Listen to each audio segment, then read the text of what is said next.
Billionaires, where every story is laced with danger, dripping with desire, and dominated by men who never play by the rules. Here, we deliver full-length billionaire and mafia romances that are bold, brutal, and beautifully addictive. These men don't just fall in love, they claim. They brand. They mark what's theirs. If you crave possessive alphas, high stakes, passion, and heroines who spark obsession in the most dangerous of men, you're exactly where you need to be. Tonight's story is about one mark that changes everything. He's her boss, untouchable, unreadable, and utterly lethal beneath the tailored suit and cold stares. He runs his world with ruthless control until she walks into it. She's innocent, off limits, a complication he doesn't need, and yet he can't stay away. One moment of weakness turns into something far more primal. Now she wears his mark, and that means she's his whether she knows it or not. But in a world of secrets and shadows, being claimed by the boss doesn't just change your name. It puts a target on your back. Press play and enter a world where love doesn't ask. It takes. Prologue. The Blackthroat King has a new weakness. She will destroy everything he desires. The Adalwolf Cirrus. Aster. I gaze out the window at the crystalline lake. The Adalwolf mansion sits, nestled at the foot of a mountain, in the crook of an old-growth pine forest. To most, this beautiful behemoth of a building is a historic wonder set in an evergreen paradise. To me, it's a prison.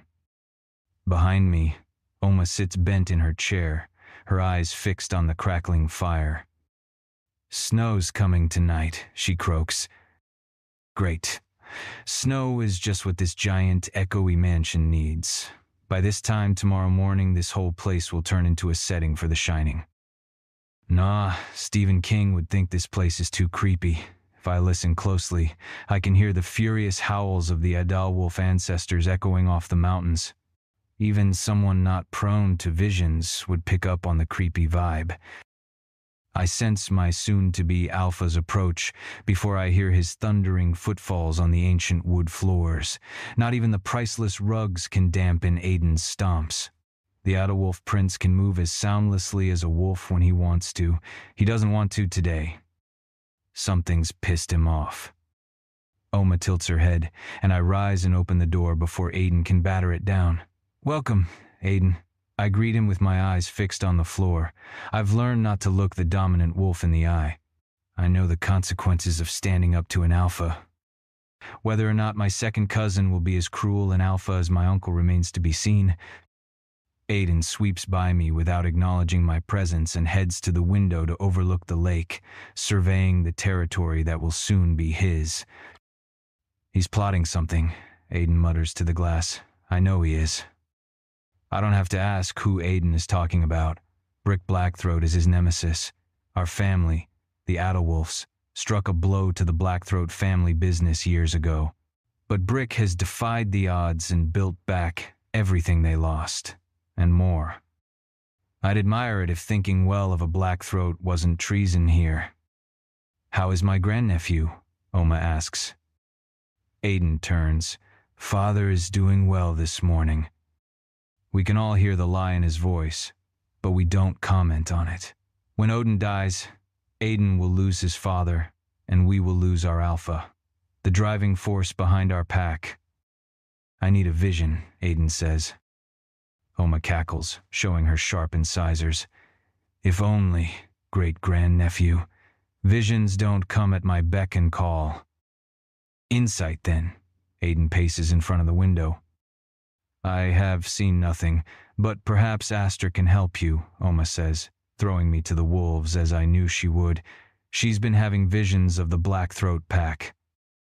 Aiden turns the full force of his silver gaze on me. "Is this true?"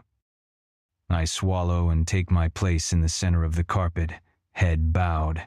Aiden's alpha presence is a power that thickens the air, making it hard for me to breathe.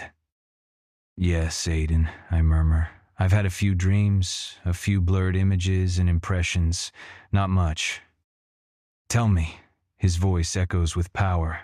The command hooks into my belly, and the vision vomits forth. I've seen the Blackthroat Alpha. He's standing tall and proud, a captain at the helm of his ship. I swallow, waiting for Aiden to start raging. Odin doesn't believe in the phrase, "Don't shoot the messenger." The Alpha wouldn't hurt Oma, but I often wind up confined in my room with nothing but bread and water for weeks, as punishment for the visions not showing me what Odin wanted to see. Aiden is calmer than his father, colder. He's a patient hunter, standing perfectly still until his prey feels safe coming near. But once your guard is down, he rips out your throat. His pack is crumbling around him. Even his second-in-command stands to oppose him. Do you know why? Aiden sounds smug. He knows something. I screw my eyes shut. Washed-out images appear in my mind's eye, too fuzzy for me to see any details. I sense the powerful energy surrounding Brick Blackthroat and the top wolves in his pack. There's a change coming to his inner circle. I tilt my head. There's a light in the corner of my vision, a bright glow. It pulses, growing stronger. A newcomer. My voice takes on a new urgency. Someone unexpected, someone who will upset the balance of the pack forever. My head buzzes as I let the images fade. Oma sits back in her cozy armchair, a satisfied smile on her wrinkled face. It's as I foretold. The Blackthroat has a weakness, a female. A mate? Aiden's eyes flash brighter. I believe so, Oma says. Anything else you can tell me? She's not from the Blackthroat pack, I offer. Are you sure? Aiden snaps. I touch my head where a throbbing pain has blossomed, filling my eye socket. I'm sure. Trust her visions. Aster strong. Oma gives me a rare compliment. She is ready to replace me as Pack Cirrus when the time comes. I grit my teeth. The walls of the room tilt this way and that. I blink a few times to reorient myself. I know he's planning something, Aiden rants. They stole the acreage next to our land. The seller refused to deal with me, and now the Blackthroats have it. They'll be able to camp right on our borders if they want to. Aiden clenches his fists, looking like he's about to burst out of his skin and into wolf form any second. His voice drops to a lower register. I need to know his weakness, he growls. Now. We will tell you more as soon as we know it, Oma says. See that you do. Thank you. Aiden turns, nodding to include me in his thanks. I bow my head, the picture of a submissive wolf. Better to hide my defiance or find subtle ways to express it. For years, I've pretended to be obedient, quietly riding under the radar. Now Oma is shining a spotlight on my gifts. What will life in the pack be like when she and Odin die, and Aiden and I take our new positions in the pack? The floor under my feet feels uneven. I push too hard. As soon as Aiden's powerful presence recedes, I slump into a chair. Breathe, child. You extended too far. He gave me a command. I lean forward and let my head drop between my knees. He'll learn to temper his power, just as you will learn to control yours. I give the smallest nod I can without jarring my head. It still hurts. Oma's right. I need to learn to control my power. Not so I can serve as Cirrus, though I don't know how I'm going to wriggle out of that duty. I need to control my visions so I can continue to hide the truth of what I've seen. Every time I dream of the Blackthroats, a man's face comes into view clearly. I don't know if he's one of the Blackthroats. He might well be the one I spoke of, someone close to the inner circle, but not part of the pack, soon to upset the balance. And his fate is entwined with mine. The more I see him, the more I'm sure this man, my sworn enemy, is my destiny. I have to guard that information at all costs. If Oma or Aiden find out, they'll tell Odin, and my life and that of my future mate will be over. Chapter 1. Brick. The second I enter the concert venue, that's the site of the pack meeting, my wolf raises his head. He's been sulking about leaving our mate behind, but the thick scent of a building full of shifters gets his attention. All of my top wolves wait in the green room behind the stage, everyone but Billy. I shake Jake's hand and let Vance clap me on the back. I nod to Sully, who lurks in the shadows as usual.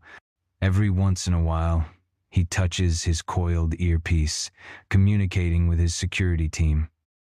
Behind me, Eagle and Nickel confer on how best to introduce me to the audience full of my pack. The two of them met me at my private gym, where I showered off Maddie's scent and changed into freshly dry-cleaned clothes. My wolf hates that we don't smell like our mate, but this is how it has to be. This is for the best. "It's time," Eagle says. In the dim light of the backstage room, his eyes gleam with an eerie light. He blinks, and his wolf recedes. Everyone's on edge. My top wolves study me, searching for any sign of moon madness, for any sign that I've changed since claiming my mate. My wolf whines, wanting to return to Maddie's side. Soon, I tell him, she's safe. We had 2 whole days of pleasure. Now I have to attend to business. Nickel heads out, and the room falls silent. The audience is full of shifters and only shifters. Almost 2,000 of my pack gathered to see if I am fit to lead them. They need me to be the alpha I was born to be. I have to forget her. My whole pack's existence depends on it. Nickel leans into the microphone. "Allow me to introduce your alpha." I stride onto the stage. The place is packed. There are some rows of chairs in the front of the room and in the balconies, but most of the room is standing room only. We're probably a little over capacity. Nickel must have bribed the fire marshal. There's a small platform with a microphone on a tripod. No podium, nothing for me to hide behind. Communication is 90% body language, and they need to see my posture and my hands.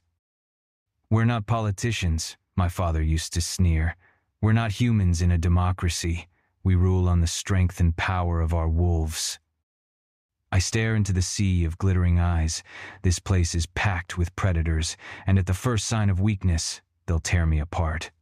The truth is, I am still in a weakened state from wrestling with my wolf during my moon madness, but I'm not going to show that to anyone, not even my inner circle. The alpha must be strong, or the pack's enemies will destroy us. I won't let that happen. "Welcome. It's good to see you all here today. I understand you have some concerns, and this meeting was called to allay them. In a moment, we'll address your questions and the mutiny some of you are plotting. But first, I understand there are rumors that I'm moon mad." I spread my arms. "Take a good look," I challenge. "I'll wait." I let silence fall over the place. A few of the laser-bright eyes wink out, one pair at a time, a sign that I've calmed at least a few of them. The next wolf who accuses me of moon madness will answer to me personally. I signal my top wolves, and they walk out and line the stage behind me, guarding my back as well as watching the crowd. This is the show of strength my pack requires. I am your alpha. More of the gleaming pairs of eyes dull. Every wolf in the front row bows their heads or raises their chins to show their necks. I seek out the pockets of resistance, looking for the heads of families that Nickel and Eagle spoke to. Most of them followed my dad, preferring his brutish leadership. I've won them over with hard work, honesty, loyalty, and Moonco's meteoric rise. It's time for them to return the favor. I glare at the top detractors until they also angle their heads, giving me a clear view of their jugulars. We are pack. We are pack. The unified response thunders through the vast room, shaking the walls. By now, most of you have heard of the Outerwolf spy. I'm pleased to report we have rooted him out. He's being held in a secure location at the moment. My cousin, Sullivan Blackthroat, can confirm that. We have him and his team to thank for doing the work of uncovering the spy and securing Moonco against any further attacks. I wave for him to step forward. My father never gave credit to any of his top wolves, in case they sought support among the pack ranks and turned on him. But a stronger alpha acknowledges that he can't lead a giant pack alone. I wait for the smattering of applause to die down. And our flagship company, Moonco, has completed an acquisition that will add billions to our bottom line. Nicholas Cavendish, Jacob Jordan, and many of you have worked on the deal. Victory to you and the entire pack. This time the applause is more hearty. It helps that Jake plays to the crowd and takes a bow while Vance sweeps his hands up, encouraging everyone to raise the roof. I lean into the levity, thanking them both. They high-five, and the mood of the room gets more relaxed. There are several stoic, stony faces sprinkled in the crowd, but not as many as before. I'd keep listing the pack's wins, but we'd be here all day. It's time for some questions. I motion to Eagle, who takes a handheld mic down to the floor. He heads straight for an older, distinguished-looking wolf named Lowell Hunt. Lowell used to be one of my father's top wolves. No softball questions for me. Is it true you lost control in front of the Adderwolves? Lowell frowns at me under bristling salt and pepper brows. I stare back until he averts his gaze. It is. I'm not my father. I acknowledge my weaknesses instead of browbeating the questioner. It was a moment of tension, and my wolf and I felt it required a show of strength, truth. It was the wrong move, and it won't happen again. Truth again. Now that Mahdi bears my mark, my wolf will be satisfied. I won't have to fight him constantly. He'll allow me to remain in control as long as Mahdi is safe. What about rumors that you have a mate? Do you see a mate up here? I make a show of looking around. One day I hope to stand up here and present you to the one fate chose for me. My wolf scores my insides with savage claws. I'm dancing around the question like a fucking coward.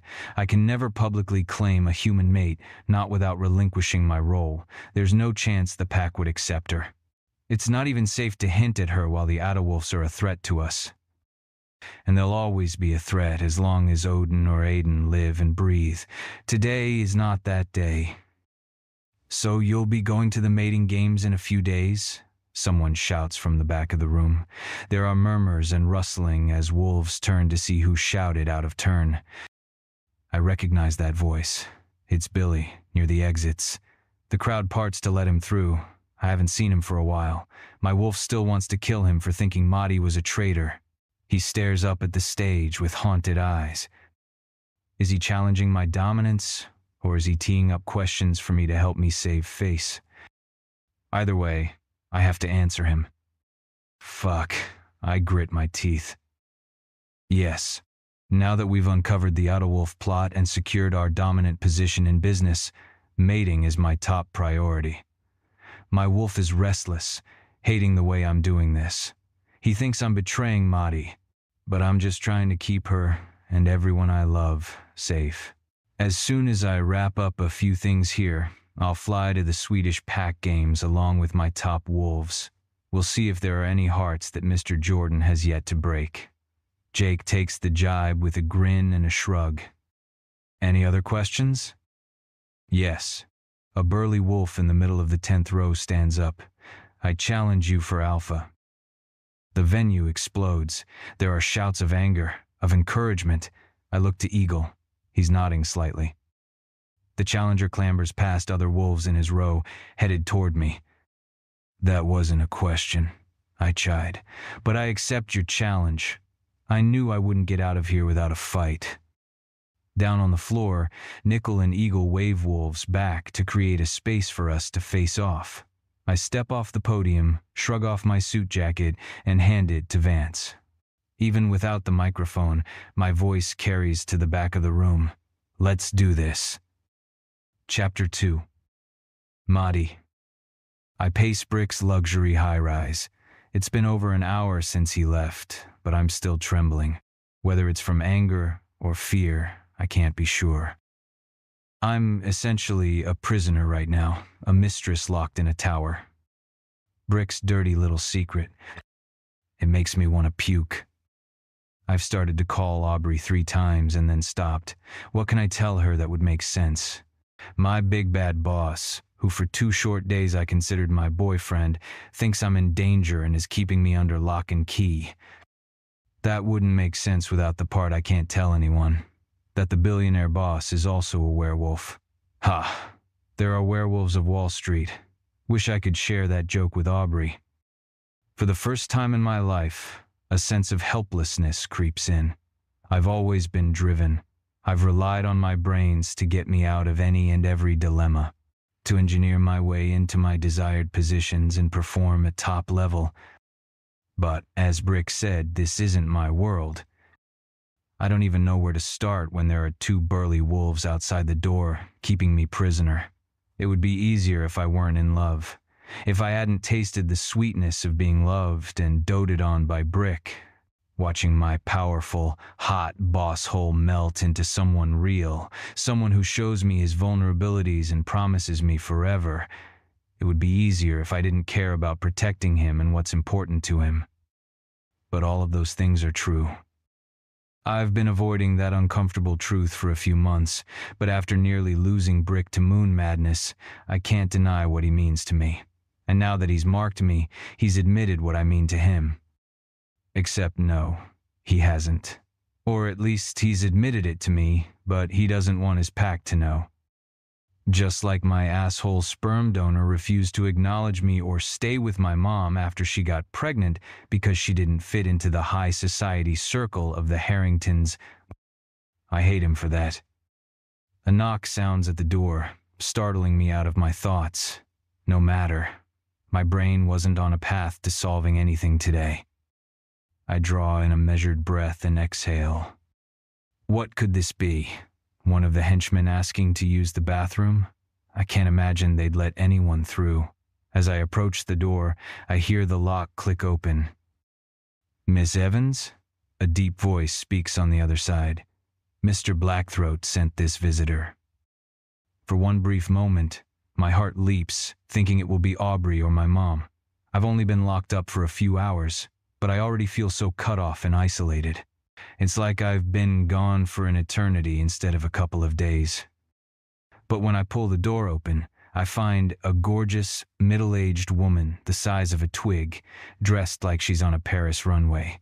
Beside her are 3 racks of clothing. "Hello, Miss Evans. I'm Elise Wang, your personal stylist from Zoe Couture." She's already rolling one of the racks through the door. The henchmen help her, rolling the other 2 in behind it, then exiting. "Mr. Blackthroat sent me over to get started on your wardrobe." She flicks a glance over my figure and begins to pull items from the racks. I blink. My wardrobe? My stomach bunches up. Is this part of Blackthroat's makeover to make me more acceptable to his social strata? I don't need a wardrobe. Screw him. If I have to stay here as his prisoner, he can look at me in the same yoga pants and sweater I've been wearing since Ruby picked me up in the limo to save Brick 2 days ago. If he wants to see me in something cuter, he can let me go home. Except my chest aches when I remember that we will not be returning to that routine of me dressing to kill and coming into work to torture him. I'm still fired from Moon Company. He's not my big bad boss anymore. He's not even my boyfriend. He's something else. Something I don't understand, since I'm not one of them. Today is just an introduction, an opportunity for me to get to know your style and preferences. Elise ignores my protest. Then I'll take your measurements and put together a complete wardrobe over a series of months or even the year as we move through each season. Elise hands me a pair of champagne pink and black striped wide leg pants. "These would look amazing on you. I think they might be your size. Try them with this." She hands me a black knit top that's strapless, except it has detached sleeves. I'm not a clothes horse, not by any means, but the clothes she thrust in my hands are exquisite. The knit top must be cashmere. It feels so soft, and the pants are clearly expensive, designer-made, with a high-waisted cut that will make me look tall and leggy. Okay, fine. Brick wants to buy me designer clothes. We'll see his reaction when I take one of everything. I take the things back into the bedroom and try them on. Elise taps on the door a moment later. "Come on in." I survey myself in the mirror. The wound on my shoulder where Brick bit me stands out against my pale skin. Will it go away? My breath shudders in the memory of it. How we almost lost him. The importance of this mark to him. To me, it now looks like a brand. I belong to Brick Blackthroat now. I'm his to lock up in his penthouse and throw away the key. Oh yes, I knew you were going to rock that. It's a great look for you. She has a heap of gorgeous items draped over her arm. She lays them on the bed. What size shoe are you? That outfit would look great with black stiletto boots. I brought a few pair. Size 7. I turn and look at the clothing. It's all high fashion stuff, probably close to $100,000 worth just right there on my bed. If Brick thinks dropping 6 figures on my wardrobe will change anything about this fucked up situation, he's wrong. But I might as well enjoy the experience. Part of me is still making an exit plan, but that's an old mental habit from when he was my boss, when I was trying to protect my heart. Now it's too late. My heart belongs to him, and he's something different to me. But what he is, what we are, isn't clear, and I really don't like murky, undefined situations. I spend the next hour trying on clothes, letting Elise style me, and then telling her which outfits I like best.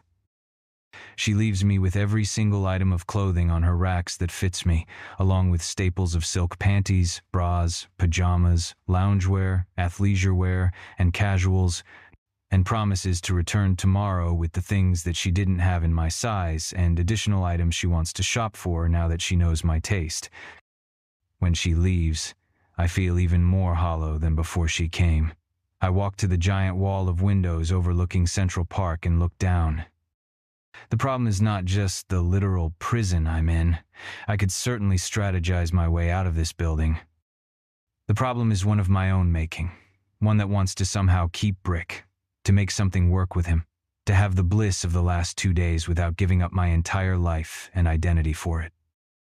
A key turns in the lock.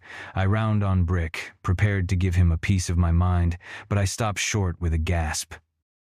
My boss is soaked in blood. His crisp white button-down shirt is stained at the side with it, and there are dark red streaks on his neck at the open throat. Even more frightening, there's an aggressive, frantic edge to him. His hair is tousled, and his eyes are brighter than I've ever seen, filling the room with an amber light. Mahdi. He walks straight toward me. His expression is dark and determined. Brick, what happened? Before I know it's coming, he snatches me up against him and presses his face to my neck. One deep inhale, and his body relaxes by a few degrees. That's better. Another inhale. A few more degrees. Thank you, he murmurs against my skin. For what? I try to push away so I can figure out how he is injured, but he holds me tight. For you. For being here. Safe. Some of my anger falls away. I don't know why I'm suddenly trembling all over, my knees weak, my heart pounding. I need you, Maddie. His mouth opens, and he's suddenly kissing along my neck, licking the place where he marked me to speed the healing. I don't mean to respond. I want to hold out, to have a long conversation, to work things out with him. But instead, I find myself with my legs wrapped around his waist, being carried into the bathroom. My body responds to this man without my brain even participating. I'm already halfway to an orgasm from just our contact, from his dominating touch, his tongue in my ear, from the desperation with which he seems to need me. Just like when he would come into the office, seemingly desperate to get inside me, the few hours apart have made him even more hungry for me. He shifts me to one arm to turn on the shower, and then we're both in the giant walk-in shower, tearing each other's clothes off, desperate to get skin to skin. Brick's blood makes the water at our feet run red. I rip open his button down and peel back his soaked undershirt. Beneath it is a long gash in his side. It's horrifying in size and shape, like a chunk was ripped out. But it also seems to be well on its way to healing, like it's several weeks old, rather than a few hours. Brick, tell me what happened. Someone challenged me for alpha. He pins my body up against the tile wall with a soft thud. I gasp. They lost. He cups one breast as he sucks the nipple of the other. I feel the answering tug between my legs, a needy clenching on air. They challenged you because of me? I croak, my fingers threading through his wet hair. I am so far out of my depth. Brick was right. I'm not part of his world. I don't understand it. Yet. But I will. I will learn everything I can about this wolf world, so I can find my way out of this. Number Aiden leaked a video of me shifting in the boardroom. Rumors were out that I went moon mad. Brick lifts me higher on the wall until I'm dangling 4 feet above the ground, my pussy eye level with his mouth, and then he eats me like a starving man. Parting my lips with his nose, he delves his tongue deep into my channel, sucks and licks every centimeter until he lands on my clit. There, he takes his time with a slow roll of his tongue. I try to concentrate on what he told me, but it's a losing battle. Brick has me mindless with need. I cry out, my pelvis jerking against his face. I loop my legs over his shoulders. Another beautiful circle around my clit. I would forgive this man anything right now. Noises come from my throat and bounce off the tile walls. Guttural sounds, needy sounds. Brick gets my clit between his lips and sucks. My legs kick out in desperation, but he edges me, slowing down, easing away, lifting me off his shoulders. I need to be inside you, Maddie. His hands stroke all over my wet skin, like he's worshipping my form, my every curve. What do you need, Madison? He turns me to face the shower wall and guides my hands to flatten against the tile. Do you need this? He nudges my feet apart. His hands stroke up and down my sides, fingertips lingering over my nipples, pinching lightly. He slides his fingers between my legs from the front as he kneads one ass cheek from behind. Yes, I breathe. You need my cock inside you? Yes. Good, because that's where I need to be. He slides the head of his cock between my legs, then nudges inside. After making love for 2 days straight, my body is primed for him, sore, but ready for more. Very quickly getting used to his size and the frequency of sex. I push my hips back to take him deeper. He grips my waist, holding me still as he slowly pumps in and out. The angle isn't satisfying enough for me. I want more. I reach between my legs to touch his dick where it slides in and out of me. Brick groans, a helpless sound. He wraps an arm around my waist and thrusts up now, lifting me to my toes with each pump. That's better. Exactly where I need it. Yes, yes, I cry out. Oh, fates. Brick pumps harder, lifting and lowering me to meet his thrusts. It's too much. I'm out of control, out of my mind, out of breath. But for once, I surrender. I trust Brick to hold me up, to carry me through, to make me come. He shouts, thrusting a few more times, then stays deep as he reaches around and rubs my clit. I come in a glorious burst of color and flavor and love. His teeth graze my neck, and I find myself almost craving another bite, that satisfaction of his mark on me becoming visceral. Time goes still. The aftershocks of our orgasms continue as we pant as one, and then Brick takes over again, easing out of me, picking me up in a honeymoon carry and taking me out of the shower. He wraps a giant fluffy towel around me, nuzzling the spot on my shoulder that bears his bite mark. Slowly, reluctantly, he peels his hands off my bare arms and leaves my side to turn off the water. Now that I'm looking at it up close, the gash on his side looks even worse. My brain comes back online. Was that made with teeth or claws? Brick. My darling mate, there's no turning off that brilliant mind of hers. She's already digging in, requesting more information for her to process. Teeth. I'd dry her off, then wrap her in a fresh towel and pick her up to set her on the bathroom counter while I quickly towel off.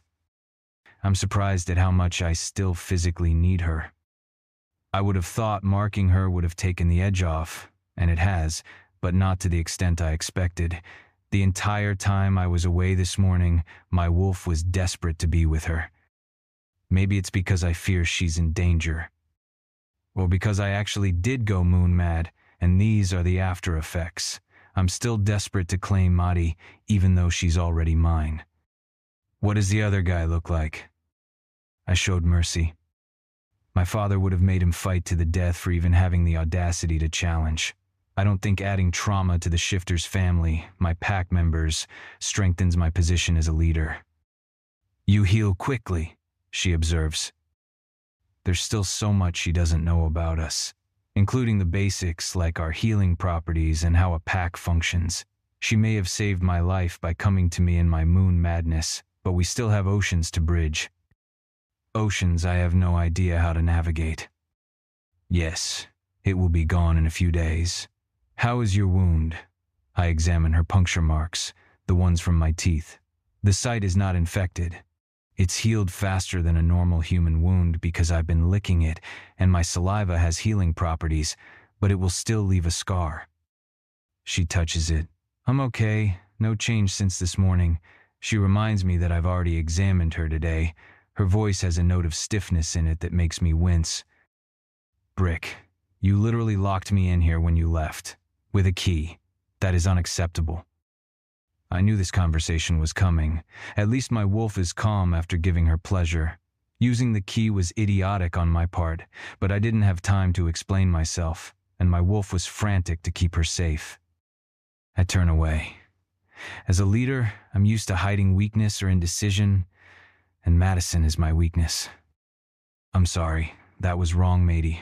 I heard about an uprising and had to make quick decisions about how to quell it.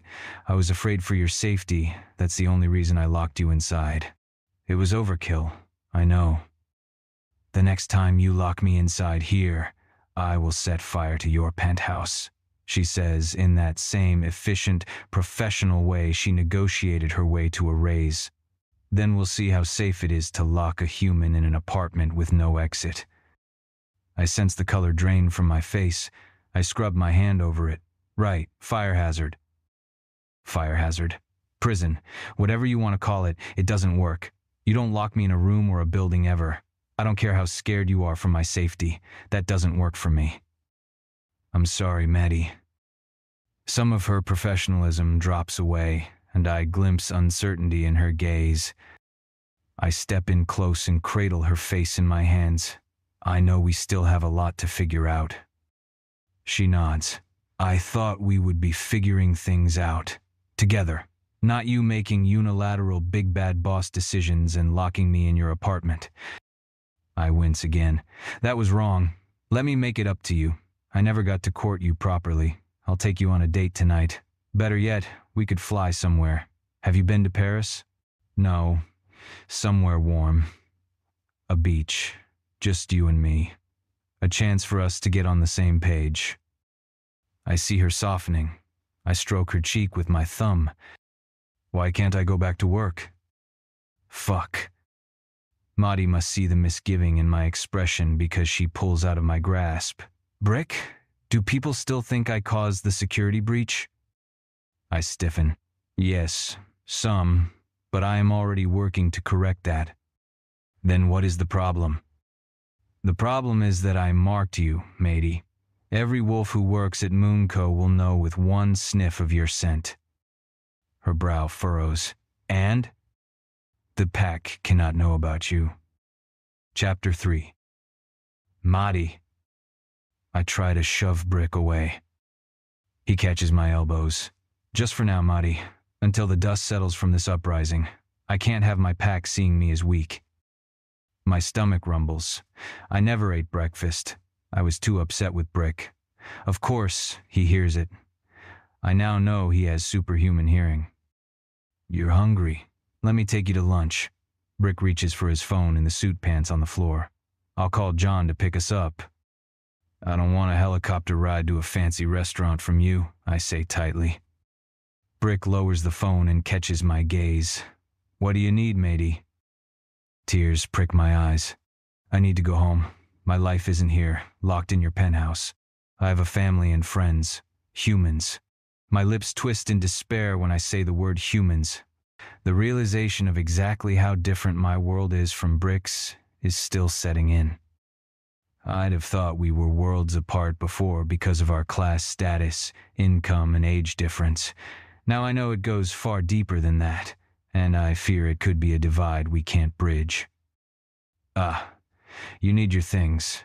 I sent over the stylist with clothes hoping that would be enough. I don't just want my things. I want my life. I watch as Brick's expression grows resolved. All right, let's go get your life. I blink at him. What does that mean? It means I'm going with you. I need to know you're safe, Madison, but I will also do whatever it takes to make you happy. Okay. I hop off the bathroom counter. This time he lets me. Let's go to Brooklyn. Some of the constriction around my ribs that's been present since this morning dissolves. I put on a different, fabulous outfit Elise left for me, buttery soft, wide-legged jeans with a knit crop top in sapphire that wraps around the waist. I put on a pair of Steve Madden sparkly sneakers to complete the casual look. Yes, I am purposely dressing like a Gen Z college student and not the smart-dressed former assistant who worked for Brick until she was wrongfully fired. Maybe I want to illustrate just how different we are. Maybe I'm just trying to remember who I was before I went to work on Wall Street, not that I could afford sparkly Steve Madden sneakers then. Brick doesn't seem to mind the change. He makes a rumbling sound of approval, his gaze tracing around the little bit of skin showing where the sweater wraps at my waist. His eyes take on that amber glow as he stalks toward me, half-dressed. He picks me up by the waist and lifts me until my bare belly is in line with his mouth. He flicks his tongue over my skin. I wriggle, turned on. He opens his mouth wide and sucks a large section of my flesh into his mouth, slowly releasing it until the gesture becomes a lingering kiss. My stomach rumbles again. Let's get you a snack, and then we can stay in. He looks over his shoulder at his bed, which is still piled high with my new clothes. I kick my feet, and he immediately puts me down. You want to go to Brooklyn? Sorry. Be careful. Your apologies are becoming almost frequent. What will your employees think if they find out? Brick turns away, stuffing his arms into a fresh button-down shirt.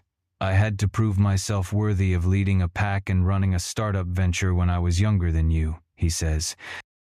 I go still, absorbing for the first time how badass my boss really is, and how much he's been through. That's right. No wonder you took on the role of boss hole. He turns and hits me with a very boss-like raise of his brow. Boss hole, I take over, buttoning his shirt. Does that offend you, sir? He grabs the back of my head and delivers a ferocious kiss. His tongue lashes mine, his lips twist with bruising intensity. It does, he murmurs, forehead pressed against mine. I think it deserves a reprimand. Mi panty suok. After Brooklyn. He squeezes my ass roughly. All right, Miss Evans. He delivers another incredible kiss. But then I'll need you to report to my bedroom for your spanking. My pelvic floor lifts and squeezes, and flutters of excitement flap in my belly. Yes, sir. He pulls on a wool coat and holds mine out for me. These are the little boyfriend-like gestures I'm not used to. I know Brick is my big bad boss. I know him as a lover. I have no idea what it means to be his girlfriend or his mate. He leads me out of the penthouse, murmuring dismiss to his bodyguards at the door. Yes, Alpha, they say in unison. We take the elevator down, and it opens to his private garage. He tries to lead me out, but I stall in the elevator. We're not driving one of your Lamborghinis to my hood, I tell him. Which car do you want to drive? We're taking the subway. Brick's face goes boss-like again with disapproval. No way. I'm trying to keep you safe. I have the alpha of the most powerful pack in New York with me. Plus, we'll be surrounded by humans. It's not like anyone can go wolfy on us in a crowded subway. Brick purses his lips, but he stabs the down arrow on the elevator, so I know I've won. Score another one for the assistant. Or human. We walk to the subway station, and Brick pays our fares. Isn't this fun? I ask when we're on the crowded train. There's no room to sit, so I grab an overhead bar and Brick stands protectively behind me, blocking my body from the shuffle of passengers. The train takes off, and Brick's lids lower as if it turns him on to see me on a subway. I am now beginning to believe that everything I do turns him on.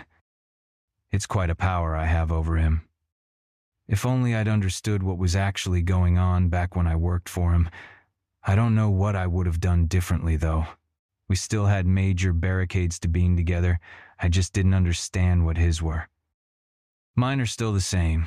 I misunderstood the energy, but my feeling of being inadequate was right. My sense that I didn't come from the right strata or circles to fit in with Brick and his society was right.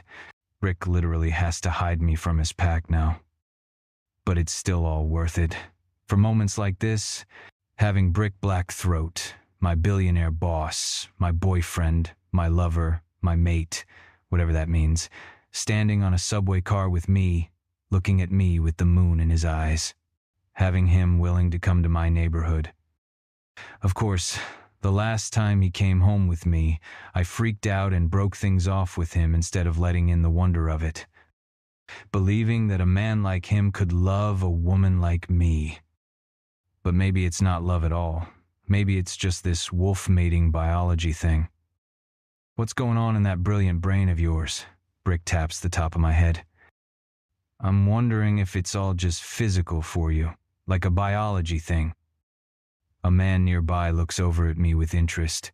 Brick's nostrils flare with annoyance, and he sends the guy a death glare until he looks away.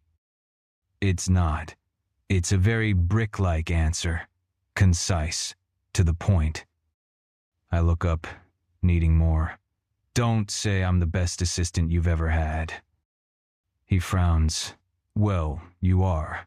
I don't love you because you're the best assistant, but it's the qualities that make you the best assistant that made me fall in love with you. I stare at him in shock. You love me? He attempts to brush his knuckles down my cheek, but the train lurches, and he falls against me instead. He catches me up with an arm behind my back to steady me. I love your brilliant mind. The way you love to apply yourself to a problem and that satisfied confidence you have when you solve it. I adore your intense loyalty. I saw that the first day you came to work for me when you had Indira's back. I saw you're a team player. I like that you're fearless and sassy. You look me in the eye. You don't cower. You never shrink from a challenge. You're 1 in 100 million, Mahdi. Even if your scent hadn't driven me wild, it's hard to imagine I wouldn't have fallen for you.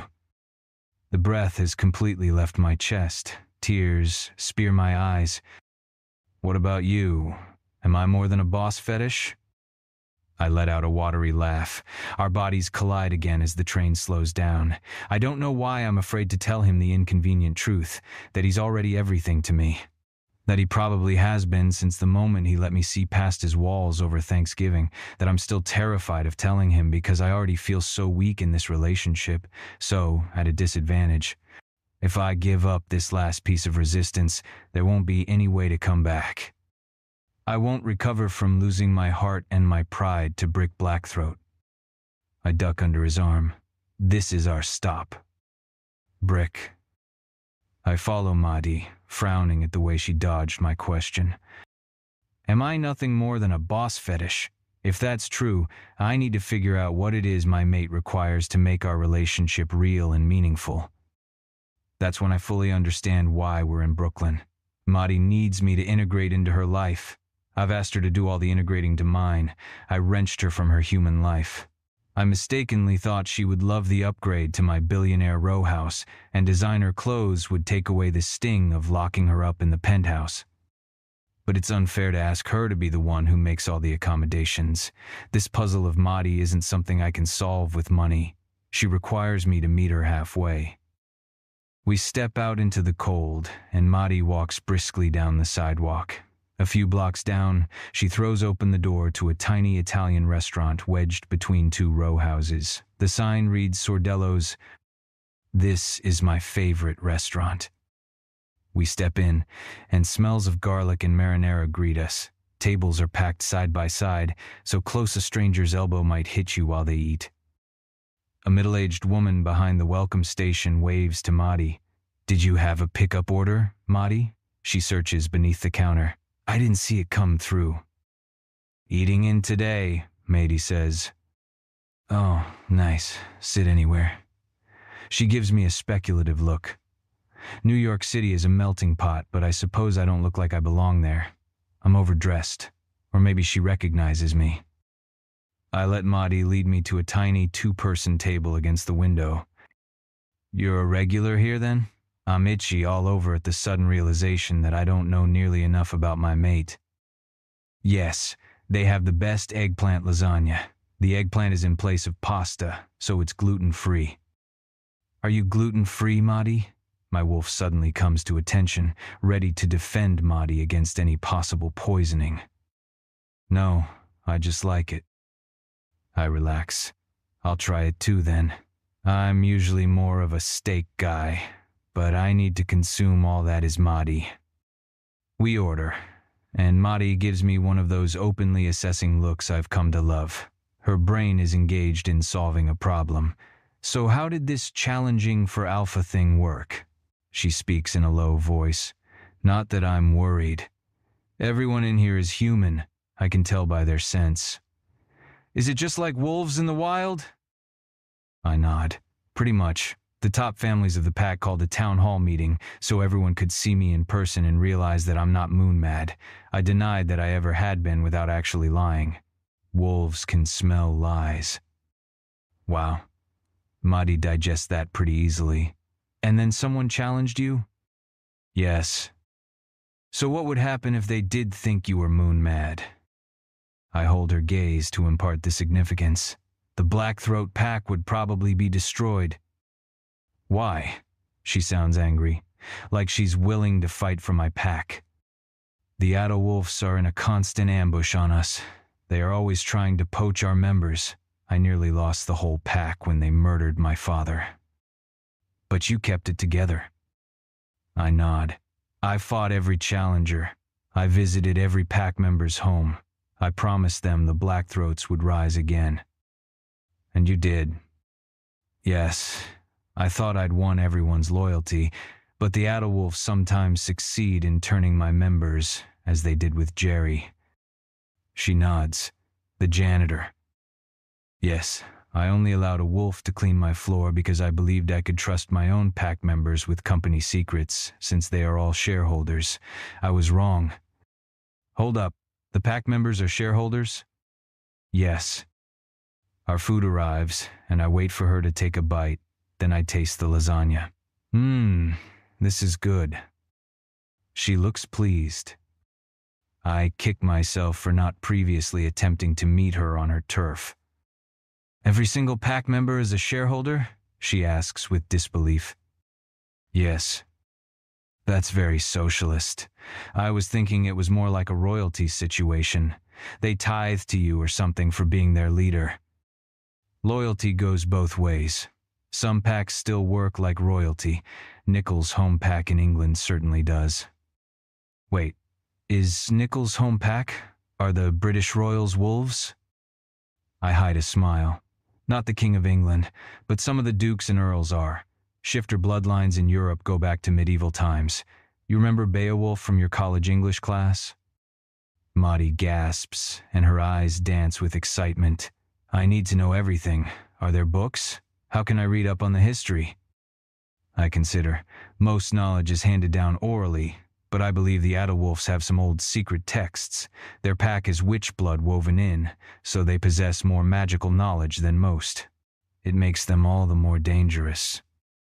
We finish the meal, and Maudie orders tiramisu to go. I throw $100 bill on the table and get up. Maudie stares at it like she's going to argue that it's too much, but then she nods. Cool, they deserve a killer tip. I pick up the takeout box. Now where? I need to pick up a few things from my apartment. We walk down the slick sidewalk. Okay, I can call Tony if you want to bring more than a few things. Maudie, I'd like you to move in. She elbows me. Are you pretending I have a choice right now? I smirk. It's hard to fool you, isn't it? It is. Listen, I stop and turn her to face me, causing other pedestrians on the street to walk around us. I want to make this right for you. Do you believe that? She gives a small nod. Yes. She sounds a little breathless. I want to get you out of New York. I'd like to go somewhere we can be alone. Somewhere we can lie on a warm beach and let our guards down, get to know each other in new ways. A slow smile spreads across Madi's face. That sounds nice. Good. I pull out my phone to order a jet. We'll leave tonight. Tonight? Surprise tinges her voice. Yes, I need to know that we're solid. Then I can face down the threats to the pack. Madi. Wow.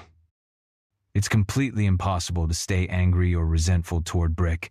I mean, he had me at that thank you he dropped in my hair the moment he walked in the penthouse, but now I'm starting to feel like we're a team again.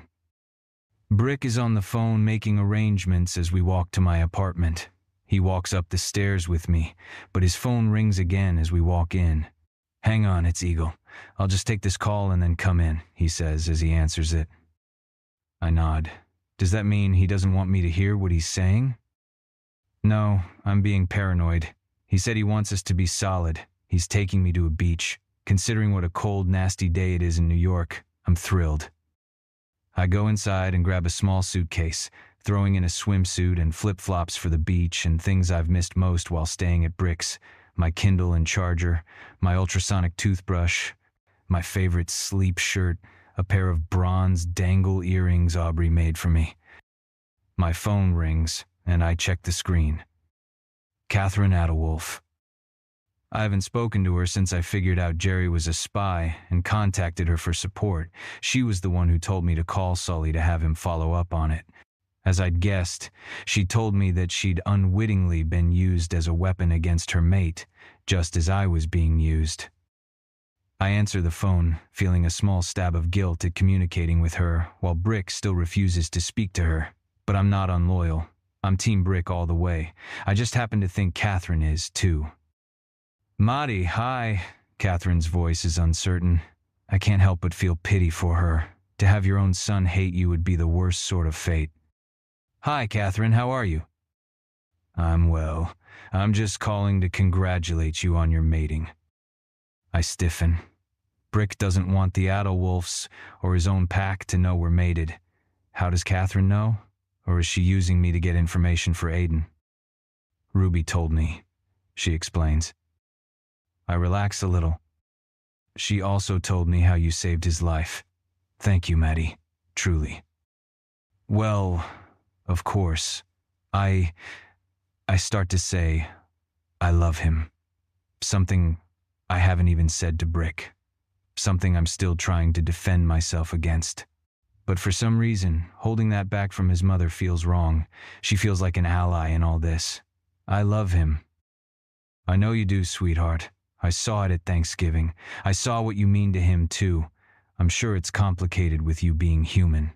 I just want to offer my full support and official welcome to the family.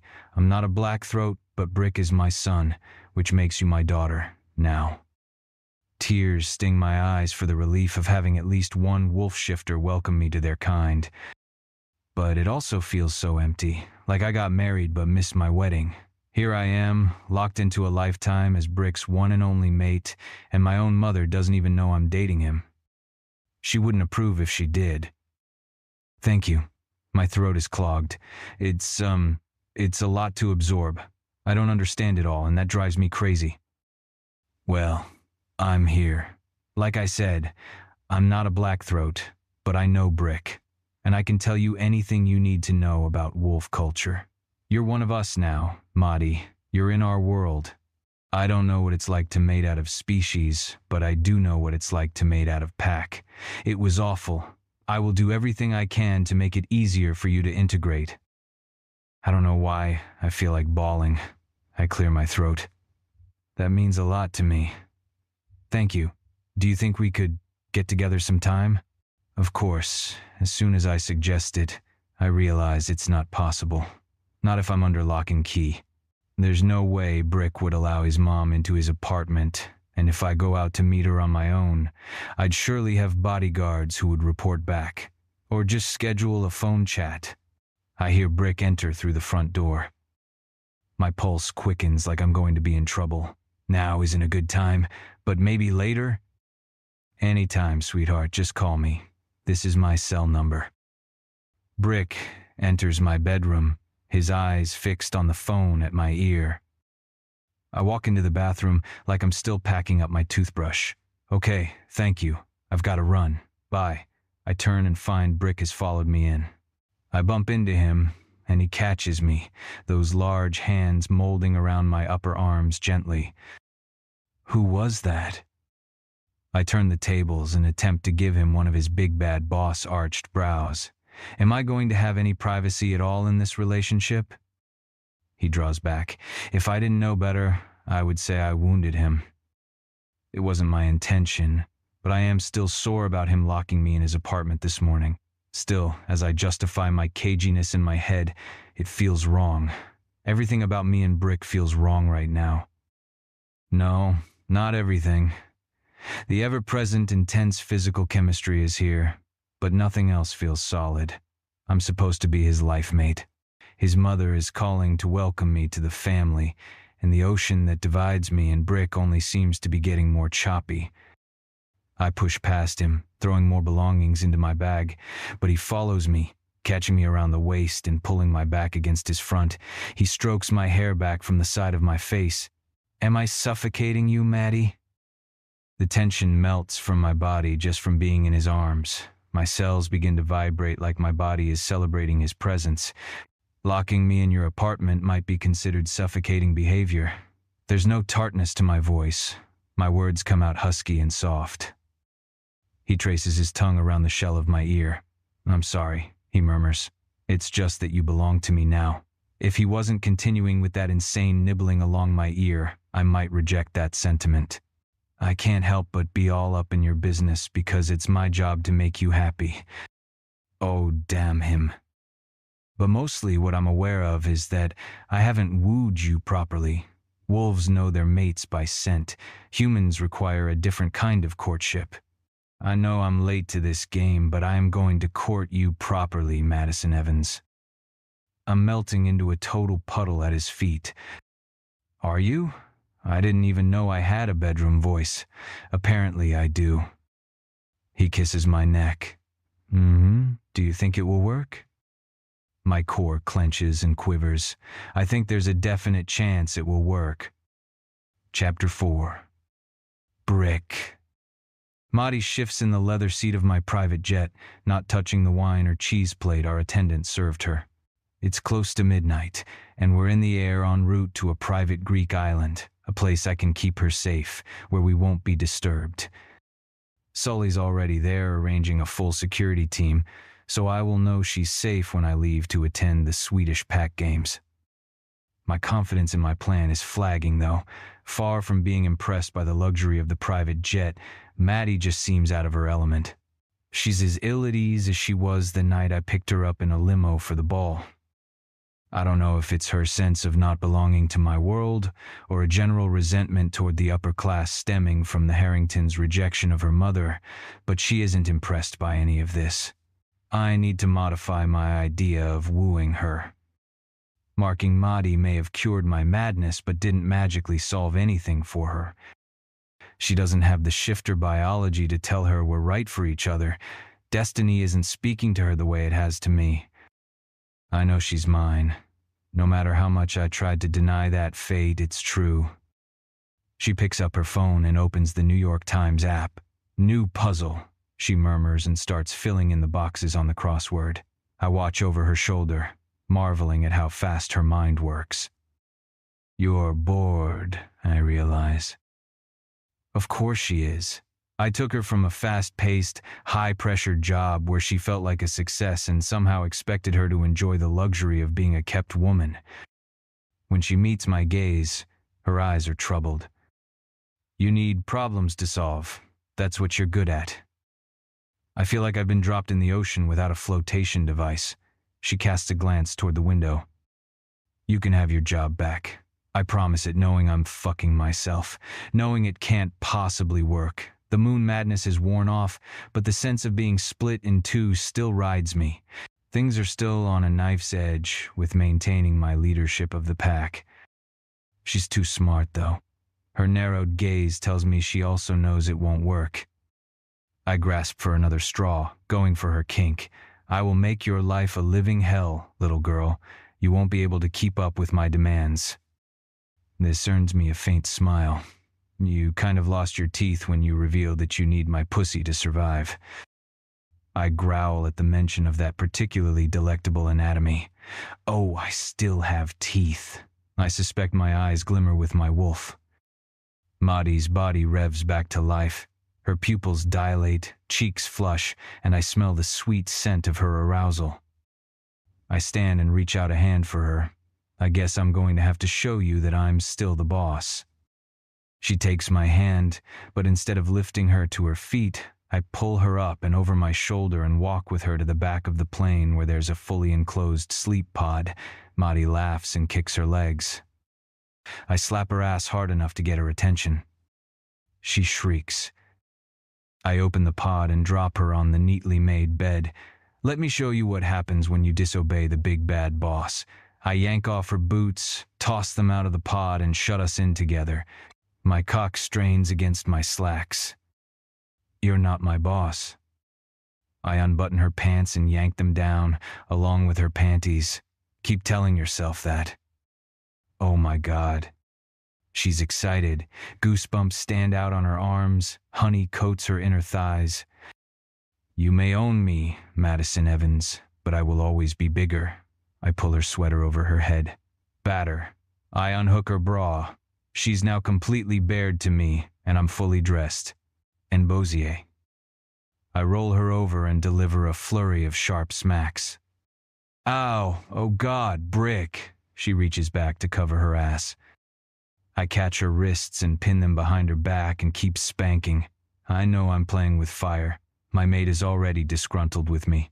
But I have this sense that if I can bring back some of the challenges she felt from our previous power exchange, it will rekindle that sense of excitement in her. Oh my God. She squirms, humping the bed, wiggling that sweet ass of hers. My cock is harder than steel. My mouth waters for a taste of her nectar. Who's your boss, little girl?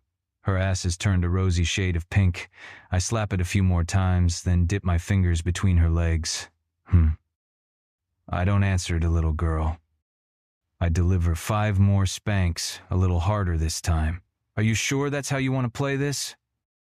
Her arousal soaks my fingers when I stroke between her legs, guiding me right into her swollen channel. No, sir. Her voice is small. The words hold reluctance. Good girl. I reward her with quick circles around her clit. She arches her ass up and moans. Please. Are you my good girl? I fuck her with my fingers again. Yes, sir. I am your good girl. I chuckle. Does this magic pussy need a good pounding sweet girl? Yes, sir. Fuck, my control snaps. I unbuckle my belt and drop my pants and boxers. On your knees and elbows, Miss Evans. My voice is an octave deeper than usual. Matey doesn't move. I hesitate. Does she want this? The scent of her arousal in the pod is so thick I'm losing my mind. You need me to make you, don't you, Madison? She lets out a sound, sort of like I'm going to call it affirmation. You need to feel your big bad boss's strength, little girl. I pick up her waist, lifting her entire body easily up off the bed and arranging her onto her hands and knees. I press between her shoulder blades. I said elbows. Technically, these are forearms. A laugh rockets from my throat, but I slap her ass. Always sassy, aren't you? That's why you love me. I climb up behind her. I do love you, Maddie Evans. I line my cock up with her channel and nudge in. Do you believe that? I fist her silky hair in the back and tug gently. I thrust in deep. She gasps, her head thrown back. Yes. I thrust in and out of her. Do you? I keep hold of her hair, punishing her with my strokes. Yes.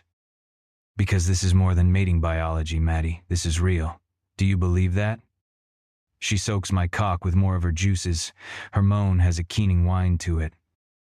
I release her hair and hold her with one hand at her nape, one hand at her hip to really drive into her. You like it hard, little girl? Yes, sir. You want to feel where your big bad boss has been all day tomorrow?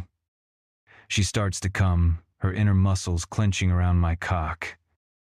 Oh no, I correct, immediately going still, my loins pressed against her soft ass. I did not say you could come. She clenches again. Please? Who is the boss here?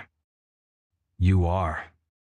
I start to move again, slowly at first, then building to a crescendo. I'm the guy you're going to keep working to please. I'm the guy who calls the shots. I reach around and fondle her nipple, pinching and rolling it between my fingers. You are my brilliant, beautiful, naughty mate. I'm losing control now. My thrusts are growing fast and erratic. My balls draw up. Oh God. Come for me, Madi. I rub her clit as I pound in hard. She bucks and spasms. I let myself topple over the edge into ecstasy. I love you too, Madi gasps. I bellow and come so hard my eyes roll back in my head. The air in the pod is hot with our breath, our sex, our love. Madi, I whisper softly. I wrap my arm around her waist and roll us to our sides, keeping our bodies tightly molded together. My perfect, brilliant mate. My big bad boss, she murmurs back. As I listen to the slowing rhythm of my heartbeat pounding against her back, I pray to fate I can be more than that to her. For now, it's what we have, a way we work. I need to find others. Fate chose her as the perfect mate for me, but fate also paired my parents, two alpha bloodlines from rival packs. Of course, there was a design there. They created me and my sisters. We are wolves born of the two most powerful shifter bloodlines in the world. But I don't want to live out my parents' destiny, to have a marked mate without a true bond. To be mated, but not together, forever divided by pack and blood. Somehow, I have to find a way to keep Madi in my pack. Chapter 5. Brick. Sully meets me on the tarmac, his hair blowing in the salty breeze. Madi is still asleep on the jet, but I'm not gonna wake her yet. I don't need her to see Sully here. She thinks this is a honeymoon. If only it were. All clear, Alpha. I checked the whole island. Every staff member has been vetted. This place is secure. Good. I want your hand-picked security staff here when I leave. I need to know she's safe at all times. They're en route now. All right. Give me 2 days here to settle Madi, and then I'll meet you in Sweden. Are you... Sully breaks off. Am I what? I snap, throwing a little alpha command in my voice. I sense the doubt in my leadership still, even in my own closest brothers. Sully lowers his gaze and bares his throat. Are you fully recovered? From the moon madness? Yes. I'm not sure if it's true. There's still an inner war with my wolf, especially when I think about attending the Winter Games. He searches my face, eyes flaring, shifter bright. What? I snap. The light in his eye winks out, and he angles his head slightly. I'm not questioning your abilities. It's just that I can protect you better if I know the whole picture. Irritation spikes. My need to get back on the plane and secure my mate is eating at me. You have the picture. Now go. Yes, Alpha. My phone rings before I can get back on the plane. It's Ruby, so I answer. Brick, what the actual fuck? Excuse me? My wolf makes my voice drop in register. Do you want to reword that? Forgive me, Alpha. Her sarcasm could slice a person in half. But what exactly is your plan? You're going to the Winter Games to find a mate? Now I understand why she's ready to rip me a new one. No, of course not. Matey is my mate. I just couldn't reveal that to the pack so soon after the leaked video of my boardroom shift. They would think me unfit. We can't risk anyone defecting to the Adawolf pack right now. Where is Madi? She's with me, in Greece. I brought her to the island where she will be safe and close while I go to the games. Does Madi know about you going to the shifter games? My wolf snarls beneath the surface. The idea that I might be sabotaging this relationship is turning me feral again. I don't need to discuss this with you. That means she doesn't know. Brick. I am handling this, Ruby. I cut her off with a full alpha command. Like hell you are, she mutters as I end the call. Madi. I look out at the view of turquoise water and white sand from the window of our honeymoon suite. The architecture on the island is a glorious combination of raw nature and complete luxury. All the buildings gleam white, matching the foam of the sea. We're staying in a killer mansion right on the beach. A heated pool carved into the hillside takes on the look of natural water, complete with a waterfall and hot tub area. We have a full luxury kitchen, but there's a restaurant right behind us where Brick says I can order anything and have it brought to our quarters or anywhere on the island. After we arrived on the island, we showered, had sex again, and unpacked. Then Brick left, saying he was going to arrange our dinner. I decide it's a good time to call Aubrey. We've been texting, but we haven't spoken in days, not since Brick marked me, and I miss her. I may not be able to share the fact that Brick's a werewolf or that we're mated, but I still need my bestie's input and feedback. She answers on the second ring. So, I'm on a Greek island. Stop it. Seriously. Beyond the bay window, the setting sun bathes the empty beach in pink and purple hues. Our suite features wall-to-wall windows that face the sea, with a giant sliding glass door for easy access. Like when Brick helicoptered me into the Mirabelle spa, the employees were waiting for us when we arrived, and I haven't seen any other guests. Like he rented out the entire island. Is that possible? That's just nuts. So what, your billionaire boyfriend just decided to whisk you off to an island on his private jet? That is literally what happened. I couldn't be more stunned about the state of my life. That's terrible for the environment, but also kind of awesome for you, except you don't sound as ecstatic as I think you should. Honestly, I take a deep breath. I need to get this off my chest. It feels like bringing me here is his stalling technique, or meant to distract me. He doesn't want to rehire me yet at Moonco. I'm guessing because it would be a PR nightmare. What do you mean? Aubrey demands. Aubrey always has my back. She would pee on Brick's windshield right now if I told her he hurt me. Peeing on a person's windshield is the ultimate insult, according to her. I think they want me to stay the bad guy to show the security breach has been completely handled. It might look even more mismanaged if I'm suddenly back to work there. Oh, that's fucked up. I don't like that at all. Aubrey's tone of voice matches the tension in the pit of my stomach. It feels good to at least explain the situation aloud to someone. I've been too isolated lately. It turns out I'm still on lockdown here. This seems to be his own private island. We're not at a public resort. Or if we are, he booked the entire place. I don't either. I mean, I think he's going to work it out, but wants the dust to settle and to put some strategy behind it. But he's not letting me in on the strategizing, so I feel... Ew. Yeah, that sums it up. Do not let this guy jerk you around. I feel like the fact that he started as your boss may have set your relationship up for a weird dynamic where he thinks he gets to call all the shots. I close my eyes, remembering the way he mastered me in the jet last night. I loved it so much, but she's right. That's accurate. Just because he's rich and powerful does not make him better than you. Aubrey interrupts her own rant. What? Hang on. Let me ask you a question. Serious question, Mads. Okay. She hesitates. This is sort of the opposite of what I was just saying. But just to be devil's advocate for a second, do you think you might be extra sensitive to this situation because he's rich and powerful? Number, I answer too quickly, a note of defensiveness ringing in my own ears. Aubrey doesn't say anything. I turn over her words in my head. Of course, she doesn't know the whole picture. how much of an outsider I really am to this man and his family, friends, and pack. I just know that's a sore spot for you because of your sperm donor. I think it might make you defensive when you don't need to be. I mean, this guy is clearly crazy about you. I saw how miserable he looked when you guys split. She can't know how true that is. He literally went mad over me. I feel like you might be looking for ways this isn't going to work out as a way of protecting yourself instead of finding ways to make it work. You're the problem solver, Maddie. I know when you set your mind to anything, you figure it out.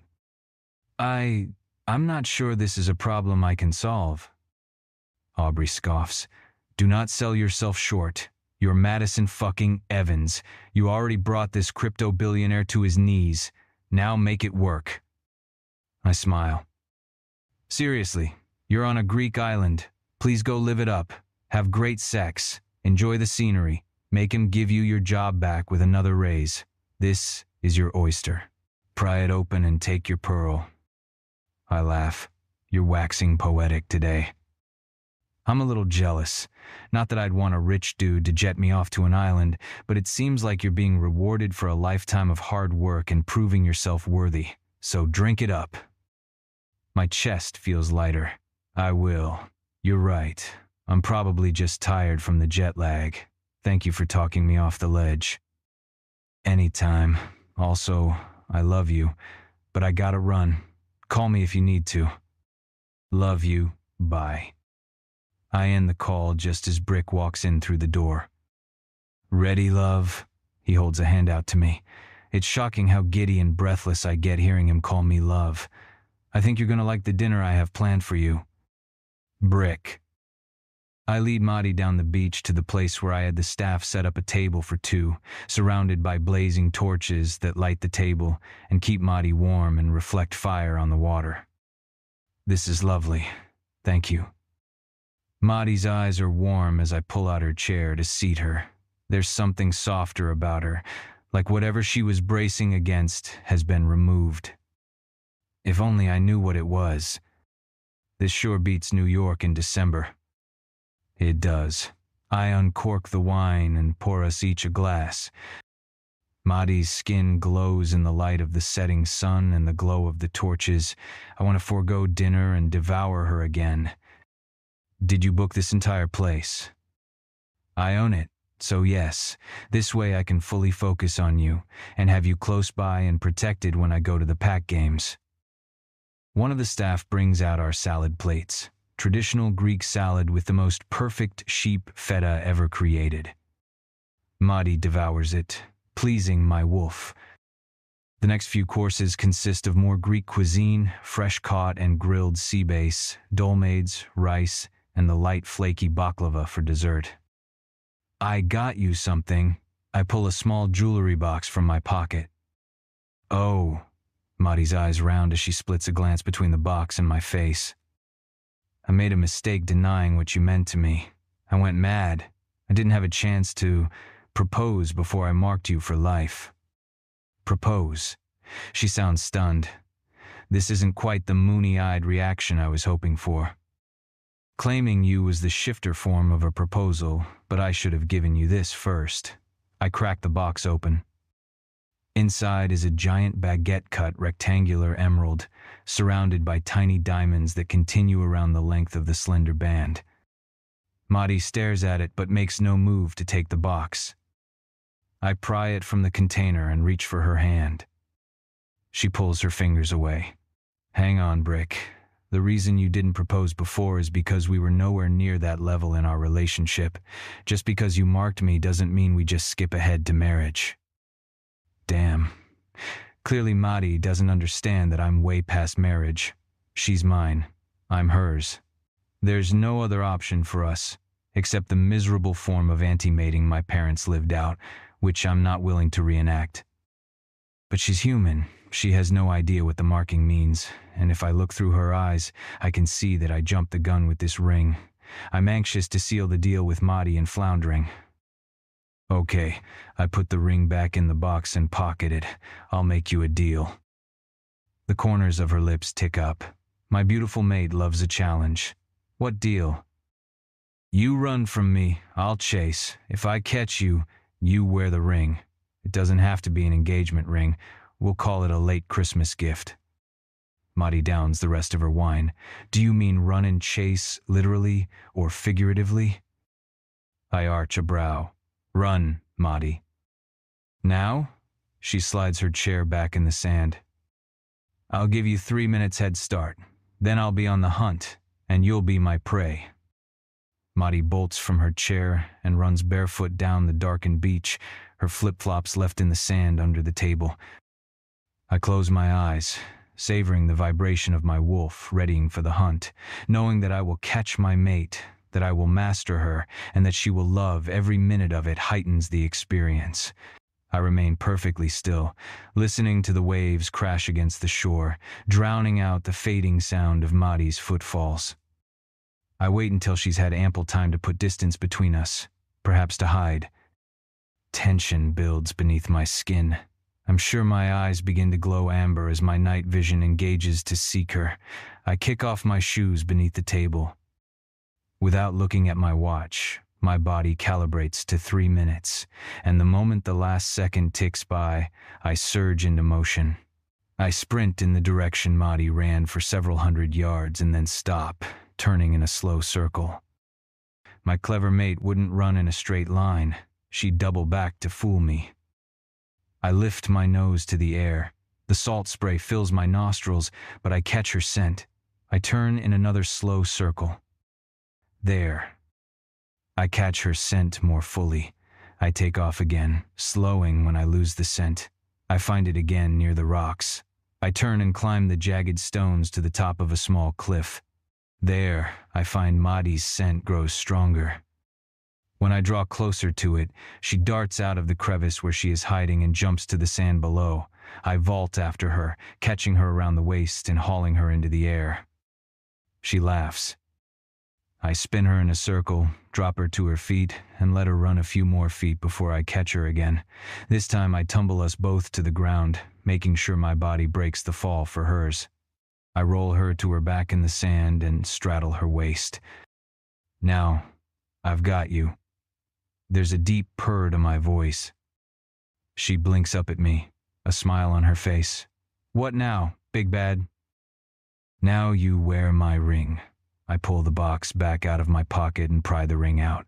Give me your finger. She offers up her right hand. Wrong hand. You said it wasn't an engagement ring. It isn't. I pick up her left hand and slide the ring on her fourth finger. But I still need to see a ring on this pretty finger.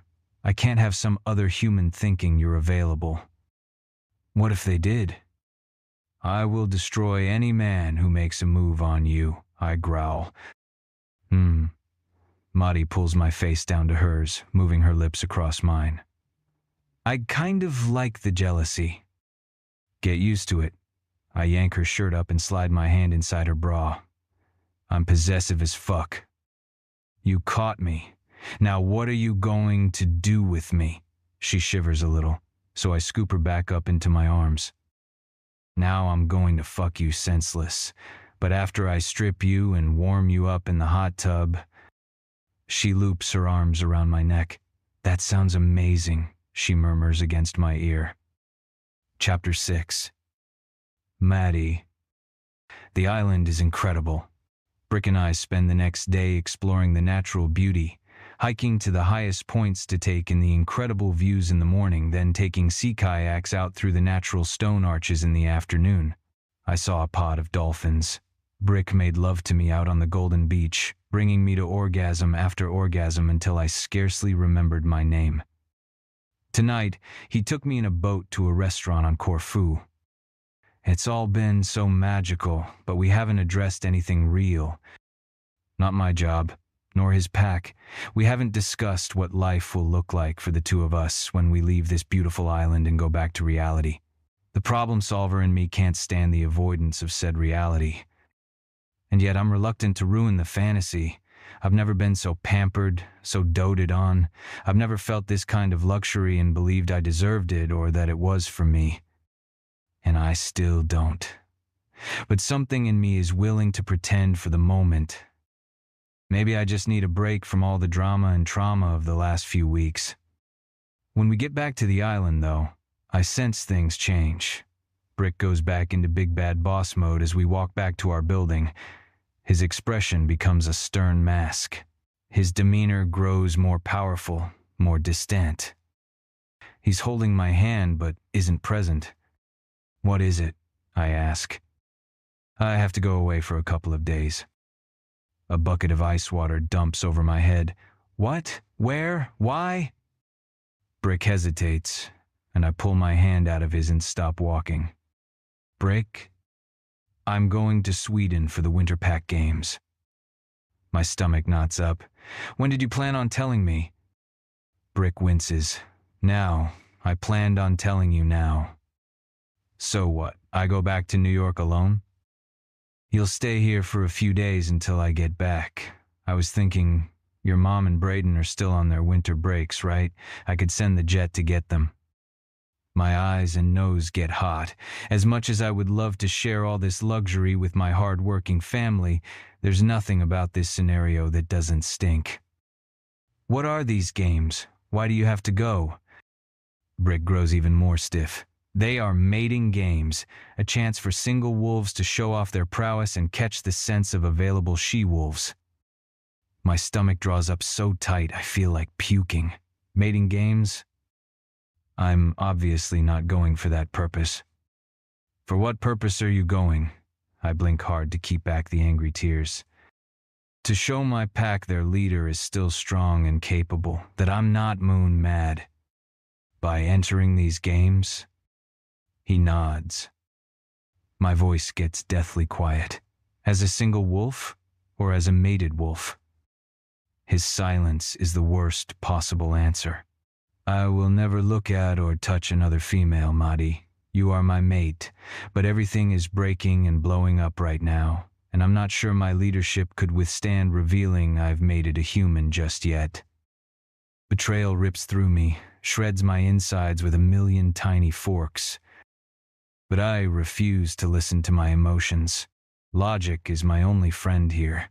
I do actually believe Brick when he says he won't look at or touch another female, and if I take away the searing pain of inadequacy and rejection, there's a problem at the heart of this that needs to be solved.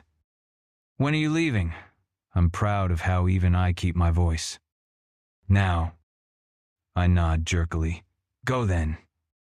Brick reaches for me, but I pull away. "I love you, matey."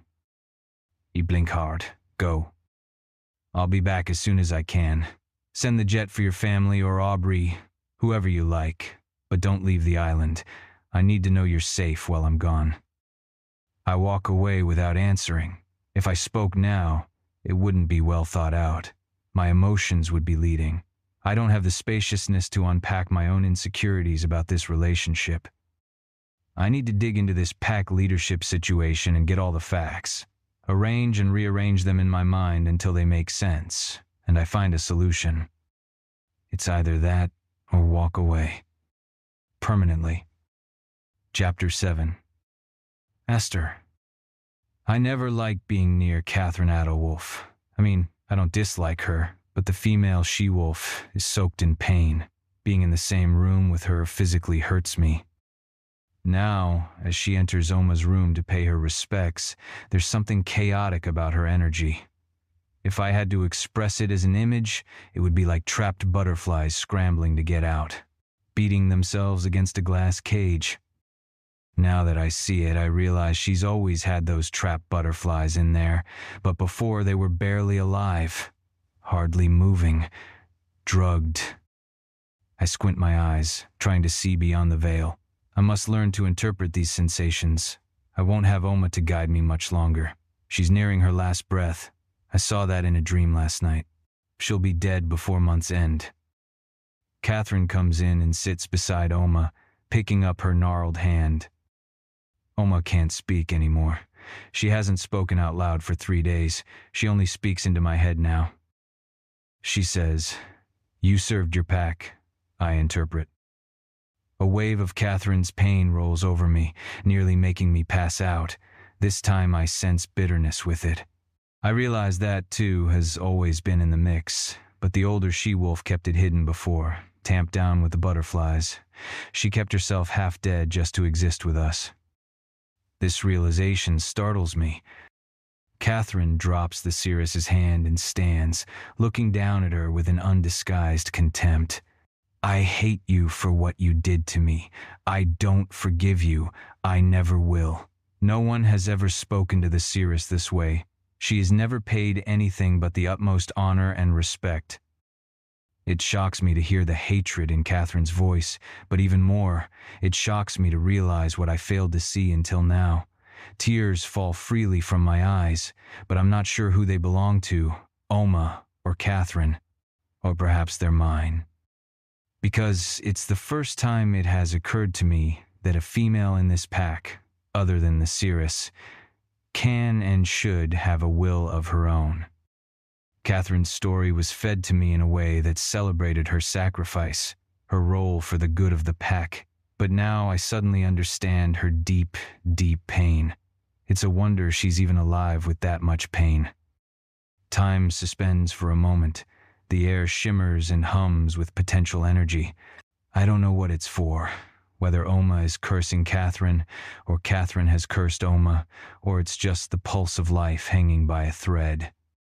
But it seems Catherine's will triumphs. The butterflies I saw trapped inside her suddenly break free, exploding from her center like a glitter bomb, showering me with thwarted life force that makes me shiver and shake. And then I understand the image. It matches that same spark of hope I felt about Oma's impending death. It's the sensation of a tamped-down spirit coming to life. I release it all with a sob, but I'm not crying over the end of our Cirrus's reign. I'm releasing the negativity and darkness that's governed this pack for so long. I stand and rest my hands on my knees, coughing and coughing until I've exhaled all of the smoky mist. When I finally straighten, Catherine's watching me with wide, frightened eyes. A mantle of strength settles over me. Oma may still be alive, but my moon is rising. I will be the new Cirrus, and I know exactly what must be done. I take Catherine's arm and lead her out of the room. Your son is in grave danger. My voice has the echoey timbre of the new pack Cirrus. She gasps, turning pale. He is not free of the moon madness. The infection crawls beneath his skin. It will return if you cannot repair the wound of his father's death. What? How? Her phone rings, but she doesn't move, still staring at me. As it goes on ringing, I point. That is his mate calling. She needs your help. Chapter 8. Brick. Just fuck one and see, Vance says. He's talking to Nickel, but my wolf bristles like I'm being told to cheat on our mate, as if I'd be tempted by any other wolf when I have Madison. That's Vance's solution to everything, Jake says. We're standing in the hotel lobby, waiting for our ride to the site of the Swedish Pack Games. This trip is torture. Every second away from Madison, I grow more grouchy and more on edge. I barely speak, eat little, bare my teeth at my friends for harmless jokes. I hear there are a handful of new female wolves in attendance. Nickel faces the glorious view showcased by the hotel windows. There are mountains in the distance, and in the foreground, pine trees bow under the weight of the snow. But we can always sod off and go heli-skiing. Heli-skiing? Like jump out of a helicopter with your skis on? The resort has that? They must. I heard a helicopter go by a few minutes ago. Their voices fade into the background. My wolf is growling, a constant low rumble in my chest. I need to get him under control before we're in front of the other packs. Car's here, Vance says, and I lead my wolves towards the front door. The place is full of shifters. Representatives from packs all over the world mill around, putting my wolf on edge even more. Mostly European, Spanish, Italian, German, French, but there are a few wolves from a Brazilian pack climbing into a big white van ahead of our SUV. They're dressed like they're ready for an Arctic adventure in puffers of bright yellow and green. I wear my baleful expression like a concrete mask. My wolf is still on edge, and everything feels like a threat. I'm about to hop in the front seat when a familiar voice calls, Brick! A strawberry blonde in a bright pink ski outfit bounces up to us, her eyes sparkling. My baby sister, Scarlett, who I haven't seen since last summer. She's fresh-faced and glowing, as beautiful as a supermodel on a runway. Head after head turns to watch her pass. I snarl, showing my fangs, and they all look away. She skids to a stop in front of me, arms thrown out for a hug. "Where have you been?" I snap. "I don't like you hanging out here unescorted." Jeez. She catches me glowering at a nearby wolf, a Norwegian, judging from his big Viking-esque beard. "Easy, big bro. Protective much?" "Scarlett." Nickel motions for her to tone it down. She stops, notices my amber eyes, and sobers. She knows nothing about Maddie or the moon madness. I don't want her caught up in New York politics while she's over here in school. My own college experience was ruined by pack politics. I don't want hers to be, too. "Excuse me, Alpha," she says in a more respectful tone. "I had a project I was working on with a professor for a grant deadline. I got in late last night." All right. I force myself to calm down and pull her into my arms for a short hug. My wolf wants to tear apart every male wolf who's sniffing her scent, even though she's old enough to mate, and that is the whole purpose of the pack games. "It's good to see you. And yes, baby sister, I'm protective as hell. Especially since she has no father to act as her guardian." Understandable. She pulls away, still grinning. "Hey, everybody." She exchanges hugs or fist bumps with everyone, including Billy, who's lurking a few feet behind us. She gives him an extra pat, as if to comfort him. The past few weeks have carved grooves of tension deep into his forehead and around his eyes. He looks older, tired. "So what's the deal?" Scarlett asks, her mood bubbly as pink champagne. "This is my first time at the games." "No, really? I never would have guessed," Vance deadpans. And she punches his arm. He yelps and clutches his arm, pretending her punch hurts. "Come on, noob. I'll show you the ropes." Jake throws an arm around her shoulder and steers her to the side of the SUV. First, we ride to the site of the games. There'll be a big bonfire where we all gather, and the organizer tells us how the game of the day is played. It's usually a competition of some sort. Strength, speed, tracking ability. And the purpose is for us all to mingle and find our mates. "Right," she wrinkles her nose. "And how many of these wolves have you slept with, player?"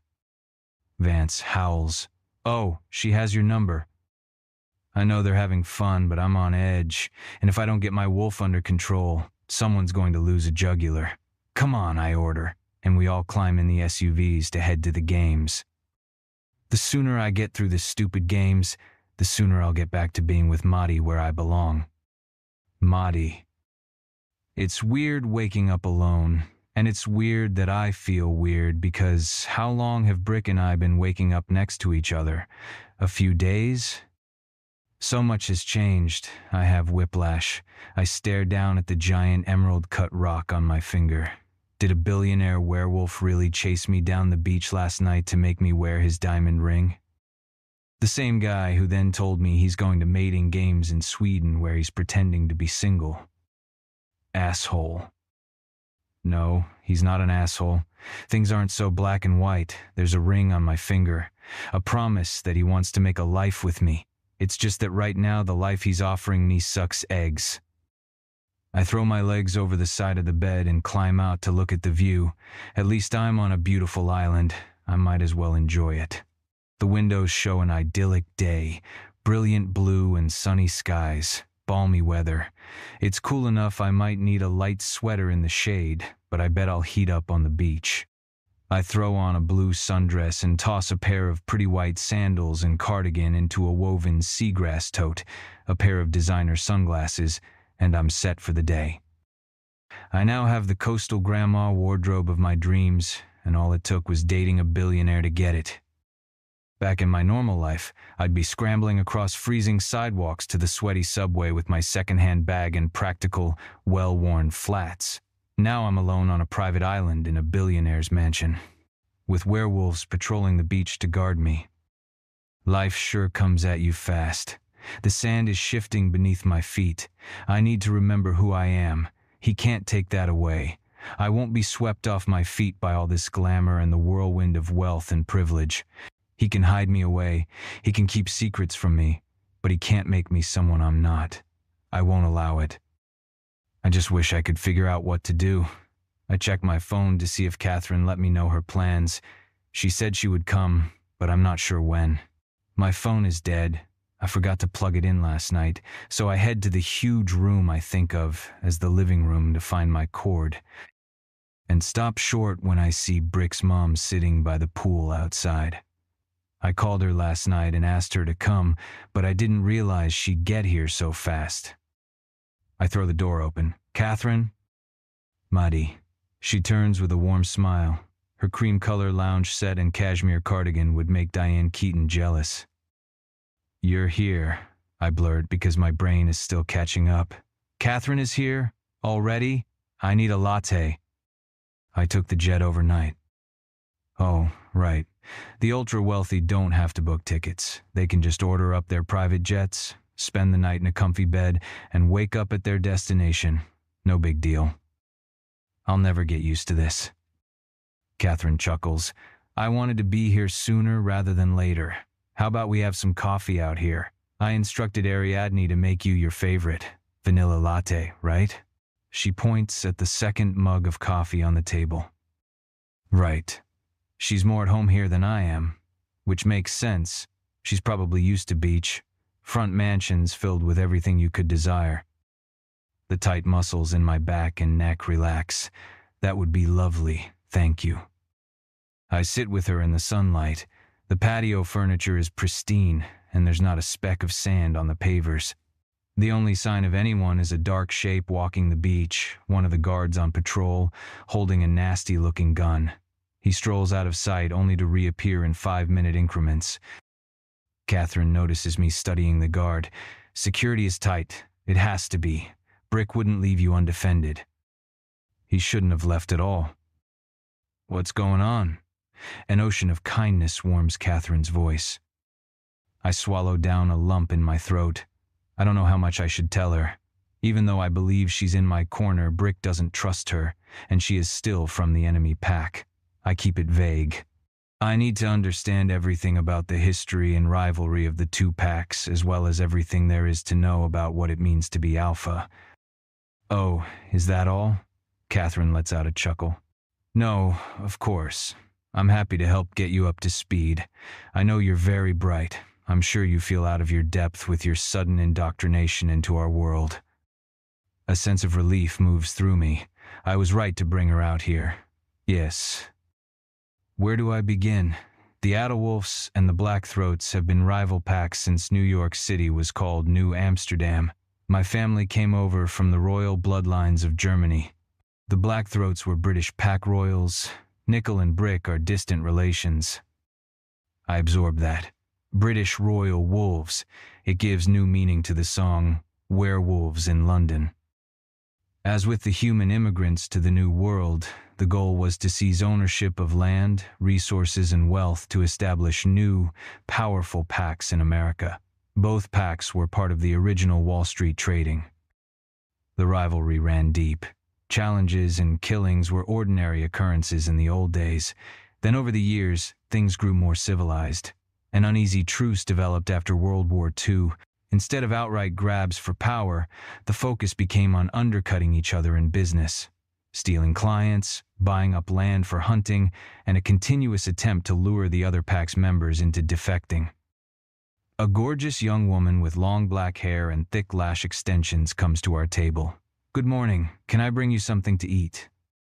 "Hi, Ariadne. I would love a little fruit and yogurt," Catherine says. I marvel that she already learned our waitress's name. Catherine is classy. She embodies a very different leadership style from her son. "I'll have the same," I say.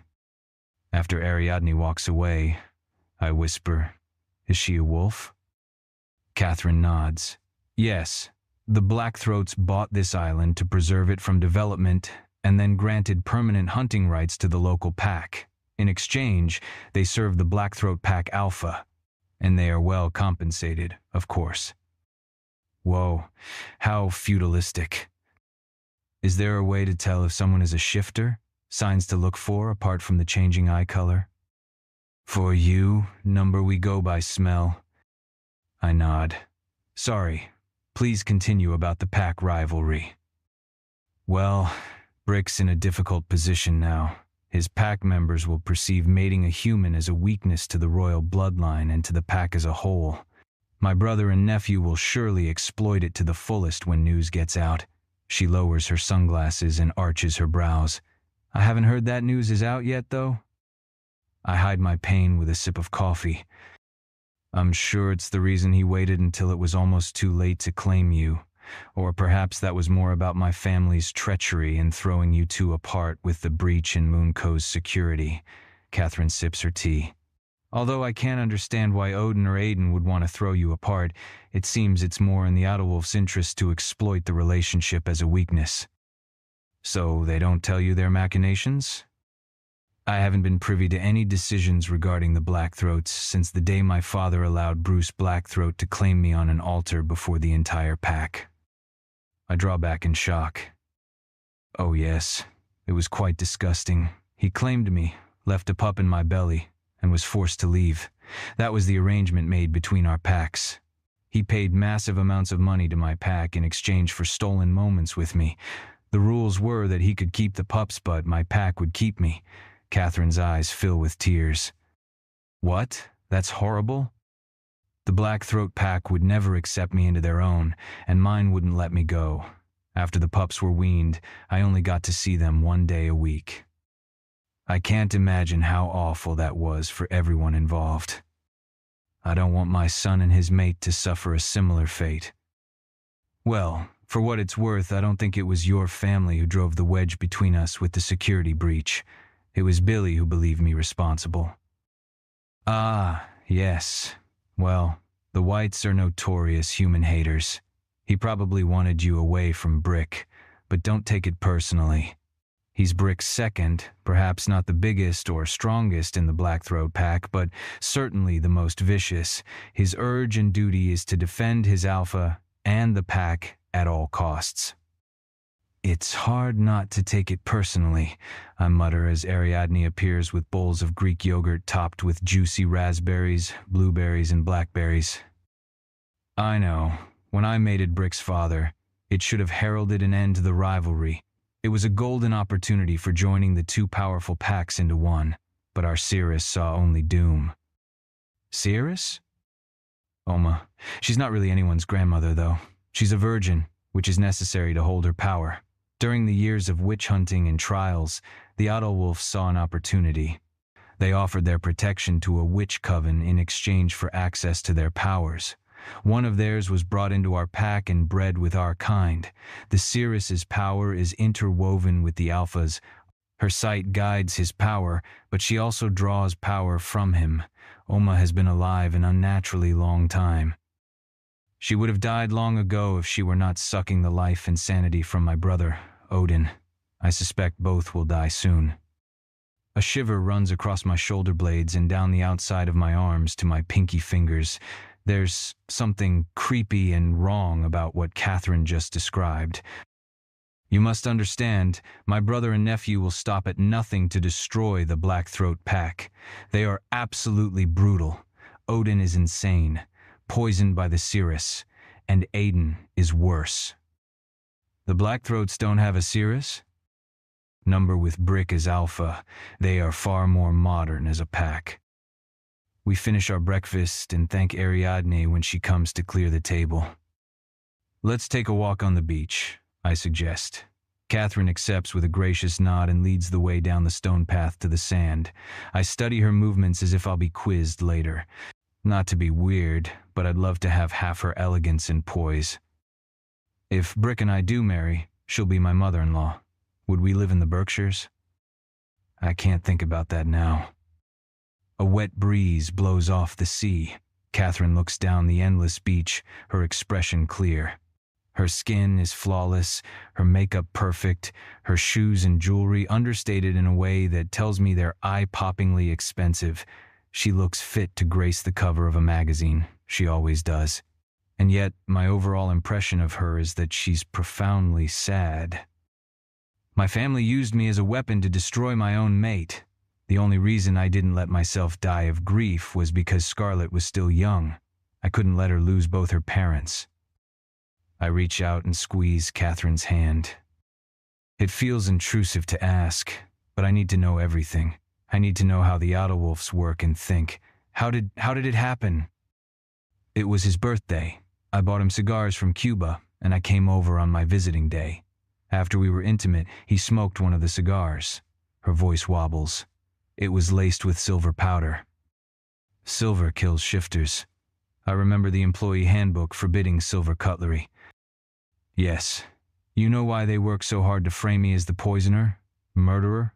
Because they knew Brick wouldn't take revenge against his own mother. Her eyes crinkle, fathomless with unimaginable pain. He hates me for what he thinks I've done, but he couldn't destroy me.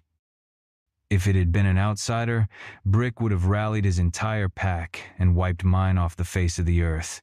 Even at 18, he could have done it. He's 10 times the leader his father was. I suck in a breath. Have you told him that? They wanted to sow turmoil, and that's exactly what they did. That's diabolical. It is. I know you're new to our world, but you'll learn how ruthless the Autowolves are. Odin is dying, but he's a megalomaniac hell bent on destroying our pack, and Aiden is worse. You hate them, I realize, hearing the rancor in her voice, even though they are your family. Odin killed my mate. I will never forgive him or Oma. When it comes down to it, I don't belong with the Autowolves. And Brick won't let you join the Blackthroats, I murmur, comprehending the enormity of the situation.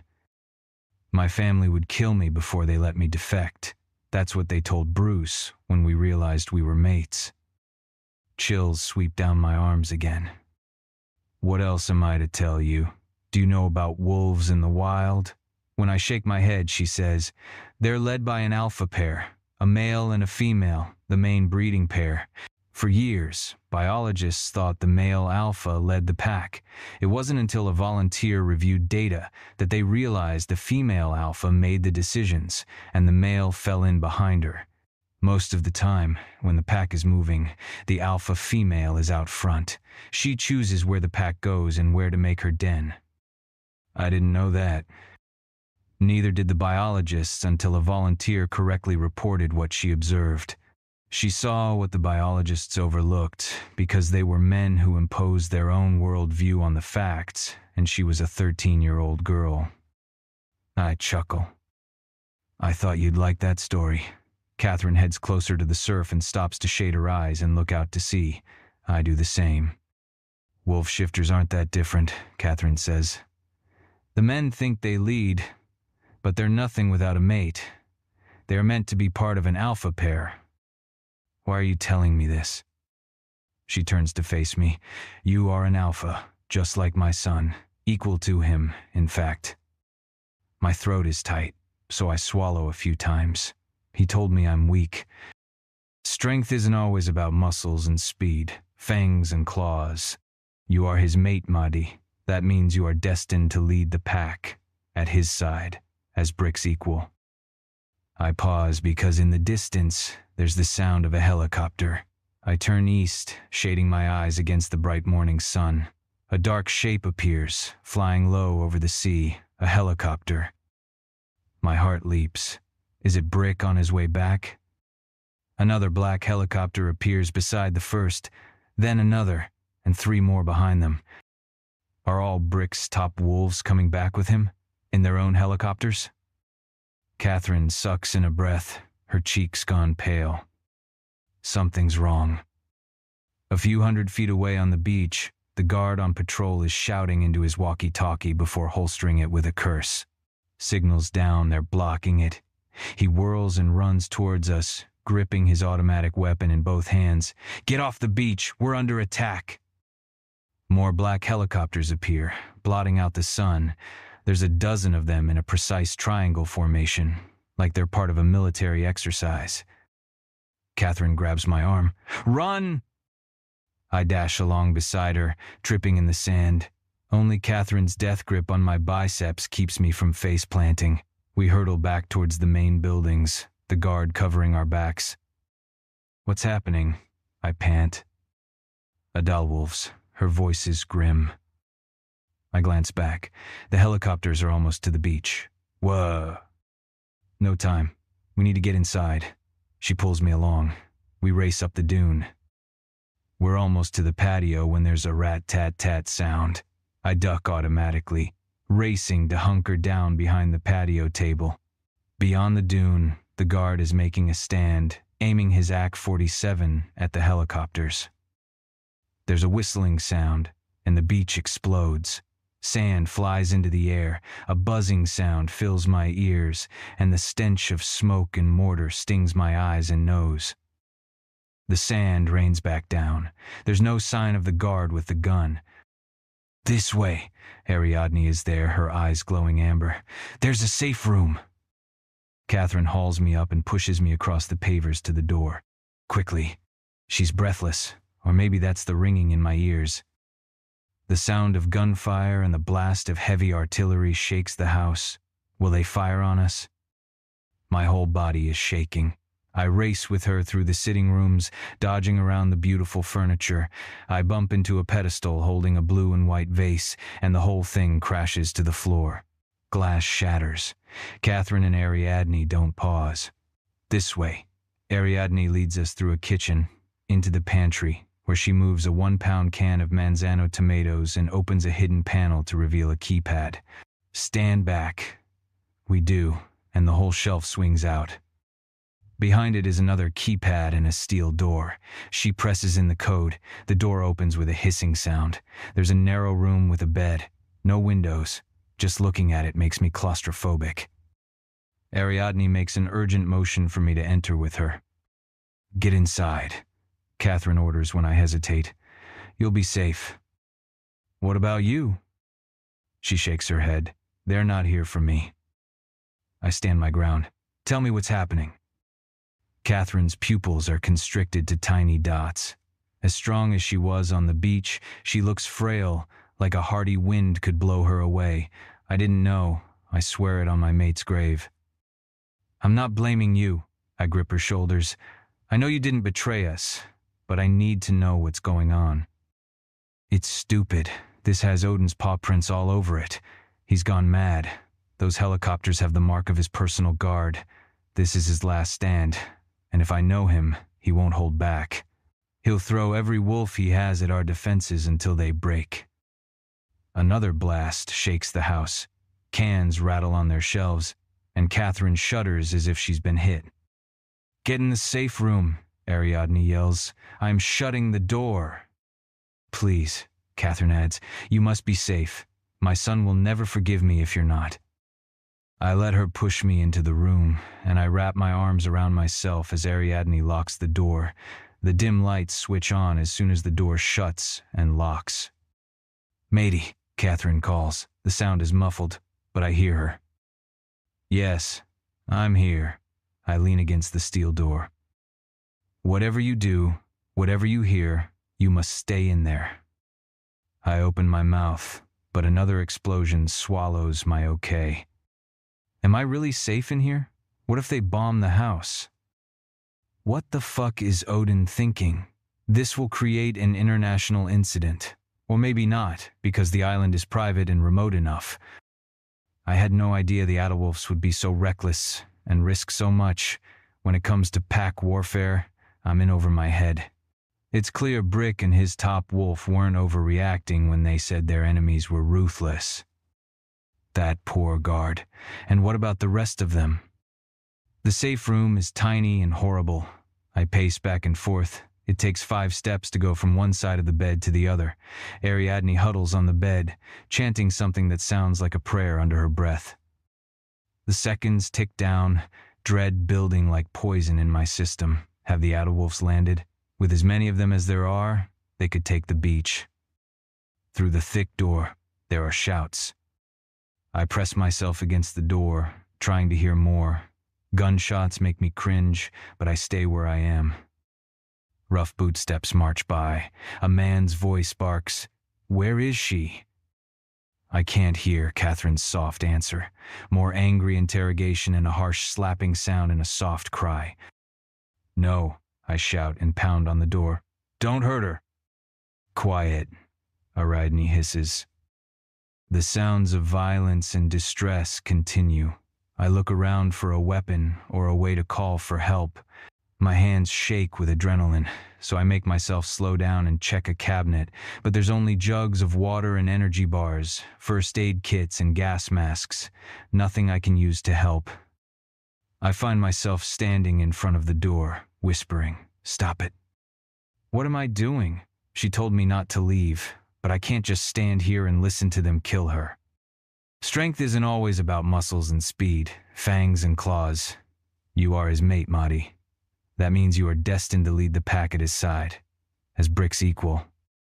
A leader wouldn't cringe in a safe room and leave a 60-year-old woman to face the enemy. A keypad is by the door. I glance at Ariadne. I have a feeling she wouldn't open this door if I asked, "What's the code?" I hit a big green button, hoping it'll override things. "Don't," Ariadne shouts. A pause, and then the sound of hydraulic pressure releasing. The door swings open. Catherine's crumpled on the tiled floor. A huge man in black body armor stands over her, a machete upraised to strike. "No," I shout. He raises his head, and I tense at his brutal, scarred features. "Don't hurt her. I'll come with you." "No," Catherine protests feebly, struggling to push herself up. The man kicks her. She flies across the pantry, crashing into an opposite wall. The shelf cracks, and she falls to the floor. Glass jars rain down, shattering on the tile. Catherine lies among the wreckage, so still, I fear she's dead. "Stop it," I scream, rushing him. He catches me easily and drags me through the kitchen and into the hall. 2 more black-clad guards flank us. "We've got her," the scarred brute tells them. "Let's go." He pins me under his arm, and I struggle until something pricks my neck and the darkness swallows me. Chapter 9. Brick. We arrive at the game site, pulling into a snowy lot to park. A second SUV pulls up beside ours. I expect to see Sully and the rest of our party, but only Billy climbs out. He's been giving me space, knowing he's on my shit list. My wolf still hasn't forgiven him for mistrusting Madison. "Where's Sully?" I ask. "He stayed behind." Nickel answers for Billy. "There was some sort of security glitch on the island." "What's happened?" Mahdi is on the island. "Is everything okay with my ma?" I catch myself before I say mate. I'm here to pretend to find a mate. I hate it, but I have to keep up the ruse that I haven't attached myself to a human a little longer. "Is everything okay?" "It's no big deal. The guards were a little late to check in, that's all. Sully's team is supposed to check in every hour on the hour. Sometimes via phone or video call, but most of the time it's done with a special code. The internet went down for a few minutes. That might have delayed it." My wolf goes into overdrive, slamming against the walls of the cage. Every muscle in me tightens to keep from unleashing the beast. I need to go. My mate might be in danger. "With all due respect," Nickel faces me, careful not to meet my eyes while still standing strong. "This is probably nothing. Sully's on it. He should be conferencing now with the head of security on the island. If anything's wrong, he'll fly out himself." My nerves are screaming red alert. I should be there. I shouldn't have left. What sort of alpha am I, leaving my vulnerable mate alone? "You need to be here, Alpha," Jake murmurs.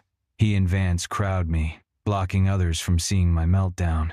Beyond them, I sense Billy watching me. "If you want to sell this, then Jake is right," Nickel says. "Think of the pack." Right, the pack. I need to focus on why I'm here. A show of strength to prove I'm not moon mad. The whole shifter world is watching. Nickel pulls out his phone. "Do you want me to call Sully?" He tries and grimaces. "I have no signal." My top wolves hover around me, waiting for me to make a decision. It's up to me. I've come all this way. This is the plan. Show my face at the mating games. I don't have to stay long. Let's go, I growl. Jake and Nickel nod, relaxing. Just get through one game, Vance says. Smile, shake hands, make conversation. Right. My voice is so gravely, it may as well be a growl. Smile. As they say in England, stiff upper fang, old chap, Vance says in a horrible accent. We do not say that, Nickel mutters. He catches sight of my face and advises, perhaps a little less fang. I glare at him, and he lowers his eyes. Never mind. Let's go. I follow the scent of ash down a path that cuts through the trees. We emerge in a field. In the center, a pile of tree trunks shoots up flames taller than me. Members of the other packs congregate there in tight huddles organized by pack. I lead my pack to a spot near the bonfire, close enough to feel the heat but not be seared by it, and out of the path of the billowing smoke. A group of wolves dressed in black march up from the opposite side of the field to stand across from us, and my wolf snaps into focus. So does Billy. Guys, he mutters, and my sister Jake and Vance quiet. The Adderwolves are here. Good, Vance says. He and Jake step in front of Scarlet as if to block her from the Adderwolf pack's view. It'll make things more interesting. Sometimes these games get violent, as long as no one dies. But if someone falls into a chasm or suffocates in a snow cave, it's just a horrible accident, Jake murmurs back. Vance smacks his right fist into the opposite palm. Exactly. Wait, where's Aiden? Nickel narrows his eyes.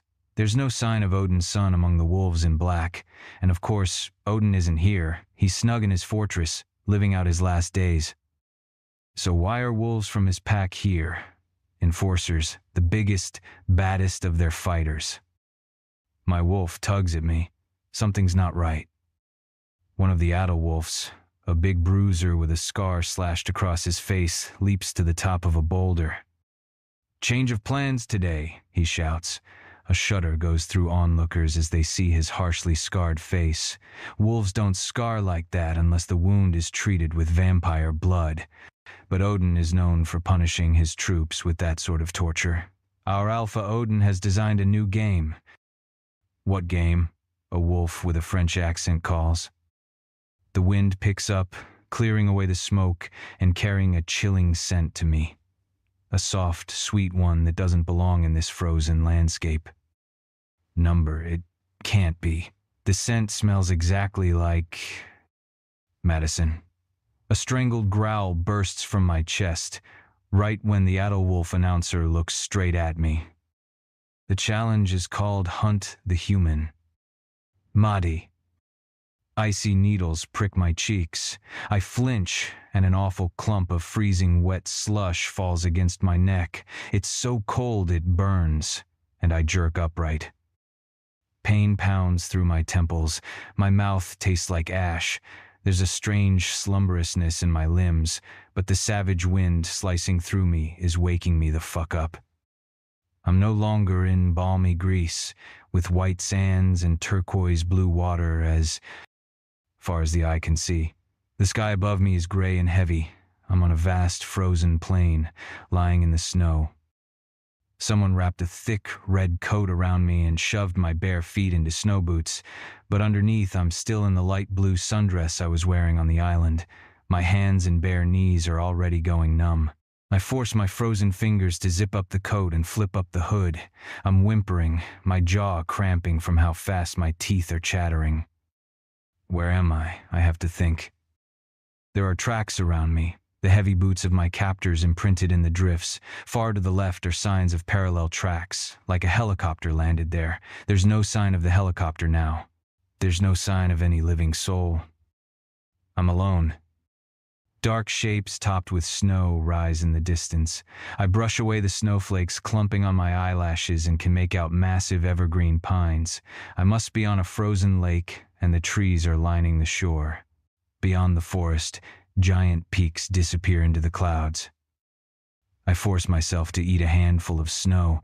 The frigid sting wakes me up further. My fingers throb with pain that fades to numbness. I shove them in the coat pockets. My last memories are of the scar-faced man dragging me through the kitchen, leaving Catherine's broken body lying on the pantry floor. I hope she and Ariadne are okay. I hope someone figured out how to get a signal and radio for help, because I need someone to figure out what happened and find me before I freeze to death. The Autowolves must have drugged me and dropped me in Alaska, or somewhere with frozen lakes, mountains, and pine trees. Not Alaska, Sweden, because that's where Brick is, right? The only reason the Autowolves would be after me is because of him. First things first, I have to find shelter.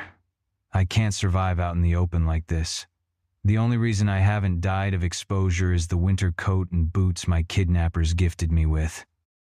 Thanks for nothing, asshats. They must want me to survive long enough to... what? Die tonight when it gets much colder?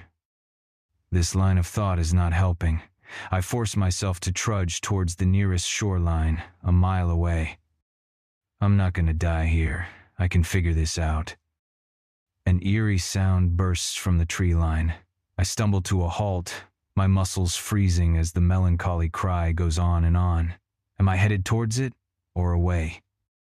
The howl stops and starts again, then another and another, echoing off the mountains until the howling comes from all sides. It might be Brick or his pack, but it might not, and I can't risk it. I grit my teeth and start to run towards the shore. Brick. I crash through the forest, branches whipping my face. I'm running, still in human form. I haven't taken the time to shift. My speed turns the falling snow into sharp sleet slicing at my face. Wolf howls echo all around. She's out there, alone, my mate. I knew something was wrong. And now she's in danger.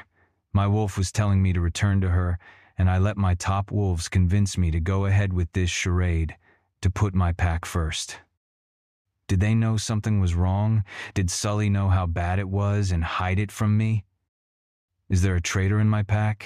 Can I trust any of them to fight for a human? But I can't stop to think about that now. I have to find her. I put on speed, dodging boulders and pushing through the tightly thatched pine boughs. Branches crackle and snap, dumping snow in my wake. When I break free from the woods, Billy is running flat out beside me. Scarlet, I grit out. Maudie is my first focus, but I can't forget my little sister. With the Autowolves making trouble, she might be in danger. Headed back to the hotel under guard, Sully will keep her safe. If Sully can be trusted, damn it. Behind us, a long, low bugling sound rings out, a hunting horn. What's that? Billy asks. The start of the games, I answer grimly. Now more wolf packs will be out to find Maudie. Nickel stayed behind to explain. The packs wouldn't... Some of them would. Some of them would find hunting a human distasteful. Some of them would relish it. Howls break out. Among the rest, I recognize Jake and Vance's distinctive song. Billy says, I told them to spread out and watch our backs. The Autowolves are up to something.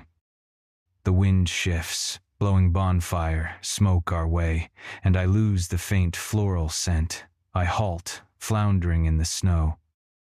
This way, Billy says, and I follow him to higher ground. We come up on a rocky hilltop, overlooking a thick pine forest.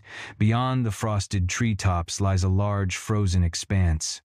There, on the lake, he points. There's nothing but white, but then swirling snow settles, revealing a tiny red dot, a figure struggling across the snow-covered ice. Maddie, my mate. I'm off like a shot, speeding down the hill. Alpha, Billy shouts. Wait! He's running too, but a few feet behind me, so when I plow into the waiting Autowolves, he's able to avoid their attack. Giant black and brown wolves surround me on both sides, leaping to bring me down. They're half feral, with huge fangs and bright red eyes. Odin's enforcers take a potion to enhance their strength. The side effect is red eyes. The leader, Scarface, strides forward, still in human form. Odin sends his regards. He will relish news of your death as he did that of your father's. He leaps, shifting into a giant black wolf, and goes for my throat. His followers score my sides. I snap at them, and they retreat, only to press into me. Teeth graze my legs, my flanks. A heavy weight lands on my back, a wolf trying to pin me, so Scarface can tear out my jugular. In a fair fight, I could destroy every one of them and not break a sweat. But I'm outnumbered, 10-1. The sheer number of bodies threatens to crush me. Billy stands free of the wolf pile, lunging at anyone who comes close. He's looking for an opening, ready to jump in to help me fight. In a burst of energy, I throw the wolf on me off and rear up. I climb over the seething black mass of wolves and leap to freedom. I'm running again, with a whole host of red-eyed wolves lunging at my heels. They're not going to stop until they've dragged me down. All the while, Madi is out there, freezing to death. How can I save her? Billy pushes close, knocking a few of my pursuers off their feet. He's at my side, fighting. He's never made a secret of how much he hated Madi. I've been punishing him for that. He used to be my right-hand wolf, my top fighter. I have to trust someone. Madi's life is on the line. Billy, I slash my hand out, waving him off. Go! 2 more Adulwolf wolves tear out from their hiding spots under the snow-laden bushes. I dodge them. I don't have time to stop and fight. Billy dashes around them too, and glances behind. I don't have to look back to know the Adulwolfs are growing in number, and who knows how many wolves they have waiting to trap me. Go, I shout to him again. I can't bear to say this, but I have to. Save her for me. I want to be the first to reach her, but the Adulwolfs are going to keep attacking me and they'll slow me down. The minutes are precious for a frail human. The difference between frostbite and hypothermia. And she's in danger, hunted by hostile wolves. If I know she's safe, I can lead these Adulwolfs into a trap of my own. Jake and the others will catch up with me eventually. I can hear their howls in the distance. They probably stopped to fight as many Adulwolfs as they could, and now are coming to level the fighting field. We'll deal with our enemies and meet up with Billy and Madi as soon as we can. Alpha, Billy says, indecision wars on his face. You're sure? In the past few weeks, I've shunned him for how he treated Madi. I've cut him out of my inner circle and withdrawn my favor, wounding him the best way I know how. But now he's Madi's only hope, and he's still my pack, the fiercest wolf I know. I trust he will find my mate and defend her to the death. Brother, I say, and his expression transforms, the harsh lines in his face melting away. He can see how much I need him, and for the first time in weeks, the chasm between us disappears. Go. The fastest Adulwolfs have gained on us. I see their black heads out of the corners of my eyes. Their scent is everywhere. They probably mapped out this territory and planned this route. That, and their sheer numbers, are the advantage they have in this fight. Teeth snap at my legs. I tear off my coat to make it easier to shift and skid to a stop. My abrupt halt makes the wolves on my tail go flying past me. I leap, shift midair, and land as a wolf. I knock 2 of the Adulwolfs aside and veer left, leading my enemies away. The last thing I see before the red-eyed wolves close in is Billy's white and gray wolf, bounding down the mountain towards the lake, with 2 black Adulwolfs hard on his heels. Hang on, Madi. Help is on the way. Madi. By the time I reach the tree line, my body's sagging, my heart's exploding in my chest. As grateful as I am for the boots, they don't quite fit me. I have to half-trot, half-shuffle to keep them on, and my calves and shins are screaming.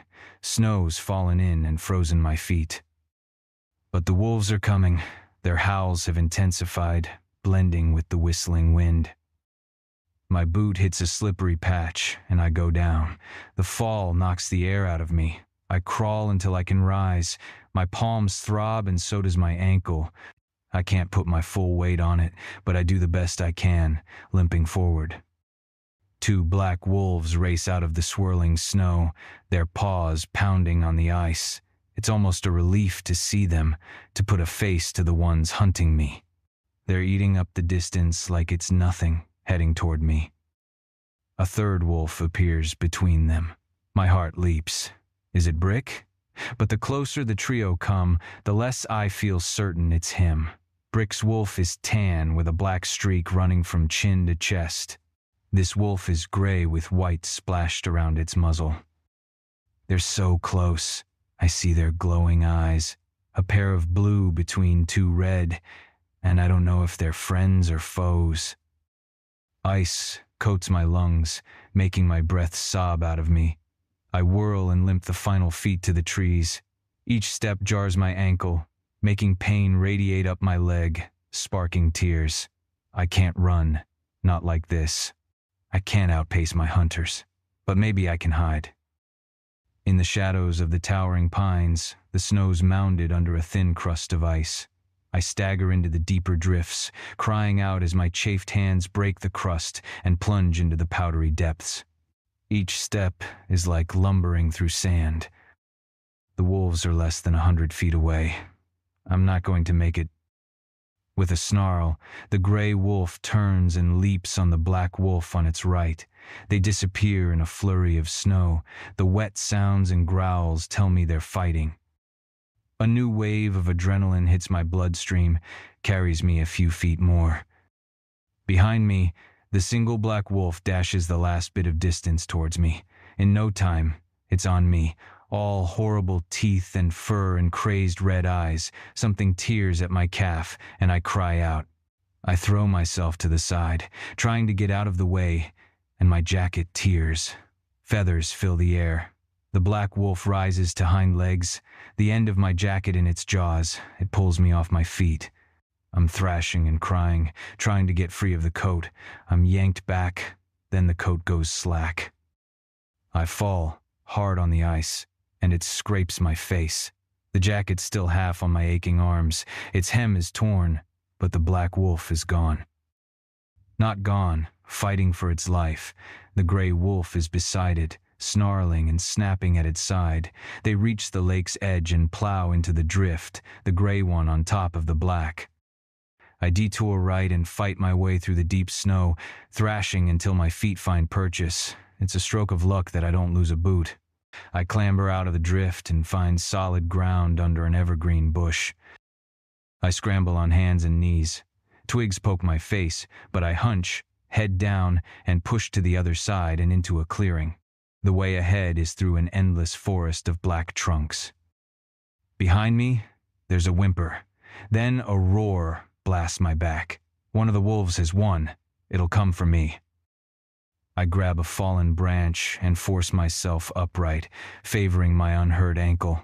I can't run anymore, and I can't hide, not in this bright red parka. The gray and white wolf pushes past the underbrush. It's huge, with bright blood soaking the white fur under its long fangs. My jaw has cramped. It barely opens enough to let out my scream. This is it. Brick will find me here, torn to pieces. I use the last of my strength to raise the branch. Maybe he'll know I didn't go down without a fight. The wolf paces towards me. Its eyes glow electric blue.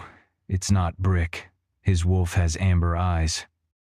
The wolf is almost on me. My legs are close to giving out. It's now or never. I slam the branch toward it. It jerks back, and I miss. The wolf rears to hind legs, morphing before my eyes. White fur disappears, becomes white and pink skin, something human. I should hit it now, when it's vulnerable, but my next swipe overbalances me, and I have to use the branch to prop myself upright. By the time I raise the branch again, the wolf has become a man. A familiar-looking man. Scowling face, strong jaw, I know him. It's Billy, towering over me. Barefoot, ankle-deep in the snow, and very, very naked. Of all the wolves to catch up to me, it has to be the one from Brick's posse who hates me most. He's probably here to kill me, and tell Brick the Outer Wolves are responsible. Fuck him to infinity and back. I swing the branch at him again and get a solid hit into his chest. Rage gives me strength. What the fuck? I'm trying to help you. He grabs the branch, and we struggle. I'm bellowing nonsense, doing my best to drive the branch through his solid peck into his heart. I get a few whacks in before he wrenches my weapon out of my trembling arms. He glares at me, bits of bark clinging to his stubbled jaw. Stupid human. I lunge at him, lose my balance, and fall. He waits until the last moment to catch me, scooping me up. We glare at each other, faces mere inches apart. I would choke him out if I could move my arms. He curses, "I have to get you to safety." Let me go. My teeth clatter. I can't. Brick will kill me. Where? He's coming. The Outer Wolves are doing their best to stop him. It's a dog pile. His shifter heat seeps into me, keeping frostbite at bay. They dropped me here. Yeah, I got that. He carries me to the lake edge, hesitates. A howl breaks out, and his whole body tenses. That's Vance. Hang on. His grip tightens, hauling me close so he can run. The snow blurs the world around us. His speed turns the snowflakes into needles, driving into my scraped cheeks. Everything hurts. My tears are frozen, tracks down my face. The howls have started up again. A wolf with a gray face and black back leaping towards us, and I flinch. It swerves to fall in behind Billy. I jolt, and Billy murmurs, "It's okay, that's Jake." I'm still gasping with the need to run away. After what I've been through, the sight of a strange wolf isn't reassuring. A second wolf, black with some rust markings on its sides and on either side of its throat, joins it. I bite back a warning because it seems to be guarding our flank with the first one. It has glowing amber eyes, like Brick. Billy's heading for the north side of the frozen lake. I hunch against him, ready for him to flounder in the drifts by the trees, but he simply gains speed and leaps high over the bushes, landing in a rocky area. We're heading uphill, and both he and the wolves are running like they're on flat land. Billy's not even out of breath. Like Brick, his temperature seems hot, warming me through to my skin. I'm sweaty under my parka. Above our heads, snow slides off a giant rock outcropping. Billy curses, narrowly avoiding the mini avalanche.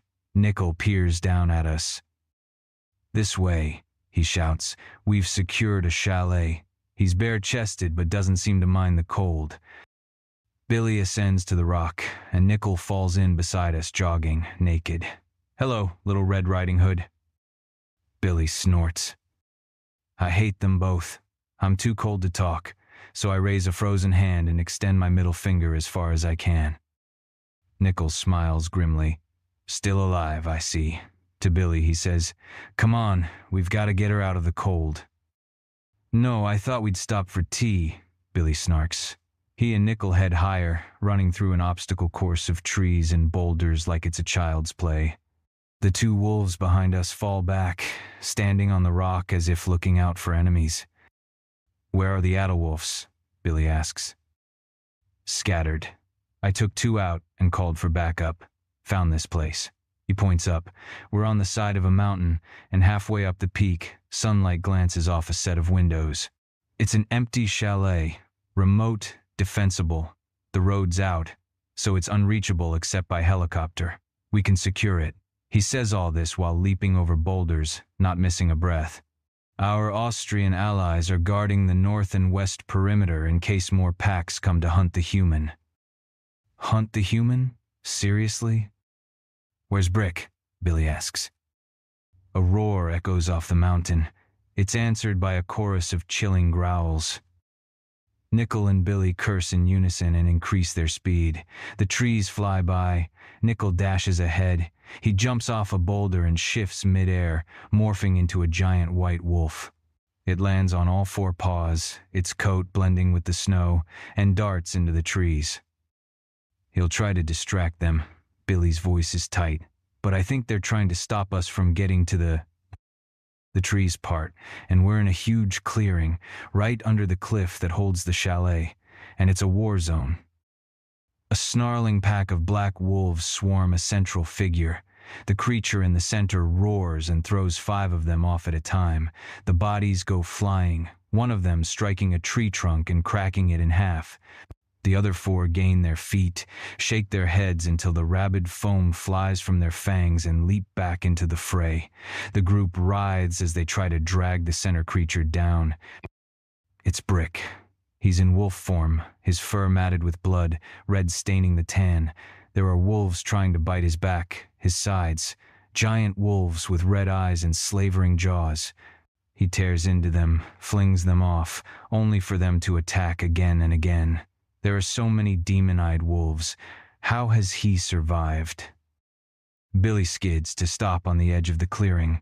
The 2 wolves we left behind, Jake and the other, probably Vance, come hurtling past us and join the pile. They rip at the wolves, attacking Brick, dragging them off one by one and pinning them down to rip out their throats. Blood sprays, spattering the snow with bright red. Billy stands, holding me, every muscle in him tense. Billy, I have to shout twice before he blinks at me. Help him! I struggle, and he has to set me down. My ankle screams, and I bite my lip. I stagger to a sapling and hang on. Go! I can't leave you. He looks torn. He thinks he has to stay to protect me. But the enemy wolves aren't focused on me. They're closing in on Brick, slinking on all sides to attack him. They're not playing Hunt the Human. They're focused on Brick. I grab Billy's arm. You need to help. Brick is standing strong, but his fur is soaked with blood. I can't tell if it's his or the enemy's. 3 of the Adao wolves close in, one of them going for Brick's neck. I'll be fine. I give Billy a shove. They're killing him. With a curse, Billy whirls and runs toward the fight. He leaps and shifts in midair. A giant white and gray wolf lands on the wolf in front of Brick, pinning it before it can tear into Brick's neck. Brick turns on the wolf to his left, savaging it with brutally efficient moves before turning on the wolf to his right.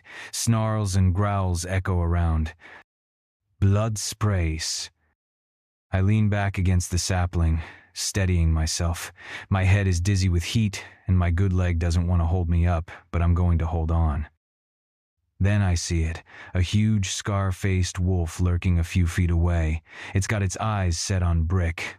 A sharp bark, and 6 more wolves pour out of the trees, dancing over the carnage to surround Brick. They're going to hold him for the scar-faced wolf to tear out his neck. I don't think, I just move.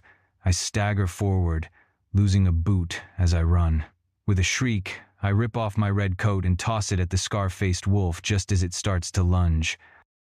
The coat flies through the air, landing on the scar-faced wolf's head. It's a pitiful distraction, but it works. The wolf charges forward like a bull, charging a red cape, only to get tangled for a moment. That moment is long enough. Brick surges, knocking the scarred wolf to the ground. The remaining enemy attacks him, but Billy and Nickel are at their backs along with Jake and Vance. This was the enemy's last stand. My heart is in my throat as I watch the melee. The flying fur settles, and Brick stands triumphant over the scar-faced wolf. I did it. I saved him. My legs give out like I'm a puppet whose strings have been cut. Brick turns to me just in time to watch me fall. Chapter 10. Brick. Madi. Oh, fate, my brave, sweet little mate. I shift to human form and catch her up in my arms. Get her inside. Quick, fuck. Billy and the others have finished off the red-eyed wolves. They flank me as I fold Madi close to my chest and run into the chalet. In here, an old Austrian shifter says, throwing the door open wide for my bloodied pack. I hunch and run through the living room, past grand windows showcasing the glorious mountain range. I need to get Madi somewhere private, safe.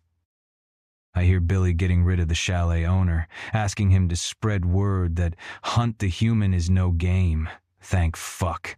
I don't need to involve other packs in this shit. Maddie's eyes are closed, her black lashes fanned out on her pale cheeks. Madison, matey, wake up. Look at me, sweetheart. I need to know you're okay. I readjust my hold and she whimpers, flinching. Baby, it's me. Her cracked lips part. Brick? She whispers. Her eyelashes flutter, but she looks dazed. I cup her face, careful to avoid smearing blood all over her. Her skin is so cold. I'm here. You're with me. I hold her closer. Stay with me, Maddie. Maddie's eyes open and try to focus on me. Are you okay? She croaks. I want to howl, my wolf still frantic. Oh, baby, I can't believe I let this happen to you. I never should have left you. I need to warm her up. How? Light a fire? Run a bath? I go to find a bath. What the ever-loving fuck happened out there? I bellow as I carry her down a hallway. I kick open a bathroom door and step inside. Adelwolf bastards, Nickel says. I hear him and my other pack brothers moving in quickly, securing the chalet, assessing resources. Odin must have lost his ever-loving mind. Vance calls from another room. I hear the sound of curtains yanking closed. He's asking for war, and it's a war he won't win. He sacrificed most of his best wolves today. Fuck, I'd heard he's sick in the head, but this crossed all lines. It's the witchery. Billy's stomping this way. The old crone is long past her death date. She sucked the life and sanity out of Odin. It warped him. My fingers tremble as I turn Maddie's face one way and the other to see where the blood is coming from. How did this happen? They outright kidnapped my mate and dropped her in the middle of the pack games. I want to kill every one of those red-eyed fuckers all over again. Alpha, Billy follows me into the bathroom, and I snarl at him. He stops short, but I keep my teeth bared. I don't trust anyone right now. Not with Maddie. The Adelwolfs tried to kill my mate. Maddie shudders and lets out a softly pained gasp. Billy steps back, angling his head. Alpha, you're hurting her. I look down. He's right. I'm holding her too close. The scent of her blood is driving my wolf mad. I need to strip her down and see where she's wounded. She blinks at me, shivering. Blood trickles from her temple down her cheek where a twig grazed her. If she was a shifter, that shallow cut would be healed by now. But she's human, and I have no idea what the fuck to do. I kick the hot water knob on with my boot, too enraged and protective to put Maddie down even for a moment. Then I whirl to face my pack brothers who now crowd the doorway. Would somebody please tell me what the fuck happened on the island? I roar. Sully knew about a security glitch. Did Sully know something happened and didn't fucking tell me? I point a finger at all of them. Did any of you know that my mate had been kidnapped? Vance and Nickel draw back as if I'd struck them. These are the men I normally trust with my life. But right now I don't know who I can trust. Who fucked me over? None of them wanted me to mate Maddie. We knew nothing. Jake answers first. I swear it, Billy says. On my life, Nickel chimes in. I'll try Sully now, but I'm sure he didn't know either. Billy pulls his cell phone from his pocket and hits a button. I will tear out the throat of anyone who played a part in this. I pin each of them in turn with a murderous glare. We're not the enemy, Alpha. Billy pockets his phone, shaking his head, apparently not reaching Sully. We're here. We have your back, as always. I recognize the truth in his words, but my wolf is still out for blood. I need to know how they found Maddie, and how they breached our security on the island. I bark. And I need reports from all pack security. Was anyone else hit? In the Berkshires? In New York? Yes, Alpha. They start murmuring about setting a guard. We're still in unknown territory, reliant on an ally's goodwill. I don't like it. Call in reinforcements. More Adelwolfs might still be out there, Billy is saying when Maddie shivers. I kick the door shut in their faces so I can tend to her in privacy. Count the bodies, I shout through the door, quickly but carefully removing Maddie's clothes. Document it, but keep it under wraps for now. I can't announce to my pack that our rivals kidnapped my mate and tried to get her killed when I haven't even told them I have a mate. Yes, Alpha, Vance answers. I sit on the side of the tub, cradling Maddie against my chest. I work carefully. Maddie is in shock, her lashes fluttering open and closed. You've got me, she murmurs. I've got you. Here. I strip off her flimsy sundress. There are scratches on her face, and the palms of her hands are torn. Her feet are bare, but somehow not bleeding. Her calves and knees are bruised and chapped from the cold. Her right ankle is bright red and a little puffy. I tease a twig from her hair. The rock in her engagement ring flashes on her bloodied, battered hand. Fuck, matey. I press my forehead against the back of her hand. Fuck. It's okay. Why is she comforting me? Number it's not. I don't know if I'll ever be okay again. Knowing my fragile, human mate could be taken from me at any time will forever haunt me. I lift her into the tub, arranging her body in front of mine. The water turns red from the blood and mud on my body. You're going to be okay. Just stay with me, baby. We can't warm you up too quickly. She whimpers, shrinking from the water even though I kept the temperature tepid. Your heat makes my skin burn.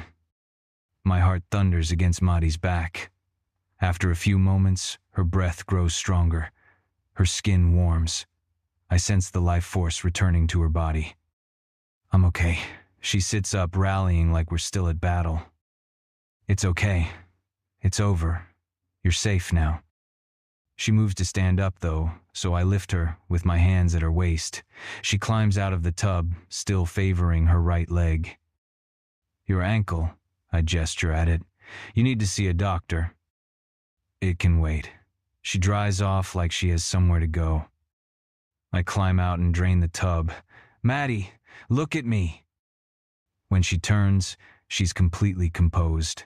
She's the same efficient, self-possessed assistant who walked into my office, turned my world on its head, and ripped my heart from my chest.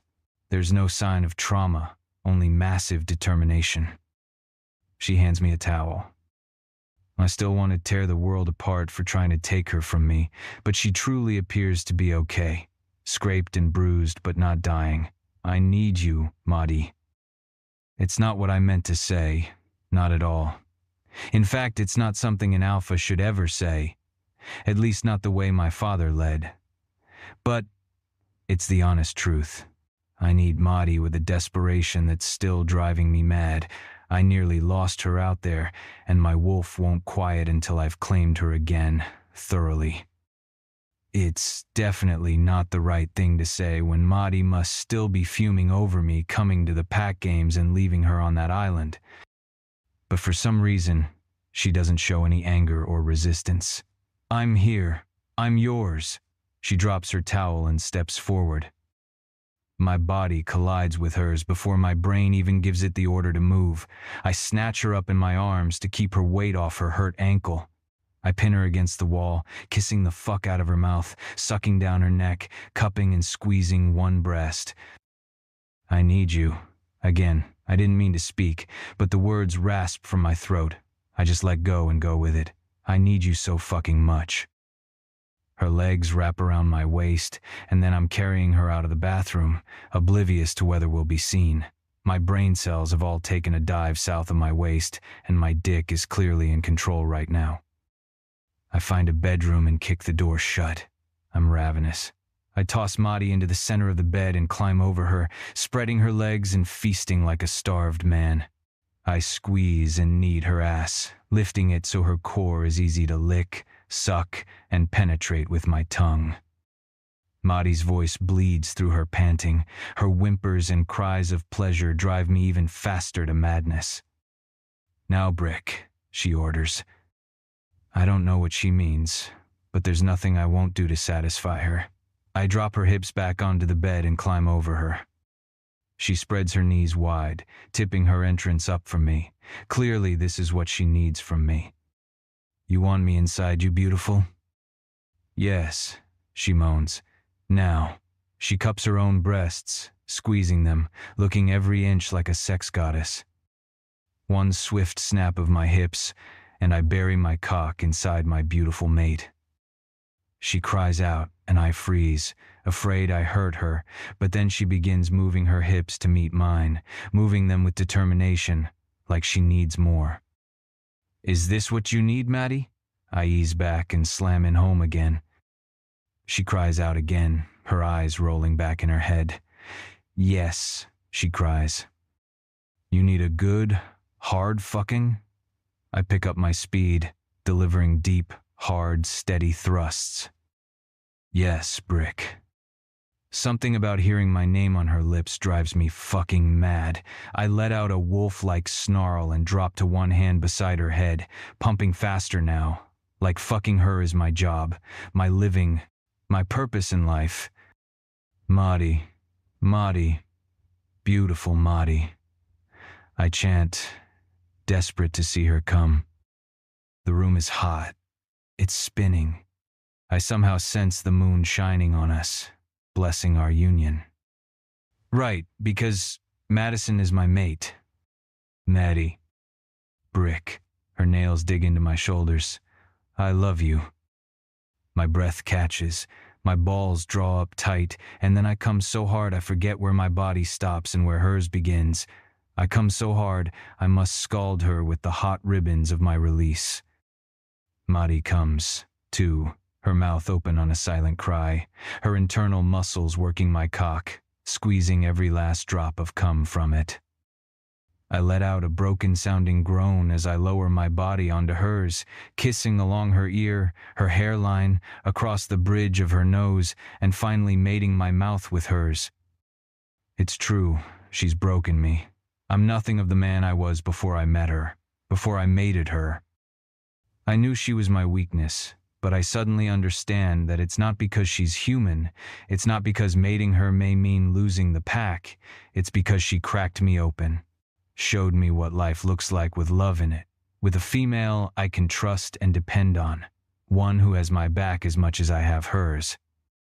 She made me vulnerable in so many ways. I'm racked by the fear of losing her, of her being harmed by my enemies, but most of all, I'm just vulnerable to receiving her love. If her love declarations during sex are real, I notice she hasn't said she loves me except when in the throes of an orgasm.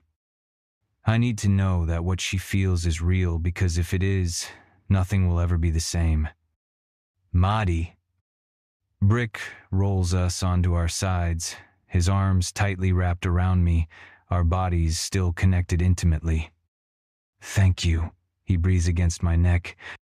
I love you, I repeat. Brick relaxes. It's true. All this time, I was holding back, trying to defend myself against love. I was afraid of getting hurt by Brick. Except newsflash, he's already hurt me. He probably will again. That is the nature of loving someone. It isn't always butterflies and sex on a beach. It's time to admit I'm all in with Brick. But we can't go on as we are. I'm not going to stay Brick's dirty little secret, so he'll need to figure that out if he wants to keep me. But that conversation can wait until later. Right now, I have questions. Were those wolves from the Adelwolf pack? Yes. Brick holds me closer, as if one of them might barge in and snatch me away right now. Why did they have demon eyes? Brick growls. Witchery. My father discovered that Odin drugs his enforcers to make them big, vicious, and stupid. The side effects are the red eyes.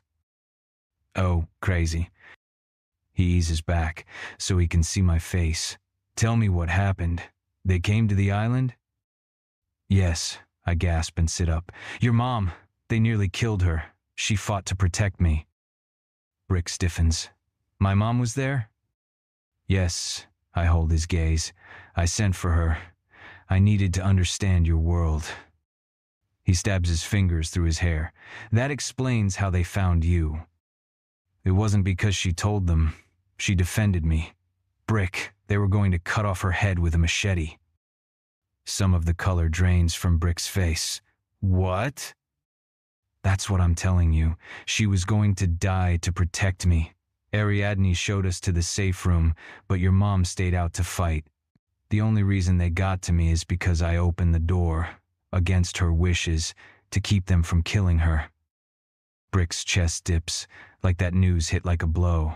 You're sure she's alive? I blink. God, I hope so. They left her when I came out. She was badly hurt, but still breathing. Brick rolls out of the bed. I rise, still hobbling, but my ankle feels like I only wrenched it. The pain isn't as bad as it would be if it were sprained.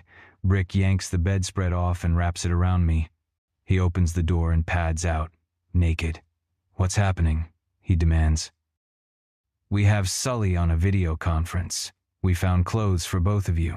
Jake offers him a pile of neatly folded clothing. Brick ignores the clothing, so I stay at his side in my bedspread cloak. We find the kitchen where Billy, Jake, and Vance huddle around a laptop, speaking to Sully on a bulky black laptop. My mom was on the island. He approaches the screen, and everyone falls away. Sully bows his head. Yes, Alpha. She's with a shifter healer in Corfu. 14 broken bones in her body, including 4 ribs. I cringe into Brick's side. Jake cusses softly. That could be fatal for a human, and even with shifter healing speeding, it sounds painful. Tears spear my eyes. Will she be okay? Yes, Sully answers, but it may take a few weeks for her to fully recover. What happened? Brick growls. The island is now on lockdown, secure, but we were hit hard. They blocked all internet and satellite signals before their attack. They somehow got a hold of our all-clear code and sent it a few minutes late. That alerted us that something was wrong, but by then, it was too late. And the rest of the pack? No reports of attack anywhere else, only the island or your location. But there, Odin didn't hold anything back. He bows his head lower. I failed you, Alpha. I swore on my life I'd keep your holdings safe, and now it is forfeit. He angles his head, showing his throat. I hold my breath. Brick wouldn't punish Sully for this, would he? Brick glares at the screen, his fists clench. Everyone else is frozen for a long moment, waiting for him to speak. Number. Brick's shoulders slump. It wasn't your fault. Billy cuts in quickly. No one could have guessed that Odin would have... The fault was mine. I never should have left my mate. The wolves in the room jolt as if electrocuted. They stare at Brick. Brick's head is bowed. His powerful body is naked but beaten down, like a warrior who lost a battle. You can't blame yourself for everything, I cut in. It sounds like the Adulwolves did something reckless. I don't know all the details. I need more information. But more than that, I need to ease the defeated expression on Brick's face. Yes, Maddie, I can. I never should have left you. I bite my lip. He's right, but no one could have predicted this. Do you think my mother was behind the attack? He asks quietly. She was not. I attempt to use that cutting authority in my voice that Brick wields. I called her to come to me. She tried to keep me in the safe room and would have died if I hadn't come out. Billy ignores me and continues to look at Brick. There's anguish in Brick's eyes, likely the same anguish he's held since the day his father died. It must be horrific to not know if you can trust your own mother. If Odin's really lost his mind and is making some kind of last-ditch attempt to take you down, it stands to reason he would be willing to kill his own sister if she stood in his way, Vance muses. The seeress might have foretold her alliance with Mady, Jake offers. She predicted Mady would be your... Billy stops short at Brick's glare. His what? I ask. Billy shakes his head. Never mind. It's just a rumor they spread to try to weaken our pack. What was the rumor? I attempt to use that authoritative voice again. I'm the Alpha's mate, not their goddamn assistant anymore. They should answer my questions. Billy looks to Brick, who is frowning. Problems can't be solved without the facts, I say. The air charges when still no one answers me. That's when I lose patience. Okay, I turn to walk out of the kitchen. I'm leaving. No one follows when I walk into the bedroom. I hear their voices continue the discussion the moment I walk out. My limp spoils my dramatic exit, but that's fine. I'm not throwing a tantrum. I'm done here. I'm not done with Brick. I understand he and I are inextricably entwined until the day he dies, but this doesn't work for me. I'm not available for being hidden like a dirty secret or being relegated to lower status. I'm not interested in the kind of marriage or partnership his parents had. He has a lot to figure out. So do I. Like what I'm going to do for a career now. I put on the clothes Jake handed me. The outfit is clearly resort-bought loungewear, probably from the spa area. The buttery soft fabric in pale peach feels good against my cold-burned skin. I don't have anything I own here. Not a scrap of clothing, not my cell phone to call Aubrey, not a credit card to buy myself a plane ticket home. I hate feeling so dependent on Brick. I need ice for my ankle, and I don't even want to ask for that. I slip on the pair of warm woolen socks that came with the loungewear set and make my way back out to the kitchen where the guys are still all gathered. Brick looks like he's aged 10 years in the last few weeks. Tension lines tug his brows together and his lips downward. He catches my gaze, and I see conflict and regret swim in his dark eyes. When he holds an arm out to me, I step into his embrace, allowing him to pull me close and draw in my scent. I wait until my scent relaxes him before I drop my bomb. I need to go home. Brick. I'm not surprised by Maddie's statement, but it guts me. Of course, she wants to go home. She was just kidnapped and dropped on ice to be hunted by packs of brazen wolves.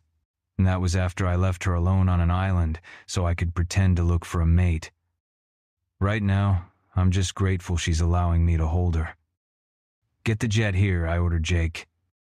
The jet is already en route with all of Maddie's things. Touchdown in 20 minutes, Jake replies. Someone get a doctor, I bark. No doctor, Maddie corrects, her voice firm. I just need ice for my ankle. Billy disappears and reappears with a bottle of water, a protein bar, and a first aid kit. I stand by, helpless, as my mate takes care of her own medical care. She squeezes the instant ice pack until it activates and secures it around her ankle with stretchy blue wrap. It's just like Grey's Anatomy, Vance whispers to Jake. I want the plane refueled and prepared to fly us back to New York. What about my mom? I asked Vance. When can she be moved? She has her own jet in Greece waiting to take her home as soon as she feels able. Will she be safe in Manhattan? Nickel asks. I mean, if they were really going to kill her on the island, will she now be considered a defector? She may need your protection, Brick. I feel Billy bristling. His instinct is always to protect me from threats, but maybe that's just so he can maintain his position as most important to me. Maybe he's threatened by Maddie and my mom, and that's why he puts wedges between us. Fuck, I don't know what to think anymore. About my mom, about how to handle my mating to Madison, about how to keep this pack together and ensure my family's legacy isn't destroyed by Odin Adderwolf. Maddie looks up at me. She trusts my mom, and my mom supposedly nearly sacrificed her life to keep Maddie safe. But if I've been wrong about my mom all these years, the pain of it all blasts through my chest like a javelin to the heart. I never dealt with this shit emotionally. I had to shut down all feelings to just survive. My father was murdered, and my mother, a woman I deeply loved who'd taken on an almost mythical position in our lives because we only saw her on weekends, poisoned him. I couldn't think about her. Cutting her out of my life was the only measure I managed to take. It was my first year at Yale, and I had to focus on keeping the pack. I had to recover from the financial hit and show massive leadership so my pack members wouldn't leave. Luckily, their rage over my father's murder put them firmly behind me, despite my young age and the loss of the bulk of our fortune. With the help of Billy, Nickel, Vance, Sully, Jake, and Eagle, I founded Moonco, and we made billions. That should have ensured their loyalty forever, but the Autowolves are dastardly. They sow rumors and discontent everywhere they can. If I make a mistake about my mother again, the pack won't recover. He won't recover. Then again, if I've wrongfully shut out the second most important female in my life, the thought sickens me. Tell her, I stop and clear the rust from my throat. Tell her to come to my building in Manhattan. She's under my protection now. I see the flash of warning in Billy's gaze, and he opens his mouth but seems to think better of saying anything because he closes it again.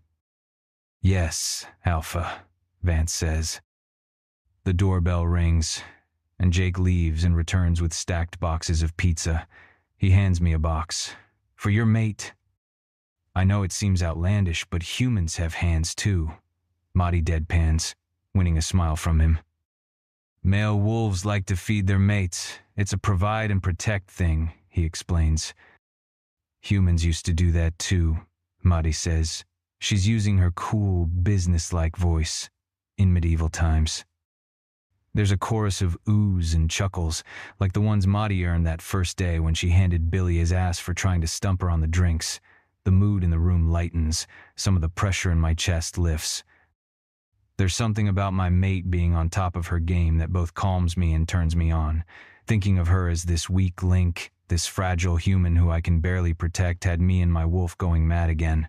But here, Marty is, reminding me she isn't to be trifled with. She was just used as a pawn in a war, was kidnapped, had her life threatened and nearly suffered, for a second time, hypothermia. But here she is, cool, calm, and collected. Facing off with me and the most powerful wolves in Manhattan without blinking an eye. I fucking love her for it. I cradle her face and pull it against my chest so I can drop a kiss on her forehead, then pull out a chair at the table. Make room for my mate. Chapter 11. Aster. Oma's breath rattles in and out of her chest. Odin, her grandnephew and our pack alpha, lies on his deathbed, sending his henchmen out on wild, dangerous missions. His Hail Mary pass before he dies. His demise seems to be dragging the life from Oma's body, too. I sit beside her bed and hold her gnarled hand.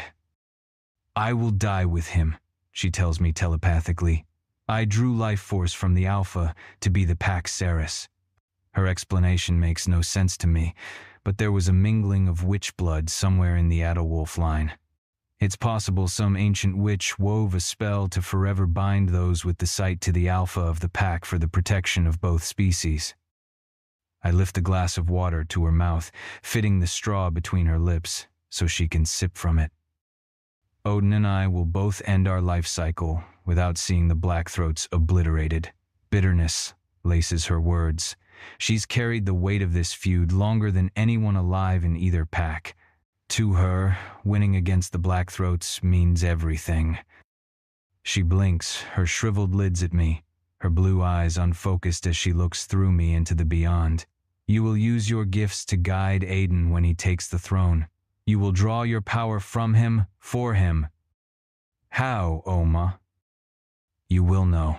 Her lips barely move when she speaks, like it's too much of an effort. I draw an uneasy breath.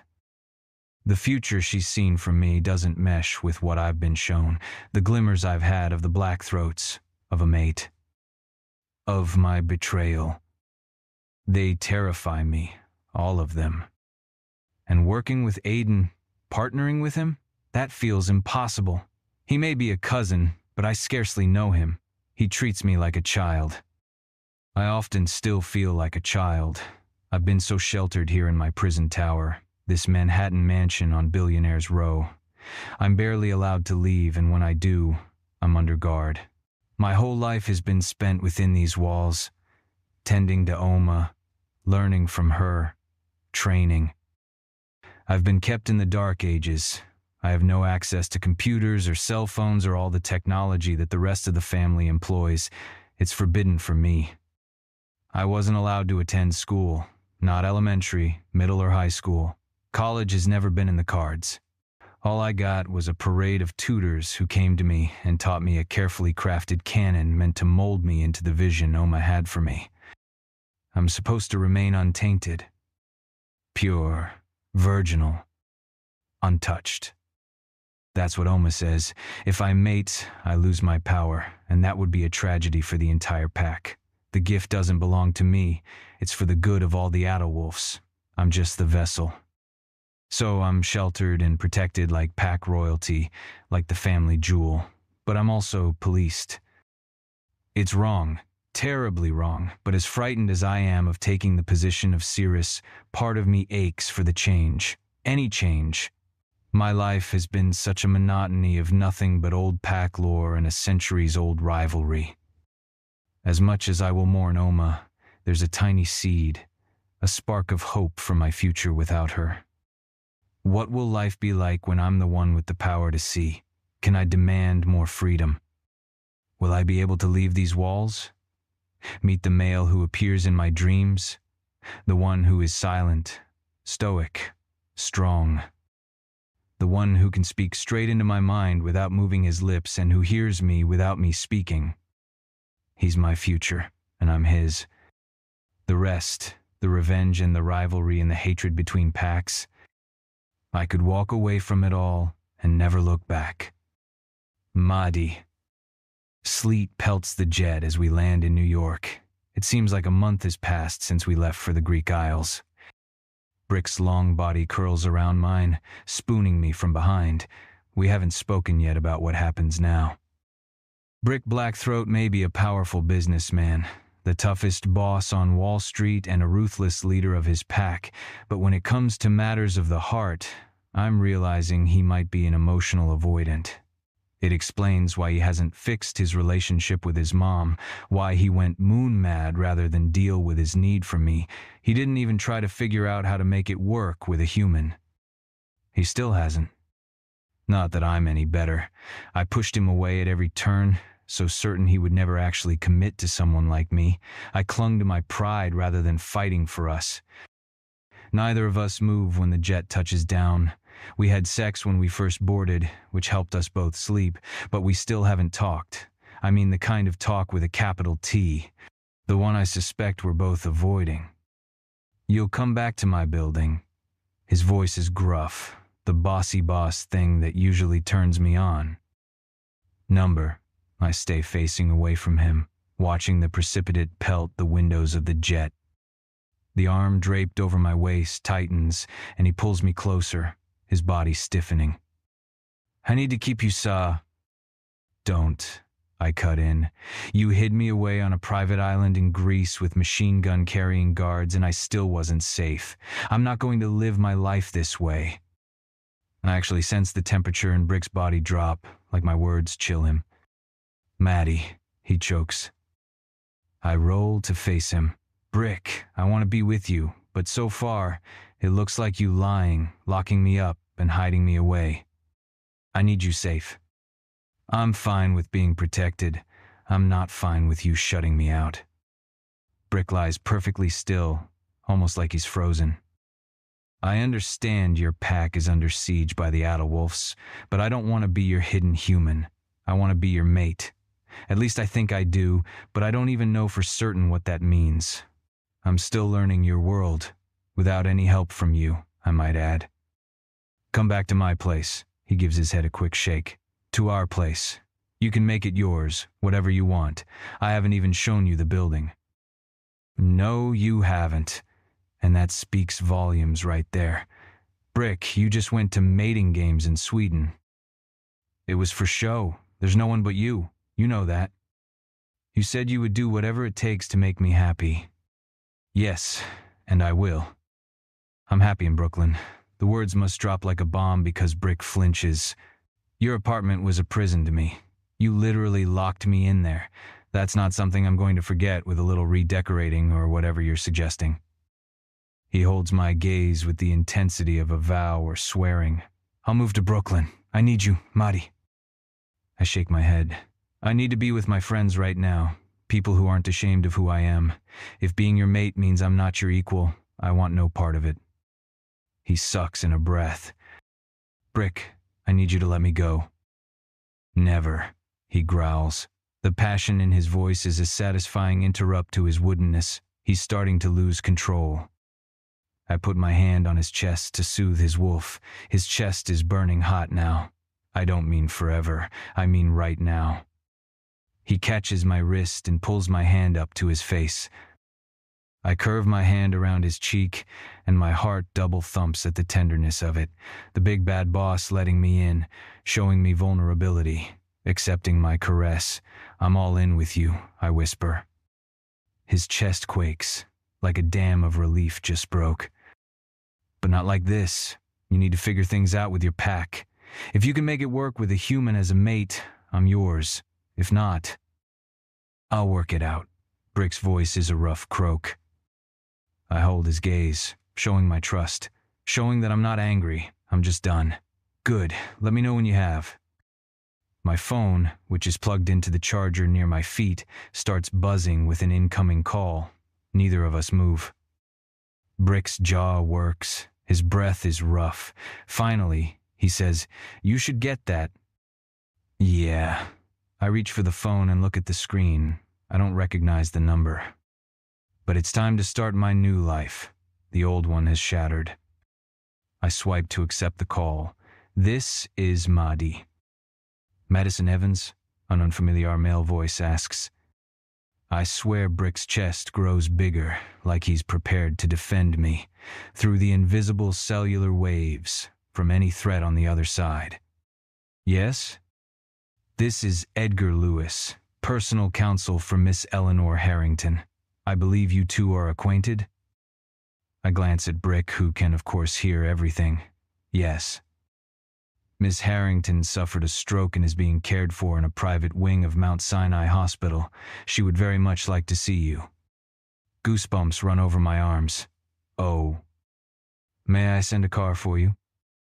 Brick frowns. Right now? I ask. Then I'm annoyed with myself. Just because they're rich and powerful doesn't mean I can't have boundaries, as I just practiced with Brick. Today, if possible, Miss Harrington is quite anxious to have a conversation with you. Deathbed confession, Brick mutters, flicking a brow. I'll take you. I shake my head at him. To the attorney, I say, I just landed from an overseas flight, but you can send a car to my residence in a couple of hours. Thank you, Miss Evans. I will have the driver call you when he arrives. We end the call, and I stare at Brick. You think she's dying? She thinks she's dying. After a pause, he says, I'd like to go with you, Mahdi. You were emotional after you found out who she is to you. Thank you, Brick, but I'm going to do this one on my own. You focus on your pack. Figure out whether I'm your official mate or not. You are, he swears. Make me believe it. I scoot past him to get off the sleeping platform, and he allows me to go. I will, Mahdi. His voice is somber. My heart is breaking. This isn't a breakup. This isn't a breakup. I remind myself. This is a recalibration. This is a chance to fix what doesn't work.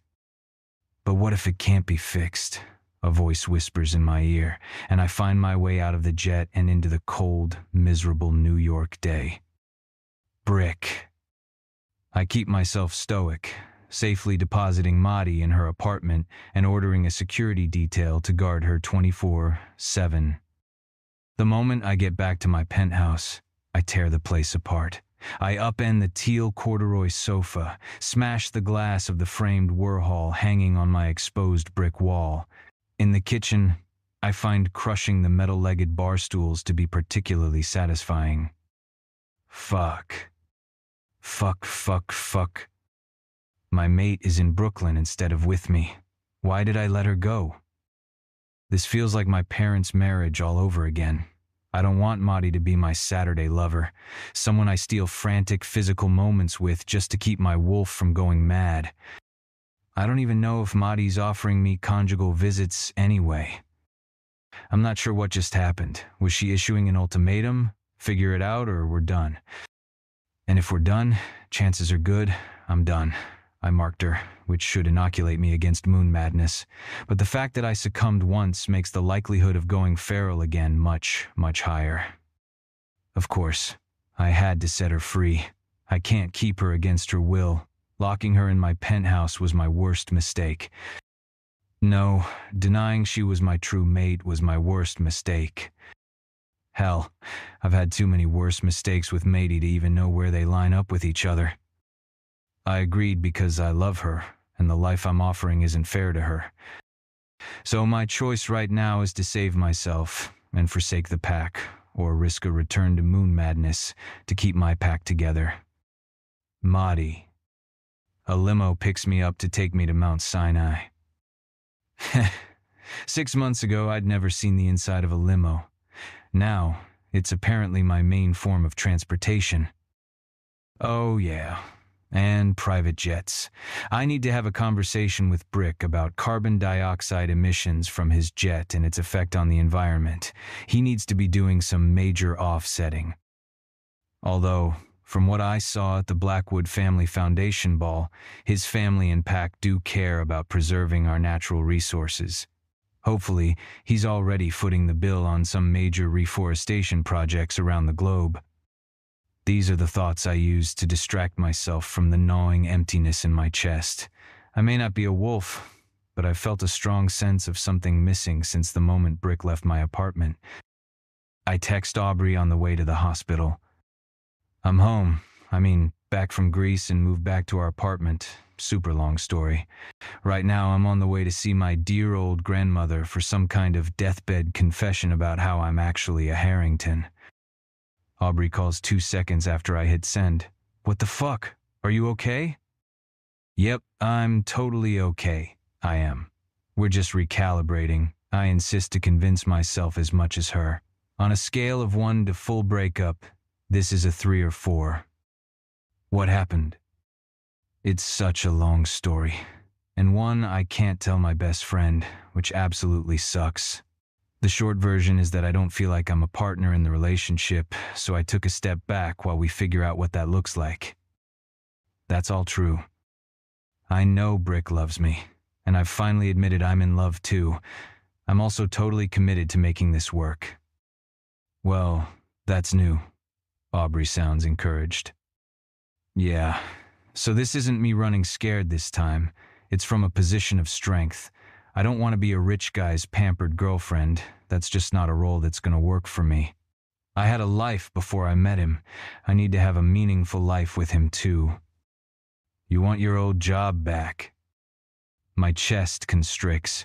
The loss of that job still hurts. I don't think so, I say slowly. I think I need to find another job. Well, you're still on the payroll at Moonco. Did you know that? And from the looks of it, you got a big, fat pay raise. What are you talking about? You got some official-looking mail from them while you were gone. One of the envelopes was ripped, so I took a peek. It was a pay stub, which I thought was weird, since you said he wouldn't give you your old job back. That is weird. I should be annoyed at Brick's attempt to buy me, but I have to admit knowing I still have a paycheck coming in takes some of the pressure off figuring out my next steps. His form of an apology, maybe? Yeah, maybe. I would never say I have a Cinderella complex, but I do feel loved by that gesture. Included, even though Brick didn't want me to come back to work. Is it a sign he plans to incorporate me back in at the office? When I imagine going back to work for my big bad boss, though, it doesn't sit right. Things have changed too much. The hurt of being falsely accused and having others still believe I had something to do with the security breach is still too deep. The limo pulls up in front of Mount Sinai. Ooh, okay, I'm at the hospital now. I wait for the limo driver to open my door. I now know how these things work. Yeah, what's up with that? The driver opens the door and offers his hand. I take it and climb out like I'm the Princess of Monaco or something. I don't know. I got a call from her lawyer saying she had a stroke and requested to see me. Work her for an inheritance. Aubrey tosses in her 2 cents. As if I'd want the... Don't let pride get in the way. She fucking owes you. She owes your mom. Demand your due. I smile. Aubrey is always in my corner. I have to go. Will you be home tonight? I will be home. Want to watch 80s movies? Definitely. See you soon. I end the call. The driver points toward a man in a suit standing in the doorway of the hospital. That's Mr. Lewis. He will take you to Miss Harrington's room. Oh, a personal escort. I dust off my imaginary princess crown. Okay, thank you. I follow Mr. Lewis through the maze of hallways on the 5th floor of the hospital until we get to a large private room with 2 walls of windows and at least 24 giant flower arrangements sitting on every surface. On the bed, Eleanor Harrington wears a full face of makeup, her dyed blonde hair in perfect order. Despite the effort put into her appearance, she appears frail and small in the bed. An IV runs to a port on the back of her hand, and an oxygen tube is plugged into her nostrils. Madison, darling, she holds out a knotted hand. 3 men in expensive shirts and ties turn and stare at me. My heart stops when I realize they must be her sons. One of them, Brett Harrington, is my dad. Who is this? One of the men demands. Leave us. Eleanor may look like a small gust of wind could carry her away, but her voice is as regal and commanding as any queen's. Mother, what's going on? Another of the men asks. Your mother has some legal affairs to see to, Mr. Lewis says. Please step out of the room so we can conduct business. All 3 of the men eye me suspiciously. I don't flinch, not for 1 fucking second. Here I am, your bastard daughter or niece. Look your fill, gentlemen. I am just as worthy of occupying space and breathing oxygen as you are. But what is this about? The first man presses. Get out, Miss Harrington snaps, and all 3 men scurry to obey her. Madison, my dear, please come closer, she says after they've gone. I step closer to her, conscious of remaining poised, not to please her, but to prove to myself that no one in this family will make me feel less than. I spent my lifetime feeling that way thanks to them. I'm done. She peers at me. You don't seem confused about why you are here. I nod coolly. I have unraveled the secret of my parentage. So you know that you are my granddaughter. Yes, my mother told me what you did. The old woman winces. I am sorry for what I did to her. Back then, I thought there's nothing I couldn't arrange or rearrange, including the life of my only grandchild. Only? She nods. Thank God your mother didn't do my bidding. She did a marvelous job raising you, so much better than I did with my sons. She waves a gnarled hand toward the door. They are all buffoons, spoiled, self-absorbed idiots incapable of finding their way out of a paper bag. I don't answer. One of those idiots is my father, the asshole who didn't even acknowledge me.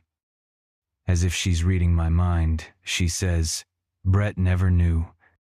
Me lips fall open. Never knew. Never knew you existed. He thought your mother miscarried. I know, I should have told him, but... She trails off, her mouth tight. I was wrong. I kept him from you. I didn't want him to marry your mother. I'm sorry. It's hard to breathe. My chest feels like a steel plate is pressing down on it. I don't want to forgive her.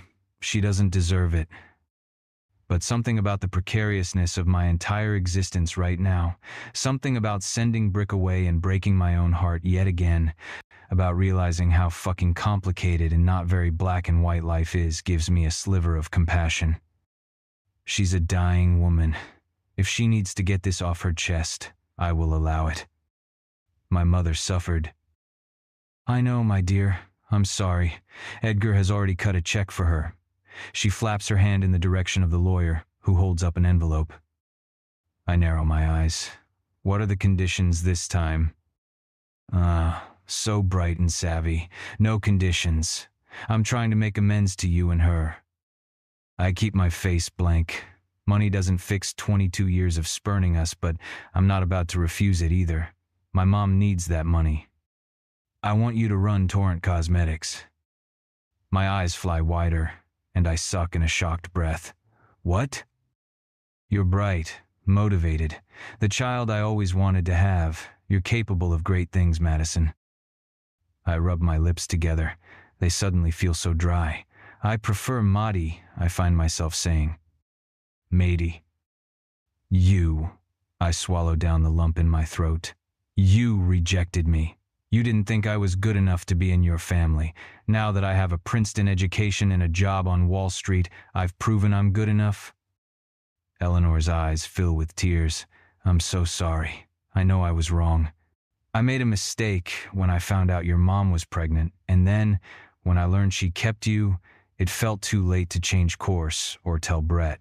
I kept doubling down on my mistakes.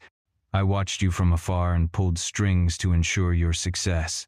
But now," she waves a trembling hand at the monitors and 4-drip bag, "I have the benefit of near death to make me realize my reign is coming to an end. I want to make amends, to correct my mistakes, and I would love to have you by my side, Maddie." I blink back the water in my eyes. "What's in it for me?" I ask with a humorless laugh. "A large stake in Torrent Cosmetics now, and controlling interest when I die." My mouth falls open. I wasn't trying to manipulate her for money. My brain makes a few rough calculations. We're probably talking about an inheritance exceeding $1 billion. My net worth would be comparable to Brick's. This is insane. I don't know why I feel like I might puke. "And if I say no," I choke out, "it's still yours. You're my legacy, Madison." I let out a long, shaky breath. "You might as well come and learn how to run things from me now, while I'm still alive. Otherwise, there will be a steep learning curve when you inherit the throne." I blink back tears, although I'm not sure why I'm crying. There's just so much emotion stuck in my chest. Pain from all the years of feeling rejected by my father and his family. Overwhelm at now being chosen as worthy. Anger warring with forgiveness. "May I think about it?" My voice cracks. Eleanor clasps my hand in both of hers. Her skin is dry, and her hands are cold. "Of course, my dear. It's not a trick or a test. I'm proud of who you are, Maddie, and after keeping you apart from the family all these years, now I selfishly want to know you better." Her eyes well with tears. "I'm not sure I can say the same. You don't owe me anything. We can start small. You can come to work with me, change your mind, and leave. For once in my life, I'm not trying to manipulate." I try to swallow and fail. "What about him?" I look out the door in the direction my sperm donor went. "I'm going to tell him. I don't know how he'll take the news." The floor of the room feels unstable. My skin is hot. I need to get out of here. "It's a lot to digest, Eleanor." I call her by her first name, mostly as a sign of disrespect, because I sure as hell won't be calling her grandmother, if I call her anything at all. The old woman receives the rebuke in my voice with a steady blink of her eyes. "I know. I am sorry. I made a horrible mistake with you and your mother. I am trying to make amends before I die." I manage a wobbly nod and stumble backward toward the open door. The lawyer thrusts the envelope addressed to my mother in my hand as I back out. "Take your time considering the offer," he murmurs, as if this was a business deal, not a family matter. I flee, my stomach in a tight knot as I fast walk down the hospital hallway. It's strange that my first thought is to call Brick rather than Aubrey, and that loss cuts so much more acutely than anything Eleanor Harrington has ever done to me or my family. Chapter 12. Brick. I keep myself extremely calm over the next couple of days. It's a practice in mind control. I don't allow myself to think about Maddie. I only concentrate on Moon Company. If my business is strong, my pack members won't defect. They would lose their shares. All of that goes to shit when Ruby shows up knocking at my penthouse door after work. When I open the door, she scans my face with concern. "Still sane," I mutter in answer to her unspoken question. She pushes past me, walking into the living room on her high heels. "Well then, what the fuck, Brick?" "Which part?" She whirls to face me and spreads her manicured fingers. "Let's see. Could it be the fact that you haven't been to see Mom in your own building after she nearly died defending your mate? Or maybe that you left Maddie on an island to publicly find a mate?" Despite being my older sister, Ruby usually plays more of a support role to my alpha. Her condemnation hits me square in my already gutted chest. Are you really this broken around female relationships, Brick? Are you trying to go moon mad again by ruining your relationship with Madi? Electricity sparks and sears behind my eyes. I stab my fingers through my hair. Do you think it's ruined? Ruby sucks in a breath, holds it, then lets it out slowly, like she's considering her words. I think... She glances toward the door. I think our parents were the worst possible model for a relationship, and you've taken a page from their book. I sink onto the couch and bury my head in my hands. I feel torn in two, Rubes. Pack versus Madi. Every move I make is wrong for one of them. Ruby comes and sits beside me on the couch. Start with Mom, she says softly. My head jerks up, and I frown. My mom and her duplicitous loyalties are an old problem, hardly one that is most pressing to solve right now. I'm not sure how that will help. It will, Ruby says. You need to clean up that mess. Once you do, I think it will be easier to see what's required for our future. She hooks her hand around my elbow and stands. Come on, I'll go with you. I push back the chaos that churns behind my breastbone. I can't go mad again. I wouldn't be able to pull back a second time. We take the elevator down to the 4th floor, where I installed my mother under a constant guard. Ruby taps lightly on the door and pushes it open. The 4th floor houses 4 apartments, which I use as guest suites. They are decorated with the same industrial minimalism as my penthouse. I'm shocked by the sight of the frail, older woman lying on the couch. My mom looks pale and thin. There's yellow and green bruising on her forehead, jaw, and cheekbones. Bandages wrap around her ribs and loop over one shoulder like she broke her collarbone. Brick, she croaks and attempts to sit up, groaning as she swings her feet toward the floor. Don't sit up. Before I can think, I find myself crouched before her, my hand covering hers. Her blue eyes light with that same hope and love I always see in them, only this time it hits me that it's real. She couldn't fake that. Mom, you look awful. I scan her broken body with horror. Shifters heal fast.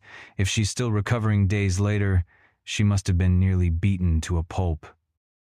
As Madi tried to tell me, the pain of being separated from her hits me anew, causing more chaos beneath my skin.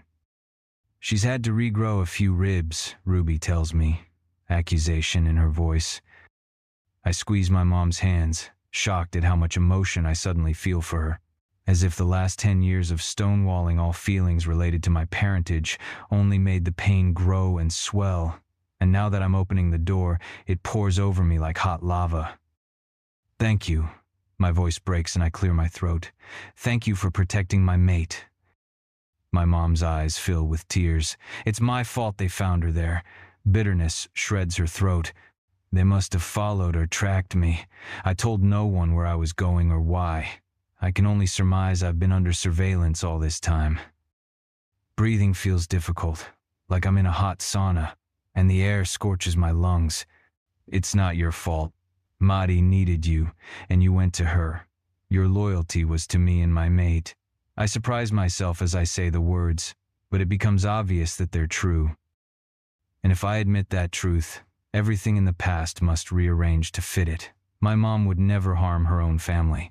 She may be an Adderwolf, but she's aligned by love with us.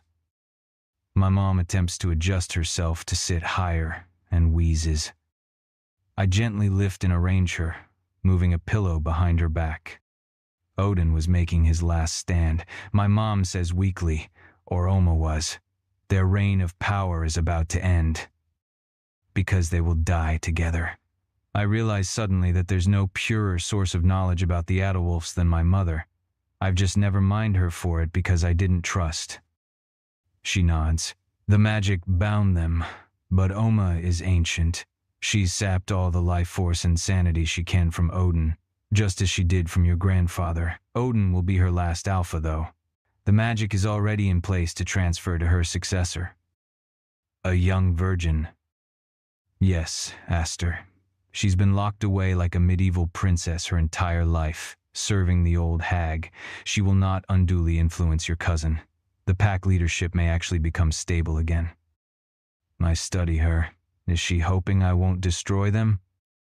Brick, Odin and Oma killed your father. My mom's hands tremble beneath mine. I didn't know the cigar was poisoned. They manipulated me into thinking the gift was my idea. I didn't know. I would have died on my own blade before I would have killed my own mate. It's been 10 years since my father's death, and she never said this before. But then, I haven't let her near me. I refuse to read her letters. When I have seen her, like at Thanksgiving, she was soaked with the scent of guilt and shame and regret. But her words ring true. Now that she speaks them, I feel certain that was how it transpired. No wolf could kill her own mate. It's just so contrary to nature. But if her family had used her as the weapon against my father and she'd been the unwitting pawn, it wasn't really her fault. Of course, her scent would carry guilt. Of course, she would feel responsible. But she wasn't truly evil, not the way I'd feared or imagined. I want to demand to know why she didn't try to tell me this before, but I'm painfully aware it was my own fault. The beautiful middle-aged woman on the couch appears so fragile. Not dangerous, not treacherous, just weak and manipulated by her own family members in a powerful pack. I can't find anything to say. It's a profound sense of loss that settles over me, which is better than the roar of frustration that's been simmering in my cells since no, I can't think about her. And then for some reason, I see something I'd forgotten or blocked out. Memories of my parents together, fleeting as they are. You loved him. Her face crumples, tears swim in her blue eyes. Of course I did. He was my mate. Her chin wobbles. They wouldn't let me have him. He wouldn't let me have you three. I've been robbed of my due at every turn. I want to tell her to lay off the victim horn, but she's not wrong. She was dealt the worst possible hand for a powerful alpha she-wolf. Her circumstances and the people she loved reduced her to nothing. And sadly, I'm one of those people. I'm sorry, Mom. I hug her. She trembles like a leaf, her belly shuddering with sobs. I'm sorry I didn't listen. I was an idiot. Brick. She sounds broken. I don't know whether her grief over me now is for the time we've lost or the fact that I may not have a future. Either way, something about this feels like closure. If I am going to lose my pack or my sanity, at least the edges of this gaping wound with my mom have been stitched together. Ruby crouches beside me, and I open an arm and pull her in for a three-way hug. I kiss the tops of both their heads. I love you both. Now, what is going on with you and your mate? My mom asks when we untangle. I shake my head. She's human. Getting the pack to accept her may be impossible, especially after all the stunts Aiden and Odin have pulled recently. First the security breach, then the video leak of me shifting. Word about the Swedish games hasn't circulated yet. Fate only knows why. But the pack leaders are questioning my ability to rule. Brick, if you think she's a weakness, she will be your weakness. You're missing the same piece your father missed. What is that? Maudie is your equal. Fate would not have chosen her for you otherwise. I suck in a slow breath through my nostrils. She's right. My mate is already showing me the ways I can be a better alpha. Dad never treated you like an equal? Pain ripples over my mother's face. He and his pack thought I was his weakness at best, a threat at worst. And yet, if the two of you had worked together, you could have united the two packs. A true power union, Ruby muses. I blink. It's so obvious. It pains me. Our parents were destined to unite the packs. They came from the two most powerful shifter bloodlines in the country, if not the world. If they'd surrendered to fate, they could have moved mountains. My mom is right. Fate wouldn't make a mistake. My biggest mistake has been fighting it. Maudie is brilliant. An alpha. A problem solver. She's been working strategy all along. And of course, she's seen what I refuse to see. I need her at my side. Without her, the Adderwolves will destroy us. I need her back, I rasp. You have to help me. Tell me what I need to do to get her back. Chapter 13. Brick. I stand in the wings of the concert venue. At the edge of the stage, the velvet curtains sway in the currents of air and noise from the thousands of wolves packed into a tight space.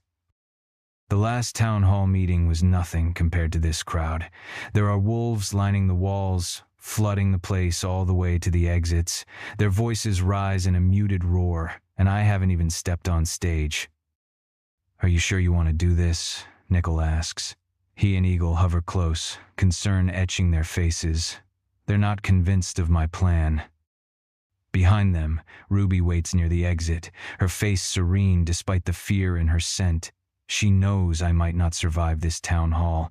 None of us might. What I'm about to do endangers me, and therefore all of us, including her children. But I have to do this. For Maddie. For us. I meet my older sister's gaze. She nods slowly. I'm sure. Eagle blows out a breath. We'll stand with you, Alpha. He can't see Ruby, but he can hear when the slightest whimper escapes her, her wolf whining for her mate. Not you. I face him and grip his tense shoulders. I appreciate your loyalty, but you need to go with your mate. He heaves a breath as I dismiss him, then heads to my sister's side. As soon as I step on stage, she plans to leave with a handful of our strongest wolves. They'll go to protect April and Augie because when the Adderwolves hear of what I've done today, there'll be a target on the pup's back. Thank you, Ruby mouths to me. Love you, I murmur back. Sod this, Nickel mutters. He's stepped to the corner near Billy, where he's trying to get a signal on his phone. I'm calling reinforcements. Do it, I say, even though if anyone comes from his family's estate in England, it'll be too late for me. Send them to the Berkshires. They'll need more numbers there. I sent my mother to wait in the manse along with my niece and nephew and some of the youngest and most vulnerable of our pack. The jet stands ready to fly them to a safe, undisclosed location when things get really bad. Billy's planted himself in the shadows. His body is so tense it vibrates, as if his wolf is ready to leap out and squash anyone who would challenge me. As I approach him, he turns, his eyes blazing blue. Go. Keep my mate safe. His nostrils flare. Number, I should be at your side. You are. You are my right paw, always. But I need you to protect her. For a second, he holds my gaze. Then his eyes drop, and he angles his head slightly, acquiescing. I clasp his arm and pull him in for a hug. Brother. He fists my shirt in his hand for a second, then pushes me away. He walks to the door and punches it open. Daylight floods in, blinding me, and Billy steps into the blaze. He's gone by the time the door slams shut. My wolf relaxes. Billy will stand against an army of Adderwolves. He'll beg, borrow, steal, call in favors from other packs, make deals with vampires, do anything to keep his word and keep my mate safe. He nearly caused me to lose her, yes, but only out of his love and loyalty to me. He thought he was protecting me from her. Now that she's my mate, he'll do anything to protect her, too. I trust Maddie with him. It's time. Nickel pockets his phone, his own eyes bright blue. I've done all I can, but I don't... He trails off, shaking his head. He's avoiding my gaze, his face set as if he's staring down the barrel of a gun. That's all you can do. I thank you for it. I pat his shoulder as I pass. You can go fly with Ruby and Eagle to the manse. He falls into step behind me. Might as well stay here and manage things. Someone's got to. I head towards the stage, and Jake and Vance flank my right and left side. You're not sending us away, Jake mutters. Not when the fun's about to start. Vance cracks his neck and bares his fangs in a grimace of a smile.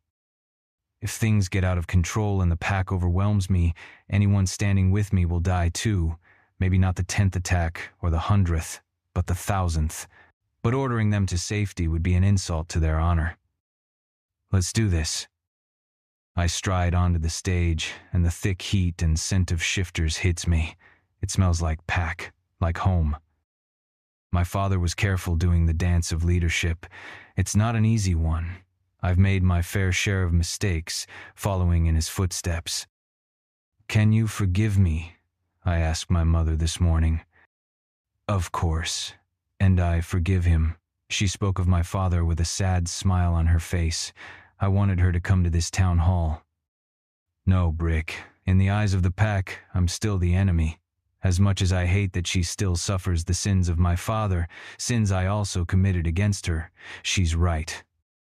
I'll be with you in spirit, she said, careful to grip my hand and only my hand, so her scent clings to a spot that I can easily scrub clean. Even now, I feel her touch on my fingers. I clench my fist and step to the center of the stage. The sea of shifters moves, a living, breathing thing, spilling into the corridors, washing against the walls. Their voices swell until they all notice I'm waiting and fall silent. I don't have a microphone. I don't need it.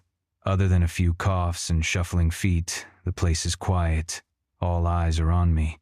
Welcome, everyone. It's a great honor to stand before you as your alpha today. You've heard the rumors of why I'm here. The enemy has spread them in hopes to weaken our pack and fracture us. They've told you I've been moon mad, that I nearly lost control chasing after a female. The entire room stays silent as if no one's breathing, silent as the dead. The rumors are true. Murmurs rise, and I raise my voice.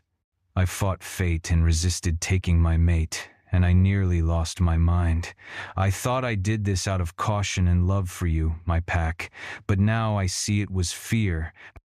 I was afraid that the one fate chose for me would weaken the pack, but mostly I was afraid she would weaken me.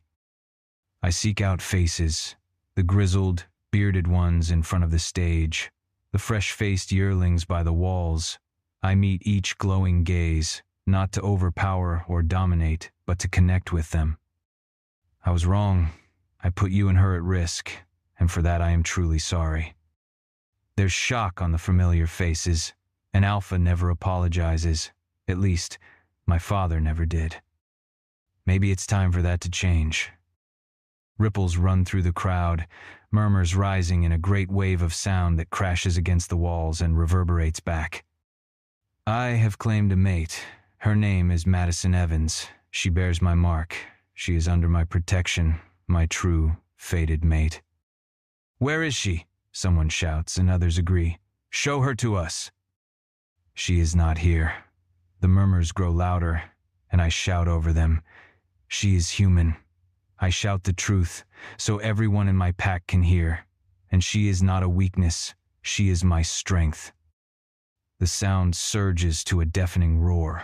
Wolves shake their heads. Some of them push towards the exits. Others stand frozen, eyes flaring brighter as if they've seen a threat. Jake, Vance, and Nickel step closer to me, tense as if braced for a blow. Everywhere I look, wolves are in chaos. Fights have broken out in the corners, wolves trying to escape the room, panicking and pushing each other. In the front row, the most staunch supporters of my father are stone-faced. Lowell Hunt, a wolf I once thought of as an uncle, has his arms folded across his chest, and his sons stand in a similar pose. Will the pack accept a human? Will enough of them stay so we can remain whole? Within a few hours, we'll know. I am still your alpha, I shout into the maddening fray. We are the Blackthroats. We will remain strong if we stand as one. The crowd is a beast, snarling, snapping, shouting, number. A human will destroy the bloodline. You weakened our pack. You're not fit to lead. Many wolves have already left. They'll defect to the adult wolves, who will either accept them as minions or slit their throats right then and there. Or the defectors will try to form an independent pack, and the adult wolves will slaughter them anyway. Of the ones who remain, clusters have formed around the biggest and burliest wolves. One by one, their hands shoot up in the air. "I challenge you for alpha," a huge wolf shouts. "I challenge you," one of Lowell Hunt's sons also shouts. His cousins are behind him. They think they can take me as a group. The cries come from every corner of the room. "Alpha, I challenge you," hundreds of wolves shouting, fighting to get to the front of the room. I will have to fight them all. I feel nothing but peace. The sense of my family, my friends, and my pack fades until all I sense is her. No more living in the shadows. I've made my choice. Mahdi is the sun of my life, my light, and I will sacrifice everything for her, everything I have and everything I am, because without her I am nothing. Mahdi. "So, are you going to take the Torrent job?" Aubrey asks. She's blasting Candy by Iggy Pop as she dances through our apartment dusting. I'm on floor duty, sweeping. We make a party out of our every other week deep cleaning of the apartment to make it go by faster. This week isn't much of a party, though, or the vibe hasn't transferred to me. I'm barely functioning. My stomach clenches at her question. Every time I think about working again, I long for my job at Moon Company. It's nothing compared to the cavernous ache of missing Brick, but it makes it hard to think about work in any capacity. Good thing I'm still on Moonco's payroll at my new doubled rate. It's been 3 tortuous days since we landed in New York. 3 nights sleeping alone, 3 rounds of riding the subway and walking in Central Park for hours to keep myself from staying in bed all day. Brick called the first night, and I answered. I told him that I loved him, but until something had changed, I wasn't going to take his calls. Then I went into the bathroom and puked. Since then, he's honored my request, but has sent a text each night. The first night said, "I love you more than the moon herself." I burst into tears. Brick, the cutting boss hole, sending poetic love notes. It nearly killed me. The second night he texted, "Don't give up on me. I am going to make this work." I responded, "I'm sure of it." Last night's message was, "I have a plan." The wings flapping in my chest reminded me of my mom's favorite Emily Dickinson poem. Hope is the thing with feathers that perches in the soul. God, now I'm getting poetic. My mom would be so proud. She always wondered why I turned out so analytical after all the poetry and great literature I absorbed through her reading every night before bed. Answering Aubrey's question about a job means thinking about the future, which I don't want to do. I'm in limbo right now. Until things are clear with Brick, I can't figure out which chess piece to move forward. I don't know. I think, maybe... "You sound very certain," Aubrey jokes. "What's holding you back? The fact that Eleanor Harrington is a wicked witch who wanted your mother to abort you and kept you from your father all these years?" Aubrey's assessment rings a laugh out of me. "Okay, yes, for sure, that. What else?" I stop myself from flopping back on the couch, but the heaviness in my limbs makes me want to. Instead, I go all out with the cleaning, shoving the couch back off the rug to sweep beneath it. "You still want your job back at Moonco?" Aubrey guesses. "Yeah, I guess, except I want something that I can't go back to. I'll never be the sparky assistant to the hot, grumpy billionaire again.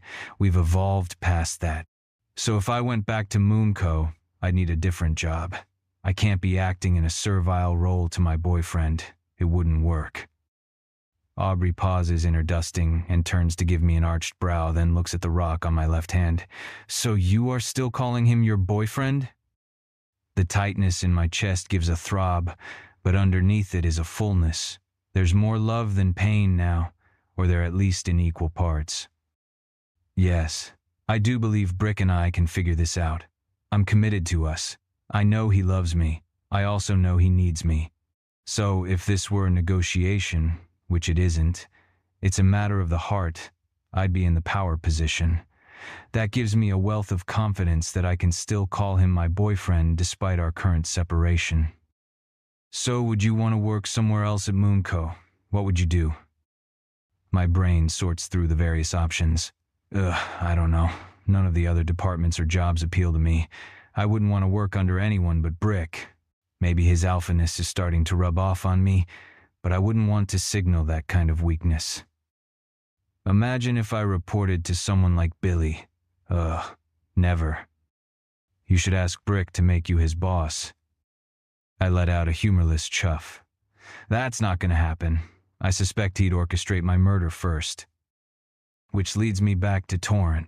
If I'm going to be an alpha female, I have a queendom to claim. I might not be able to work with Eleanor, but it seems like I'd be cutting off my own nose to spite my face if I didn't give it a try. The buzzer to our apartment sounds. Oh, I hope your boyfriend isn't back to sending van loads of flowers every day.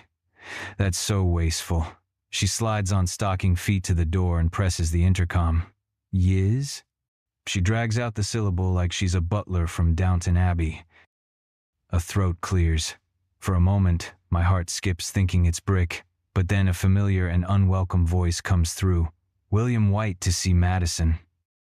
Aubrey lets out a ringing scoff. Billy White, were your ears ringing? We were just saying you can go fuck off. Billy. I grit my teeth at the human's insult. It's even more annoying that her whiskey on the rocks voice is so fucking pleasing to my ears. I suppose I still deserve their anger. It's probably why my alpha sent me here. He's making me prove my loyalty to him by guarding the female I tried to force out of his life. I have to repair the damage I've done, so he can bring me back to my rightful position by his side. Ever since I wrongfully accused Matey of the security breach, I've been on the outs with Brick, kept from his side and his counsel, punished with distance. But he gave me a chance to prove myself in Sweden when he sent me to save her, and this may be my final test before I can resume my place as his right-hand wolf. There are 2 pack guards sitting in a sedan parked in front of Madison's building. I glance their way to see if they overheard. One of them nods through the window at me and gives me a salute. I growl under my breath and press the intercom again. May I please come up? I drop my voice on the word please because it hurts to grovel to a human. Madison is up there now. I know because her temptress of a roommate just said we. Nope. Aubrey pops the P at the end of the word, and I wish to hell it didn't remind me of how she looked sucking a blow pop. How much I wanted those pillowy lips wrapped around my dick when I first spoke to her. But that's never gonna happen. I don't do humans, not even for funsies. And it's obviously not why I'm here. I start to say that I'm here to get Maddie to safety, but I know how stubborn that female can be when she's mad. Besides, she will be sure to point out that there are already 2 wolves on guard duty. Fuck, there's no option but to humble myself. Otherwise, she won't trust me to keep her safe. I clear my throat. I'm here to apologize. There's a pause. Then Aubrey's sultry voice comes back on. Well, this will be interesting. Come on up, Wall Street. The buzzer goes off, and I throw the door open. There's no elevator, so I take the stairs up to their apartment. The front door is open, which makes the protective part of me snarl. The Adelwolfs could come after Maddie at any point again. Doesn't she know that? And what if that hippie roommate of hers got hurt in the crossfire? The idea of any inch of her glorious body being injured makes me gnash my teeth. Why is this door open? I snarl. Aubrey stands in the doorway. Her braids sweep her slender shoulders, shifting and spilling as she leans against the doorframe. Her lips curve into a cruel smirk as her eyes narrow. My trousers get tight. For you, obviously. The words bounce inside my head several times over, like my dick wanted to hear them on repeat, and my brain complied. I want to push past her, but something stops me. Almost like I'm afraid if I get too close, if I happen to brush against that dark skin or draw in her honey and nutmeg scent, I'll lose focus. I'm here for my alpha. She eyes me up and down, then pushes off the door frame in a languid, graceful movement and steps back to let me in. Maddie's at the kitchen sink, washing her hands. The sofa is askew, as if they pushed it back, which makes sense because a broom and dustpan lean against the wall. They clean their own apartment. Well, of course they do. Aubrey works in a cafe. Maddie makes enough to afford a housekeeper, though. I stride into the apartment, pick up the end of the sofa, and drop it back where it belongs. I can't stand crooked lines or things out of place. It's not until I catch the startled look on Aubrey's face do I realize that I should have made that look at least a little harder.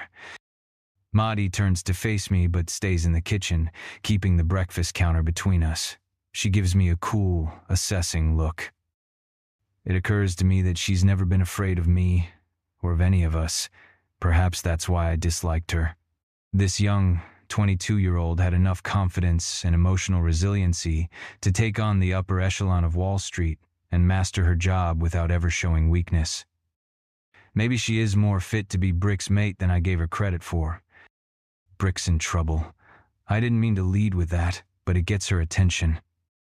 The composed mask drops away from her face, replaced by alarm. I pace closer, stopping on the other side of the breakfast counter, keeping the barrier between us so she feels safe. I came to get you, but I look around the apartment as if the right words might be on top of the refrigerator, or hanging on the wall next to the bold color study painting, or behind the electric guitar propped against the television. I recognize that I owe you an apology. Aubrey snorts somewhere behind me. I want to teach her some manners. See how she takes correction when she's naked and over my lap. Find out the texture and taste of her arousal after I punish her. I force those thoughts away. You do. Maddie sounds imperious. Under normal circumstances, that tone would irritate me. Today, her inner strength and certainty give me hope. My alpha's life is on the line. Our entire pack may not survive this day, but if we do, I actually think Maddie could come out of the shadows and lead as our Luna. The thought shocks me, but I'm glad for it. I sit on one of the bar stools, uninvited. It's a wooden affair. All three appear to be mismatched secondhand purchases repainted in bold colors. It creaks under my weight. I made a mistake. I thought you seemed too good to be true and therefore had to be an Adelwolf spy. I'm sorry for the pain I caused you. Maddie says nothing. It hits me that the power has already shifted. Maddie is Brick's mate, whether the pack recognizes her or not.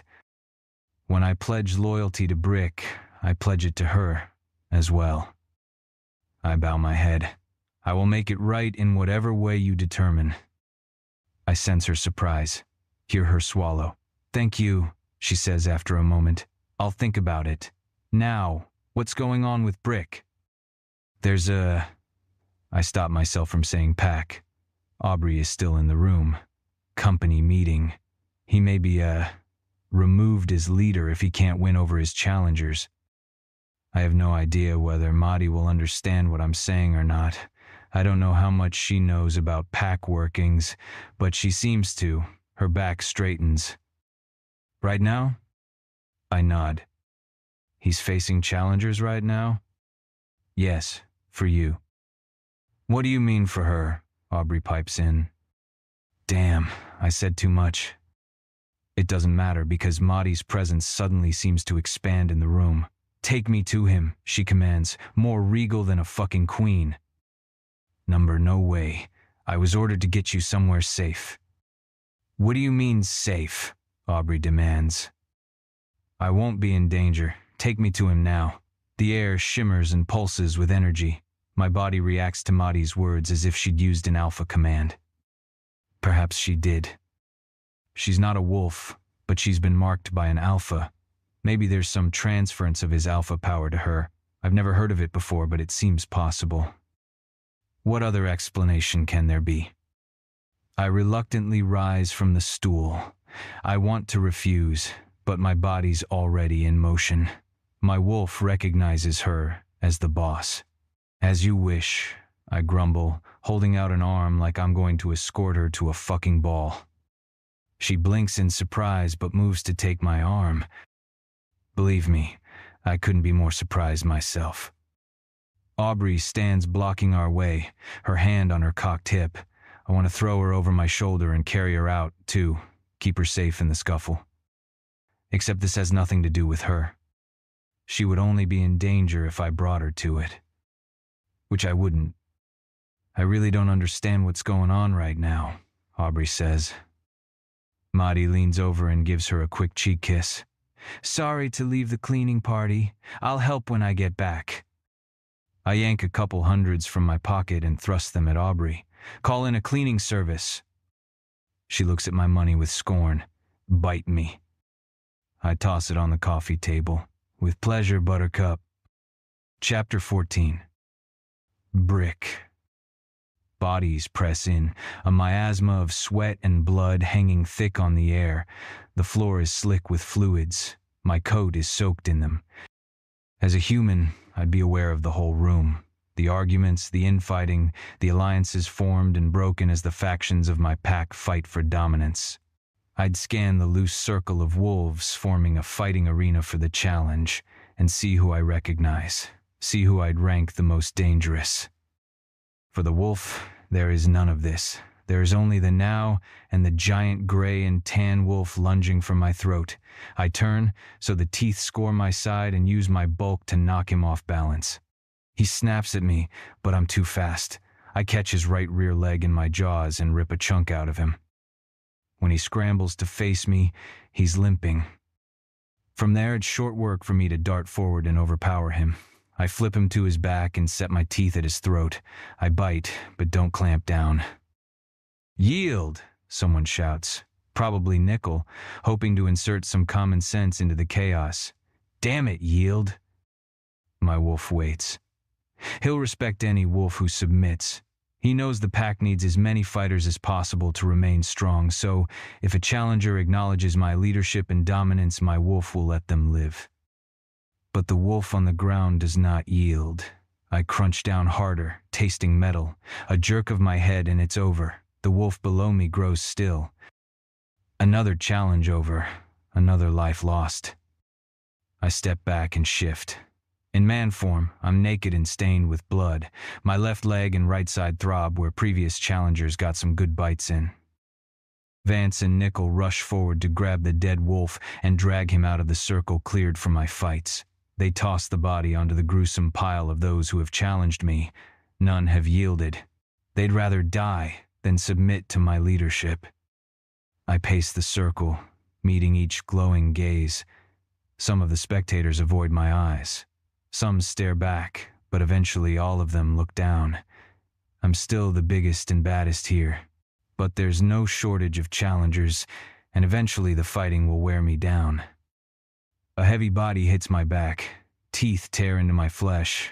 I snarl and turn, but Jake is already there. He doesn't bother to shift, just grabs the errant wolf by the scruff and tail and hurls it aside. The crowd parts, and the wolf hits the wall, hard. It slides down and is still. No fighting out of turn, Jake growls. A few onlookers growl back, but he bares his teeth and they slink away. Who's next? I call before more wolves decide to rush me. Lowell Hunt's son steps before me. I search for Lowell in the circle surrounding us. You're sure? Lowell's eyes flare bright green. Then he turns his head away. His son, Junior, spits at my feet. Face me or yield. I've hunted with these wolves. I've fought beside them. We've shared a kill and then a beer around the barbecue at a pack gathering. I know their families, fathers, mothers, sisters, brothers. And now they're my enemies. They're standing up to me, one by one, and watching their own pack members get cut down. Lowell Jr.'s cousins stand by, ready to challenge me after he falls. When will it end? If it weren't for the faint scent of Mahdi in my nose, I'd go mad. I give myself over to the wolf and leap for the kill. Mahdi. Billy breaks speed record, zooming me across the river. I keep a death grip on my seatbelt. The meeting is in New Jersey? He grunts. There's too many of us to meet in the usual spot. It'll attract attention, but nobody cares what happens in New Jersey. He weaves his souped-up muscle car through a wasteland of a commercial district somewhere south of Newark and screeches to a stop beside an ancient brick warehouse. A faded sign leaning against a wall announces the place as Blue Moon Burlesque, Discotheque and Rodeo. Billy parks illegally behind a dumpster and hops out. I accept his help getting out of the car, wishing I'd had a few more minutes of drive time to compose myself. I guess it's better to get this over with. Billy leads me through the back door, into the darkness. Shouts and stomps echo around. It's like being backstage at a concert, and then the smell hits me. The thick musk of wet dog, overlaid with the sharper scent of new pennies, fur and blood. Prickles run up my arms. The last time I was surrounded by shifters, I'd been kidnapped. My body remembers the desperate moments, the terror. Warrior shifters with red eyes and sharp, oversized teeth. Adrenaline fizzes in my blood, screaming at me to run. Billy pauses, glancing back at me. His eyes flare bright blue. I blow out a breath and set my shoulders. I'm ready. He tries to lead me further, but there's a crowd on stage. A bunch of shifters crammed side by side until no one else can fit, jostling each other, yelling and staring at something below. I can't see what they're watching. A few of them turn as I approach, their eyes flare brighter. "Human," one of them mutters in a way that makes me feel dirty. Billy growls at them. He puts a hand at my back, guiding me to a side set of stairs. We step out into the light, and the bottom drops out of my stomach. When I imagined a pack meeting, I imagined something like a Moonco board meeting, the kind in a big conference room. Rows of shifters in three-piece suits seated in folding chairs that strain under their powerful frames. At most, I imagine them standing and shouting like brokers on the trading floor. I've been to some late-night meetings in the boardroom that got vicious. Corporate types can be animals, especially lawyers. The chaos in front of me makes lawyers look civilized. The hall is a seething mass of people, many of them half-naked with glistening muscles on display. Shifters in furry form win between the clusters of shouting humans. It's louder than a football match if the sports event had giant wolves in attendance and constant brawls breaking out between the spectators. People are screaming at each other, red in the face. Wolves snarl and snap at everyone and everything in their paths. Billy nudges me. "You okay?" His voice is raspy, like he's been up all night drinking and shouting. My breath shudders in and out of me. My hand is at my neck to protect the vulnerable spot. I have a plan. I hope it works. If it doesn't, I might die here tonight. But at least I'll die beside Brick. "Where's Brick?" Billy turns me to face the wild knot of people towards the front of the hall, in front of the stage. A half circle of onlookers protects a bare patch of concrete, the only empty space in the room. The people on stage lean down and jeer at the two wolves fighting. "Those are the challengers." Billy points out the row of shifters standing in the front of the circle. Most are men, the biggest and brawniest I've ever seen. Brick has to fight every one of them. "How many has he fought?" Billy points beyond them, to the far wall. "Those are the losers." It takes me a moment to register what the towering pile of blood-stained fur is. Dead wolves, so many of them. I clamp my hand over my mouth. I am so out of my depth here. I could have had 100 conversations with Catherine and Brick about their world, and it wouldn't have prepared me for this. This isn't a pack meeting. It's the apocalypse. The alpha must face every challenge, Billy continues. He has to defeat them all in a fair fight. "But it's not fair," I burst out. "There are hundreds of them. He has to fight them all?" "That's the best case scenario." "What's the worst case?" I'm afraid to ask. The rest of the room decides there's no hope, and they all turn on him together and kill him. "Oh my God." "These are desperate wolves," Billy says. "Without a strong leader, they know they're in danger. A wolf in danger, with no options, goes feral." I sense the desperation. It hangs overhead, thickening the air. I see it in the eerie bright eyes, the flashing fangs. These wolves have lost hope. Brick is fighting for them, but he needs help. But what can I do? I'm one woman in a strange new world. I'm not completely unarmed. After Sweden, I bought myself a weapon. It's small and fits into my coat pocket, and I'm not sure how effective it'll be against 200+ pounds of shifter muscle. A bazooka might be the only thing that would stop a werewolf. And there's not just one here. There are thousands. Someone spots me, does a double take, and lopes over to the small staircase where Billy and I stand. It's Nickel. The British wolf is the most disheveled I've seen him. His shirt unbuttoned and smeared with dark red, his hair's on end. I barely recognize him until he says in his cut glass accent, "For fate's sake, why did you bring her here?" "I had to," Billy says. "My wolf recognizes her as Alpha." He shifts on his feet and mutters, "She used the voice." Nickel blinks and looks at me with new eyes. "I'm here to help," I tell him. "How?" He looks at me like I'm a puny human too weak to do anything. I stare into his eyes. Rule number 1 of Wall Street: never show weakness. If I think I'm weak, I will be. Strength isn't always about muscles and speed, fangs and claws. "Get me on stage," I order. I don't know what Billy means by the voice, but I infuse my tone with all the force and certainty I can muster. Nickel straightens. After a moment, he angles his head slightly, dropping his gaze. "Your funeral," he murmurs, which isn't exactly a vote of confidence, but he turns and shouts for Jake and Vance. Jake and Vance emerge from the crowd and leap up the stairs to close around me. We shuffle backstage. I'm the center of the knot of 4 men. Billy's at my back, Nickel in front. I feel like Goldilocks surrounded by 4 Papa Bears. I push to tiptoe but can't see over Nickel's broad shoulder. "Get me on stage," I say with more confidence than I feel. This way, Nickel charges forward. A few men stand in his way, their eyes on the crowd below, and he savagely shoves them away. They growl, and he snarls back, showing thick white fangs. "Come on," he motions. Someone plows into Jake, and I'm jostled as he whirls and snarls. Blood flies. Vance gets a face full. He licks his lips, his eyes gleaming. My stomach drops to my toes. What am I doing? This is crazy. A part of me wants to run and hide. But then I see Brick in the center of the fight. His huge wolf is twisting and turning, fighting to bite his opponent or pin him. His fur is matted, dripping.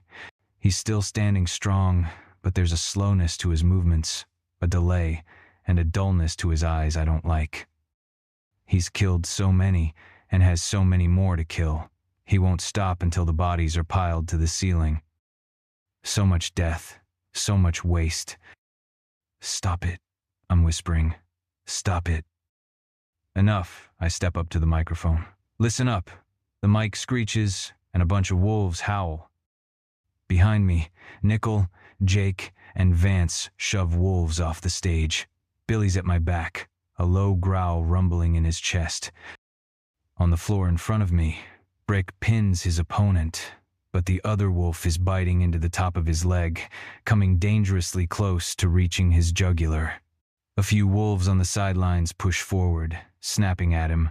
Another second, and the circle will break, and Brick will be underneath a pile of desperate wolves. I have to stop this, now.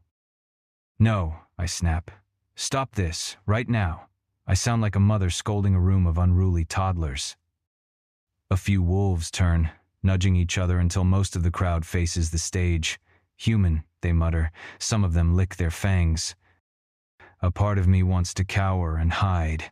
On the floor at my feet, Brick's opponent has latched onto his neck and is pulling him down. Someone has to save him. That someone is me. You are his mate, Maddie. That means you are destined to lead the pack at his side. As Brick's equal, any wolf who challenges the alpha has to answer to me, I shout. That gets their attention. The whole room turns as one, focusing on me. Their eyes narrow, taking me in as if I'm their enemy. On the floor, Brick's opponent looks up at me. Brick uses the distraction to jerk out of its hold. He stares up at me. A jolt runs through his body. A distinguished-looking man with silver touching his temples calls, Who are you? Rule number 2. Act like you belong. I'm Madison Evans, and I'm Brick Blackthroat's mate. I tug my collar aside, showing the mark Brick gave me. A human, the man sneers. What are you going to do? You are too weak to fight. I feel Billy hovering at my side, ready to leap to defend me if necessary. Come closer and say that to my face. I keep my voice completely even, totally cool. I've stared down a conference room full of Wall Street bros. I can do this. I allow a small smile to play around my lips as if I know something they don't. My eyes water looking into the older wolf's fierce gaze, but I force myself to keep staring. After a moment he blinks and looks away. Good, Billy murmurs. A ripple goes around the room, but it's not enough. I feel the weight of all eyes on me. One wrong move, and they'll attack. Matey, Brick rasps. He's shifted into human form. He's naked, muscles gleaming with sweat and swiped with blood. There are claw marks on his chest, his giant thighs. I ignore him and point to the wolf in the circle with Brick. Are you challenging my mate? The wolf shakes off droplets of blood and shifts into a powerful-looking young man. I am, he says in a gravely tone. He looks like a prize fighter. Brick is taller and a little bigger, but Brick's been fighting for hours. There's fatigue in the slump of his shoulders. You challenge my mate. You have to deal with me first.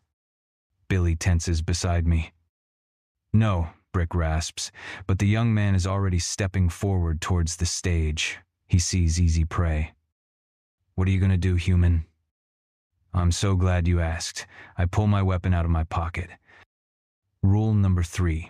Always be prepared. I put the small, white whistle to my lips and blow hard. The whistle makes no sound, at least not at a pitch I can hear, but the room erupts. Those in wolf form yelp, tails tucking. Human and wolf alike freeze, their spines contorting with the agony. The young fighter throws his hands over his ears.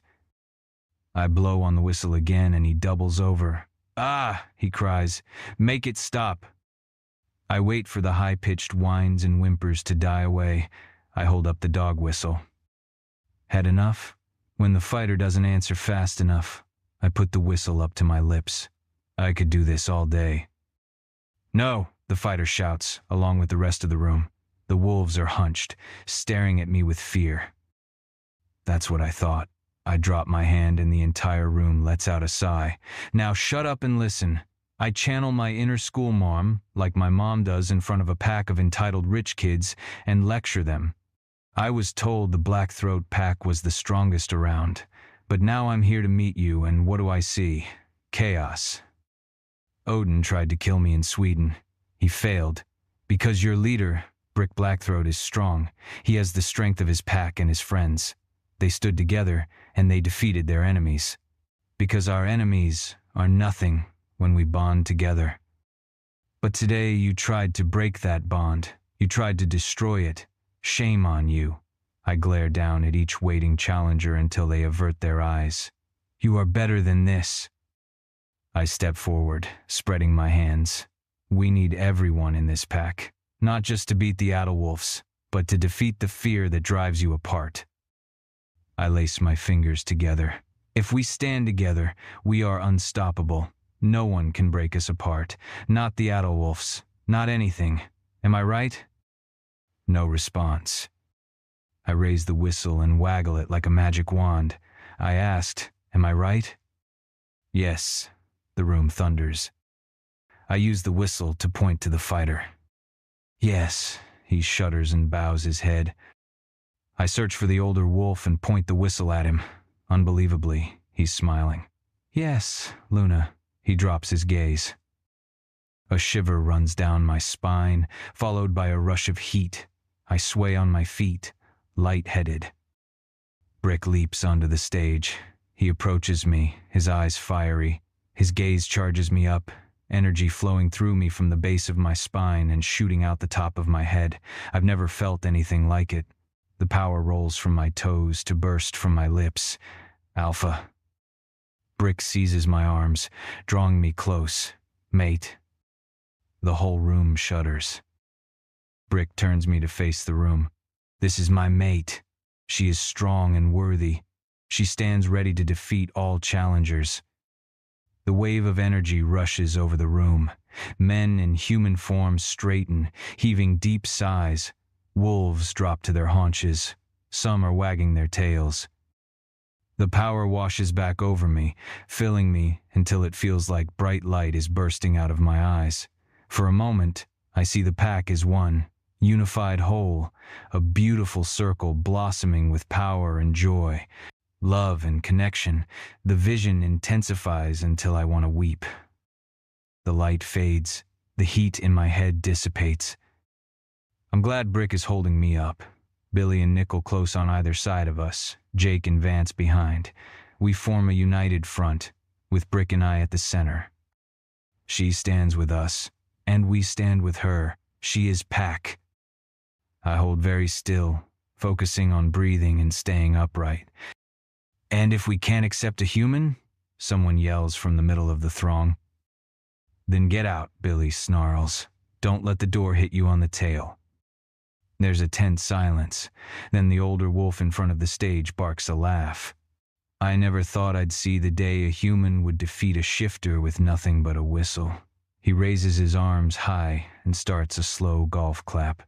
He's joined by the younger fighter and more wolves, until applause breaks out all over the room, and the last of the hopeless desperation disappears. Chapter 15. Brick. I honor the dead who fought for pack and glory. I know I'm speaking through numb lips, but I can't hear my own words. My head is splitting from Matey's whistle. It was like a machete hacking between my ears. I'd take 1,000 cuts from a knife rather than endure it again. Pay your respects. Leave the bodies. We will burn the place at nightfall. Explaining away this much death to the Newark police and coroners would be an impossibility. We'll have to be sure all the bodies are incinerated. I turn from the stage and lock gazes with Mahdi. Quiet rings between my ears, a muffled silence despite all the noise around me. It's not from Mahdi's dog whistle. I'm in the eye of the hurricane, the stillness of the conjuncture of me and my destined mate. If I'd thought she was magnificent before, that was a superficial admiration. What I feel for her now goes beyond bone and blood, straight into the cosmos where Madison Evans has belonged in my arms since the beginning of all time and will continue to hold my heart for the billions of years after my death. Mahdi, I croak through dry lips. She's glowing, serene, still holding her tiny weapon of mass eardrum rupture. Could have warned me, Billy mutters, glaring at the dog whistle. And ruin the surprise? She pretends to raise it to her lips, and someone whimpers like a little puppy. She pockets it, and every wolf in the building relaxes. Wolves move all around us. My team barks orders to the pack. Someone sets off the fire sprinklers without the alarm, sending the blood spilling over the stage in streams. Her hands flutter as she brings them to my bare chest. Her gaze is shocked, worried. I'm covered in blood. It's running in rivulets down my skin now because of the sprinklers. I advance, backing her into the wings of the stage until she hits a wall. My beautiful mate, I crowd against her. My fingers hover near her cheek. I'm almost afraid to touch her. She's too precious, and I'm covered in blood. Water soaks her hair, making her dark locks stick to her temples. I nudge them back with the barest of a touch. Matey, Madison. Now I cradle her face. My mate. She smiles, perhaps the most genuine smile I've ever seen on her. Open, trusting, guileless. I lean forward and stroke my lips across hers, my tongue delving deep into her mouth upon arrival. Her arms twine around my neck, and she returns the kiss, her own tongue tangling with mine. There's something different about her, something more whole, more integrated, more beautiful.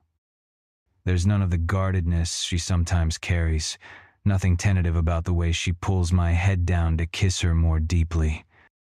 You chose me, she whispers in awe when I ease back to look at her face. Now I can hear perfectly. My ears are trained only to her. Tears jump into her eyes. You could have died today. Again. I'm no leader to the pack without my mate, and you're my mate. One of the tears streaks down her face as she nods in agreement. I'm your mate. I tip my head toward the stage. You were fucking magnificent out there. My hands drop to her waist and close possessively, desire overtaking my reverence. I need my mate.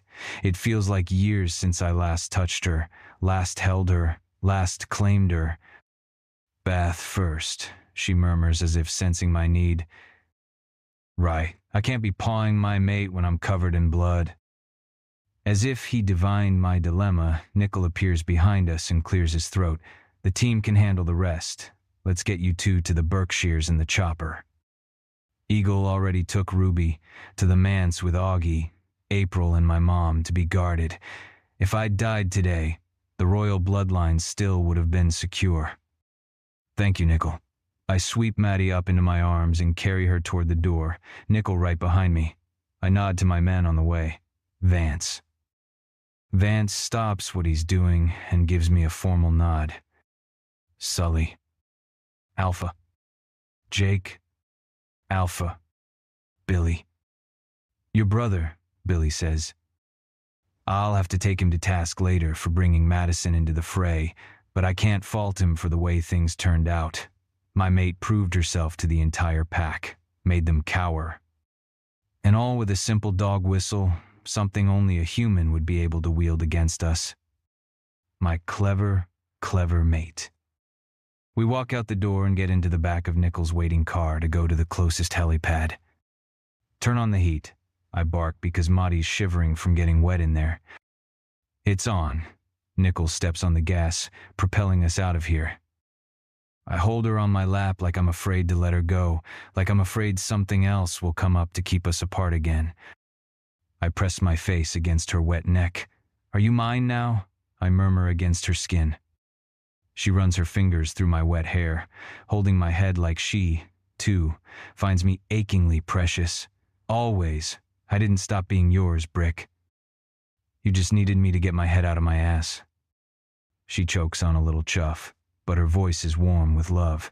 You had a huge decision to make. You thought you had to choose between me and the pack. I shake my head. I was looking at things backwards. I thought you were my weakness, when you're actually my greatest strength. As I say it, I realize the words are true. Maddie's changed me. Knowing love has opened me up to an entirely different possibility. The dark determination of the cutthroat CEO I was once is gone, replaced by something far more alive. More human, perhaps. Someone capable of experiencing life. The joy, the pleasures, and the pain. All things I'd blocked out on my way to destroying the Adelwolfs through the success of my company. Maddie makes a tortured sound and drops her head to rest on mine. I love you. My arms tighten around her. I love you so fucking much. You have no idea. She gives a watery laugh. No, I think I do. You just fought your entire pack for me. I close my eyes. I'm weary from battle, but the lingering sense of madness that's been simmering beneath the surface ever since I marked Maddie has ebbed. Maybe that was the quiet I felt backstage of the theater. My demons are gone. Maddie is truly mine. From now on, we're in this together, though, Maddie says. Don't keep me out of pack business. I may not be a wolf, but that doesn't mean I can't contribute. Clearly, Nickel murmurs in appreciation from the front seat, not even pretending to not listen. You've saved the pack, I agree. I cup her neck and nip at her skin, and my life again. Maddie. Brick, I gasp. He's already made me orgasm 5 times. When we arrived at the Berkshire manse, he took me in the shower, then carried me out and spent a solid 40 minutes with his head between my legs. Now I'm pinned to the wall, a foot above the floor, and he's driving into me relentlessly. I've lost my mind completely, and my bones have turned to rubber. Brick, oh God, please. Please, what, little mate? I need to. I need... I shriek as he circles my asshole with a finger.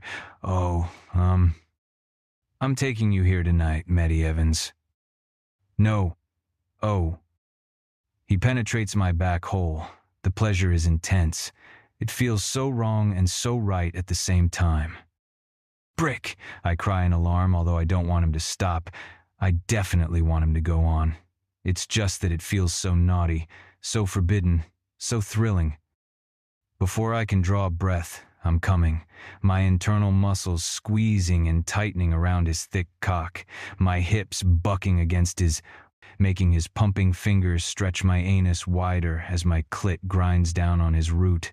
I'm gushing, my fluids dripping onto the floor in my first female ejaculation. Oh my God. If I sound shocked, it's because I am. No matter.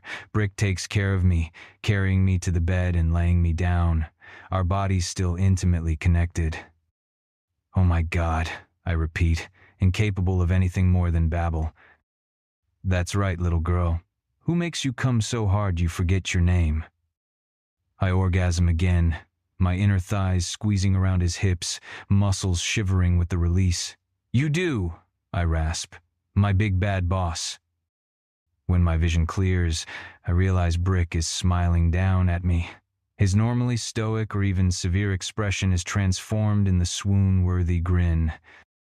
I blink up at him, my heart melting and joining the puddle that is my body. What? He removes his finger from my ass, but rocks into me with his still erect dick. You heard some words after I called you little girl. I laugh. Don't count it as a win. My frontal lobe was temporarily incapacitated. He rocks in and out again, his lids drooping in pleasure. Marry me, Maddie. It shouldn't be a surprise that he proposed. He tried in Greece, and I'm wearing his ring already. Still, this time I have the fairy tale reaction, the kind you're supposed to have when the man of your dreams asks you to marry him. I lose my breath, see moons dance across the ceiling, fall further in love. Okay, big bad, I whisper. He flashes another one of those panty-melting smiles. It's hard to imagine I'll ever be able to reason again with the few brain cells that haven't gone south. He pulls out of me. Good thing you said yes. Why is that? I was about ready to show you that you're mine. He rolls me to my belly and delivers a few light spanks. I cover my ass, laughing. Yes, I'm definitely yours. I roll back over. So, if this is a medieval sort of marriage, am I expected to be your breeder? Oh, I remember why Brick's pack rejected me. I guess I would muddy the bloodline. Brick climbs over me, pinning my wrists to the mattress beside my head. Not would. Will. You're having my pups. I roll my hips to meet his. Am I? Yes, preferably as soon as possible, but I'm open to negotiation. He nibbles at my neck, his cock lengthening between my legs.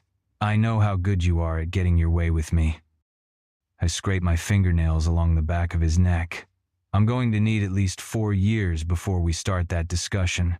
I'm taking the helm of a major cosmetics company. His brows pop. You are? I nod. Yes, Eleanor says she's leaving me controlling interest, and I'd better come and learn at her side before she bites it for good. Brick appears slightly alarmed. He goes still. Damn, I don't want to manage without you, but I understand. That's a big opportunity. If we're going to be partners in this relationship, I can't go back to working under you. A wicked glimmer appears in Brick's eyes. Oh, I intend to keep you working under me the majority of the time. We'll just need a new title for you, he rumbles, rocking his pelvis so the head of his cock slides over my entrance again. Like what? He shoves into me without any assistance from his hands. Mrs. Blackthroat. I gasp at the sudden thrust, sore from all our sex play. My lids droop as he arcs in and out of me, starting up a slow rhythm. I'm keeping my own last name, Big Bad. He slows his rhythm and lowers his head to kiss me. Mrs. Blackthroat, he murmurs. I laugh. I prefer Maudie. Maudie, Madison, mate. Wife. He thrusts in harder, building momentum. I arch, my body so attuned to his now that my own need rises and surges in concert with his. I'm not your wife yet, Big Bad, I remind him. There will need to be a wedding first. Ah, yes. He shifts his grip to brace one hand against the headboard. The wedding. We'll do all your human rituals. Every one of them. Engagement party, bridal showers, bachelorette festivus. No prenup, of course. I want the human law to reflect pack law. What's mine is yours. His eyes change to gold, warning me he's about to come. I dig my nails into his shoulders, rock my pelvis to take him deeper. We peak at the same time, our orgasms gasped out with mingled breath, our bodies locked together. I receive him, and he gives. Mrs. Blackthroat, he murmurs, rolling us onto our sides, our bodies still connected. My lids close in pleasure. Evans, Blackthroat, I mumble, my lips grazing his throat. He wraps his arms around me, holding me tucked against his chest. Evans, Blackthroat, comes his satisfied rumble. That works. Chapter 16. Brick. Maudie stands naked at the French doors that open from my bedroom to the forest. Oh! She jumps back behind the curtain on the door to hide her body. Are those wolves? They better not be, I growl, ready to kill any pack member who just got an eyeful of my naked mate. Wait, no, they're dogs. Maudie gives an embarrassed laugh. Well, I can't be too sure around here. Last time I was here, I was cornered by a pack of wolves. I open the door and make a click sound with my tongue. I stop the overjoyed blue heelers before they can enter. They're covered in snow, and I don't want them in the bedroom. Sit. All three obediently drop into position. This is Bella. I introduce the trembling dog as I stroke her ears. Her tail thumps the ground, sweeping snow-covered dead leaves beneath it. She's very excited to meet you. Maudie laughs and pets Bella. And this is Fritz. I give Fritz a thump on his side. He, too, tries to frantically lick my hand as he wags his tail. And Bobo. I introduce the third dog. They are Liz and Dane's dogs, but they recognize their alpha. Oh, aren't you beautiful? Maudie croons, bestowing love and pets on each of them in a way that makes me fall in love with her all over again. Now, go around to your door. I shoo them off and shut the door. Down the hall, I hear male voices. My team has returned. I hand Maudie her clothes and dress in clean clothes from my closet. Come on, Liz will want to feed us, and we need to circle up with the council. The council? The guys. My executive team is also my inner pack council. That makes sense. Your father was murdered, and you took the helm as a college student. Naturally, your council would be your best friend's cousin and brother-in-law. You needed support from people you didn't have to pretend with. I gather Maudie up in my arms, shocked at how freeing it is to be understood so well. To have someone else I can now be wholly myself with. She laughs softly, lifting her face to mine. I brush my nose along hers. You're everything. You're more. Let's go, I say before I change my mind and undress her again. I take her hand and lead her out to the living room. Ruby is there, along with the guys who have showered and changed. Everyone's face shows the weight of what just happened, the needless death, the near destruction of our pack. The moment I arrive, Liz appears with a cart of steaming food that she somehow whipped together with no warning. There's smoked ham, roast chicken, 3 dozen dinner rolls, a giant Greek salad, wild rice, and corn on the cob. We serve ourselves buffet style and settle in the living room with plates piled high with food. In another wing, I hear April's shriek of laughter and the quieter tones of my mom. For the first time in years, her presence in the same building doesn't rattle me. It feels right. You burned the place down? I ask. Billy nods. There was an unfortunate explosion. What now, Alpha? Jake asks. I shovel a huge forkful of ham in my mouth and chew. All that fighting has me craving protein.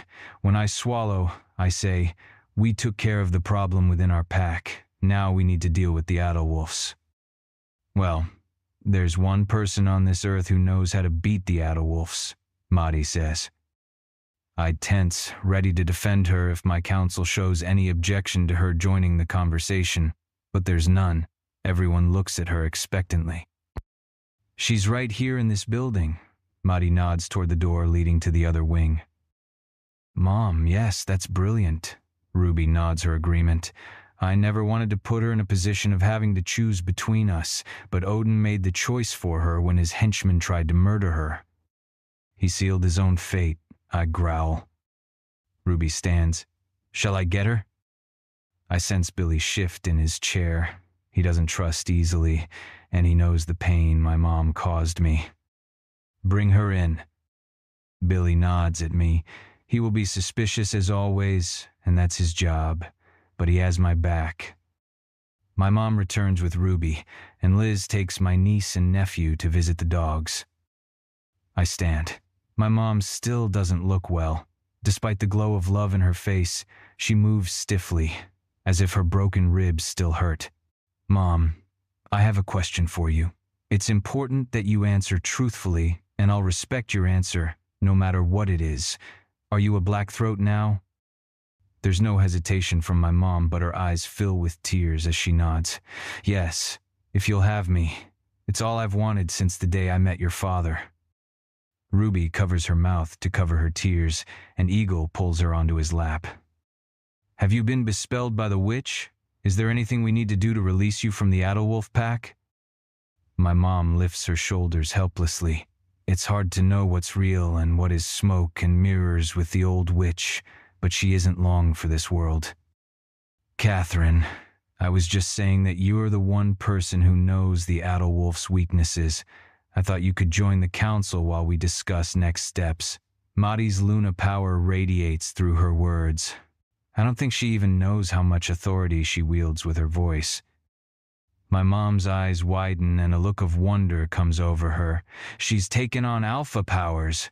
A true Luna, she says in amazement.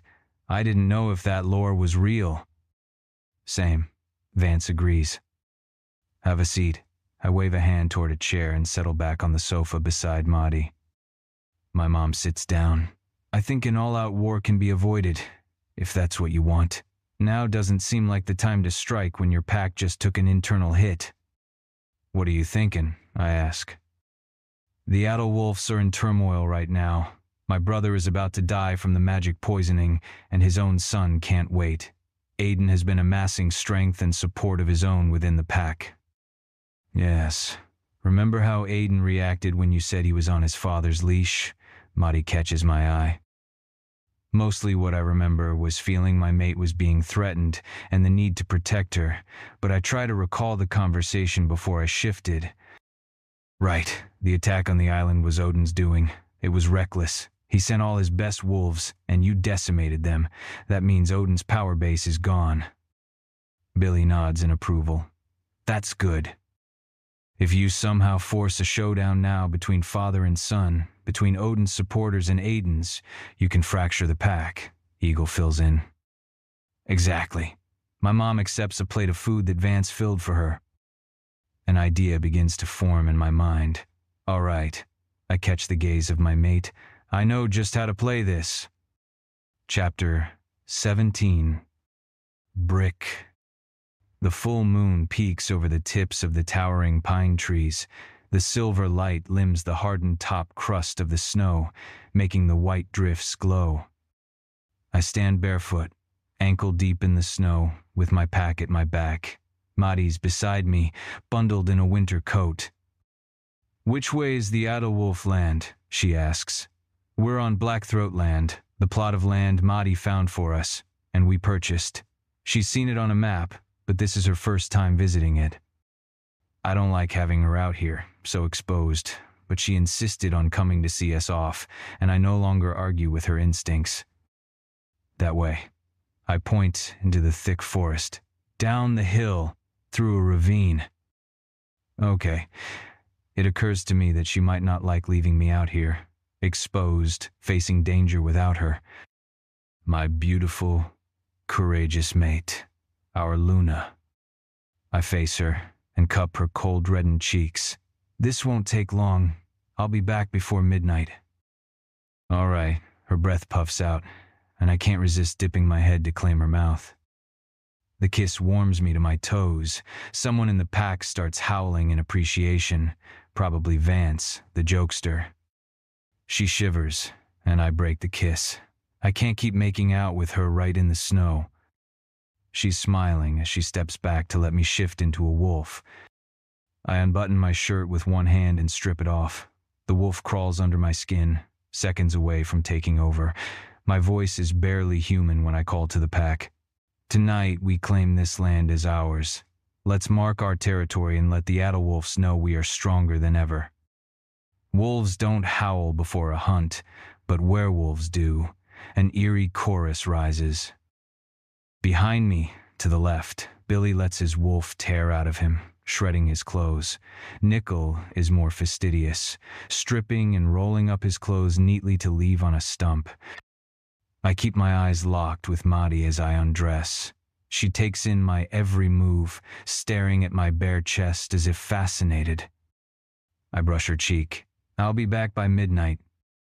Her voice is husky as she replies, I'll be waiting. I grip a strand of her hair in my fist and growl for her ears alone. Be naked. She licks her swollen lips. We'll see, Alpha. I don't kiss her again. If I do, I'll take her right here in the snow.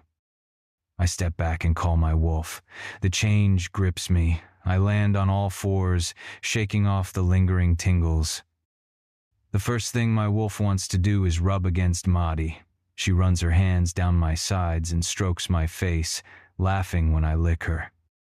Have a good run, she says. I accept a few last pets and nudge her towards the waiting car. I wait until she is safely inside and on her way home, before turning back and racing to catch up with the rest of the pack. I'll do this run with the scent of my mate clinging to my fur. The howls die away as the rest of the pack finishes shifting and starts to run. The cold has a razor edge, but it can't penetrate our thick coats. The snow makes running a challenge, but there's nothing like a hunt on a winter's eve. I let my wolf play, finding the scent of a squirrel and ducking under hemlock boughs to follow it. Nickel does the same, bending a branch back only to let it snap in Billy's face. Billy's big white and gray wolf snarls and pounces. The two land in a snowbank, sounding like they're going to kill each other. A minute later, they right themselves and shake off the snow before trotting along together, best friends again. At least until Billy pushes Nickel into another snowbank. The wind picks up, carrying our enemy's scent. I snap the air, tasting the cold and the Adelwolf's stench. I trot to a rock overlooking the expanse of land.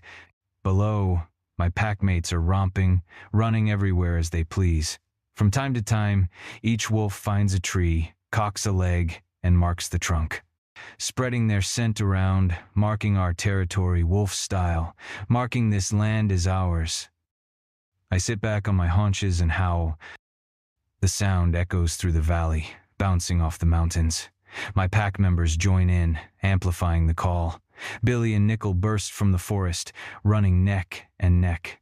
I bound in front of them, and we all race flat out, straight up the side of the ravine. I put on a burst of speed, and the world blurs around me. The snow and shadow of the hillside turns into a haze. I reach the top of the tallest hill with my inner circle just behind me. We're on flat land now, in an old pine forest thick with darkness. The moonlight streams through a broken patch in the canopy, illuminating the figure waiting for us. Aiden fucking Adelwolf. He's right next to the white flag marking the end of our land and the beginning of Adelwolf territory. He brought back up, too. About 150 wolves from his pack, standing in a precise military formation. They look like something out of a Nazi propaganda film. Odin's a dictator who rules with an iron paw. It wouldn't surprise me if he mined the Third Reich for leadership ideas. But Odin isn't here, and according to my mother, Aiden is eager for his father to die, so he can ascend as alpha. That's their weakness, Maddie told us. That's the fracture in their pack we can exploit. For a human, my mate is brilliant at wolf politics. I pat on all four paws up to the line and drop to my haunches. Billy and Nickel are right at my back, Jake, Vance, and Sully on either side of them in an arrow formation. Eagle crowds in front of Ruby to protect her, even though she could stand her own with any wolf, even Aiden. My adult wolf cousin stands with his hands in the pockets of his black tactical pants. "I'll be met by moonlight, proud Titania," he quotes A Midsummer's Night Dream like a fucking tool. There's nothing to stop me from leaping over the line and attacking Aiden. He's shirtless and barefoot, but it'd take a second for his wolf to kick out of the torn pants. I could use those seconds to go for his throat. He would be fun to fight. We might be evenly matched. But that will come another day. Tonight, I follow the plan, the one concocted by my mother and my mate. I suck in a breath and let the change sweep over me. I rise, naked, and face my cousin. "So nice of you to visit, cousin. Do you like our land?" I spread my arms. A muscle twitches in Aiden's cheek. His eyes flash a brilliant silver, showing me the monster lurking under his civilized skin. "We've enjoyed hunting on it," I say. "Hopefully there'll be some game left for you." Aiden shrugs. "My wolves enjoy hunting bigger game, other predators." At Aiden's right hand, a big bruiser of a brown and black wolf snarls softly at Billy. Billy ignores the wolf, which enrages it even more. I smile, letting my canines flash. "Interesting. You seem to be on the hunt for a different quarry yourself. Last time I saw you in the boardroom, you were completely out of control." "Great, we're going to talk about this. That hunt is over. I have claimed my mate." "A human," Aiden sneers. A growl rises in my chest, a warning. My human. She has accepted my claim and claimed me in return. She is our Pax Luna, and we are here to demand satisfaction from those who tried to kill her. Behind me, the ranks part and two of Sully's enforcers drag a wolf forward. Scarface, the one leading the Adawolf pack to hunt the human in Sweden. They force him to stand beside me and push him to his knees. "Here is one of your wolves. He provoked an attack on our Luna, my mate." I snarl, stalking to Scarface and burying my hand in his hair to force his head up. "You tried to kill our Luna. You failed. You tried to weaken our pack. You failed. But this attack on our own cannot stand. Do you, Aiden Adawolf, acknowledge that your pack made a murder attempt on my mate? Because if that's true, then let it be known the Blackthroats are stronger than ever. And in retaliation for dishonoring our Luna, we are prepared to go to war." Aiden's turned to stone. I can see his mind working, as Catherine and Mahdi guessed it would. He can acknowledge the attack is sanctioned by his pack and fight us now. But his forces are weakened by Odin's recklessness. "We'll let you have your wolf back," I say. "We killed the rest, and if we do battle this night, you'll need all the strength you can get." I release Scarface, and Sully's enforcers toss him forward. He rises and marches to Aiden's side. The wind shifts, blowing towards the Adawolfs. More and more of my wolves pour out of the forest, lining up at my back. There are a few British wolves from Nickel's origin pack, too. More than enough to face these Adawolfs. If I give the word, the Blackthroats will tear through these dumbass stormtrooper wannabes like a wolf tears into an elk's belly. I see the moment our numbers reach and exceed the wolves Aiden brought. My cousin's eyes flare with the knowledge. He's brought a lot of wolves, but many of his pack's enforcers died in the attack on the island and in Sweden. Odin was reckless, and Aiden knows it. He's done the math, and he doesn't like it. As you can see, the Blackthroat pack stands united. You hunted our Luna and tried to kill her, and now we are ready to wipe you from the face of the earth. So I ask you now, will you atone, or will you face war? At my sides, Billy and the others tense, ready to leap. My own eyes light with my wolf, focusing on Aiden. His chest is bare, only a thin layer of skin and muscle protecting his beating heart. One leap, and I could tear it out with my teeth. The wind dies, as if the whole world is holding its breath. Aiden bares his teeth. A growl escapes his chest, but he grits out, "The attack on your mate was not sanctioned." "Lies," the scarred wolf at his side snarls. "Our Alpha Odin gave orders." His words die as he convulses and chokes. His eyes widen, and he stares at Aiden. Then he falls, his throat slit, gurgling on his lifeblood. Aiden examines his red-tipped claws, ignoring the body at his feet. None of the other wolves in his pack move or blink an eye. He probably brought the wolves most loyal to him versus Odin. As I said, the attack was not sanctioned. A few wolves went rogue. They will be punished for their disobedience. I wait a few moments, letting his proclamation land. Then I nod. No one makes a sound, but I sense the seismic shift in the Adalwolf pack. The balance of power has tipped from Odin to Aiden. The power-hungry son, through his leader, his father, to the wolves. Exactly as Madi guessed he would. Then the debt of honor has been repaid. There will not be war, I say. Unspoken, hanging on the air, is the yet. Aiden flicks a finger and two wolves break ranks to drag the dead one away. I give the signal that will allow my pack to disperse, but none move. None of them trust Aiden. If he was going to do something underhanded, now would be the time. He looks like he's swallowed something rotten as he faces me again. "So you've made your mate your Luna?" I can't stop my lips from turning up, thinking of Maddie. She stands at the head of our pack. We are equal, two halves of a whole. "A human," he mutters as if he can't believe it. "Is the Blackthroat pack so eager to dilute its bloodline?" Fuck this shifter supremacy shit. The Blackthroat pack will mate with whomever we want. Human or shifter, we'll still be stronger and faster and better than you and your pack. The polite veneer disappears from Aiden's face. "One day, cousin, I will kill you." His eyes are bright. I've seen that unhinged look before, on his father. "So eloquent," I drawl. "What, no more Shakespeare?" I meet his gaze for a hard moment. "You will try." And I turn, giving him my exposed back. There's a second when the hair on my nape lifts, every cell in my body waiting for Aiden to snap and attack, but he doesn't. He can't. It's just as Madi and my mother predicted. Without the wolves, Odin wasted on the attack on the island and in Sweden. Aiden doesn't have the numbers to face us. He will have to back down. It was a calculated guess, and it was right. Without shedding another drop of shifter blood, we won. My pack turns as one and kicks clumps of snow and leaves with their back feet, like dogs do when they're covering their shit. I can hear Aiden's teeth cracking in his clenched jaw. I trot away, my paws light on the black earth and patches of snow. When I break from the trees, I stretch my nose forward. Somehow, there's an orange spice scent on the air, even though I know Madi is safe in the Blackthroat mansion, in my bed. Knowing her, she'll be wearing a widow's dress, begging for me to punish her for disobeying orders. I can't wait. Epilogue. Madi.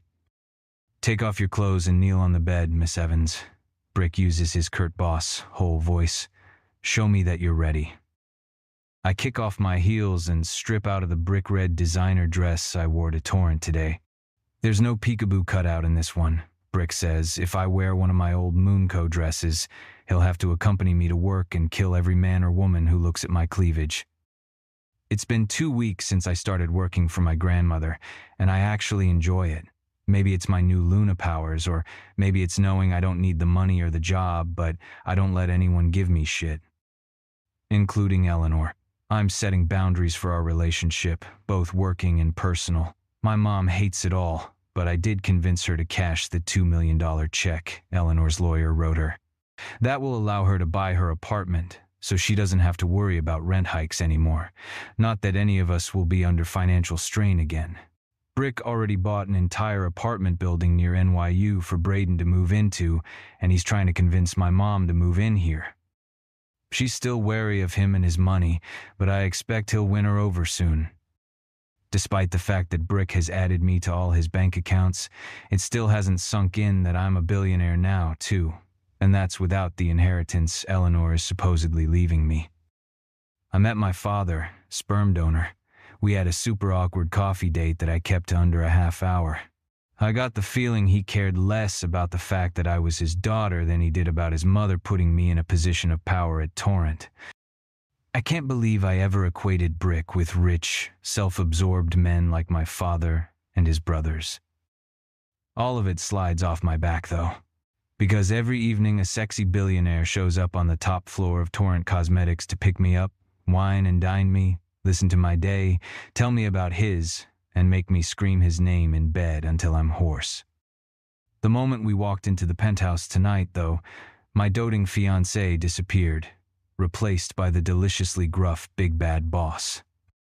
I leap onto the bed and assume a position of servitude, on my knees with my palms up on my thighs, awaiting instruction. 33 seconds, Miss Evans. You're late. Brick's look might be stern except for the amber gleam of pleasure in his eyes. Interlace your hands behind your head. I obey, and the position lifts and spreads my breasts for his inspection. He strolls to the side of the bed and pinches one nipple. Both respond, stiffening and tingling as they lengthen. My pussy clenches. With all due respect, sir, you didn't give me a time limit. He tesks and pinches the other nipple, harder than the first. I shouldn't have to, Miss Evans. I expect your complete competency, and 33 seconds isn't fast enough. I'm already wet for him. All he has to do is pull out that bossy voice, and I melt into a puddle at his well-shined shoes.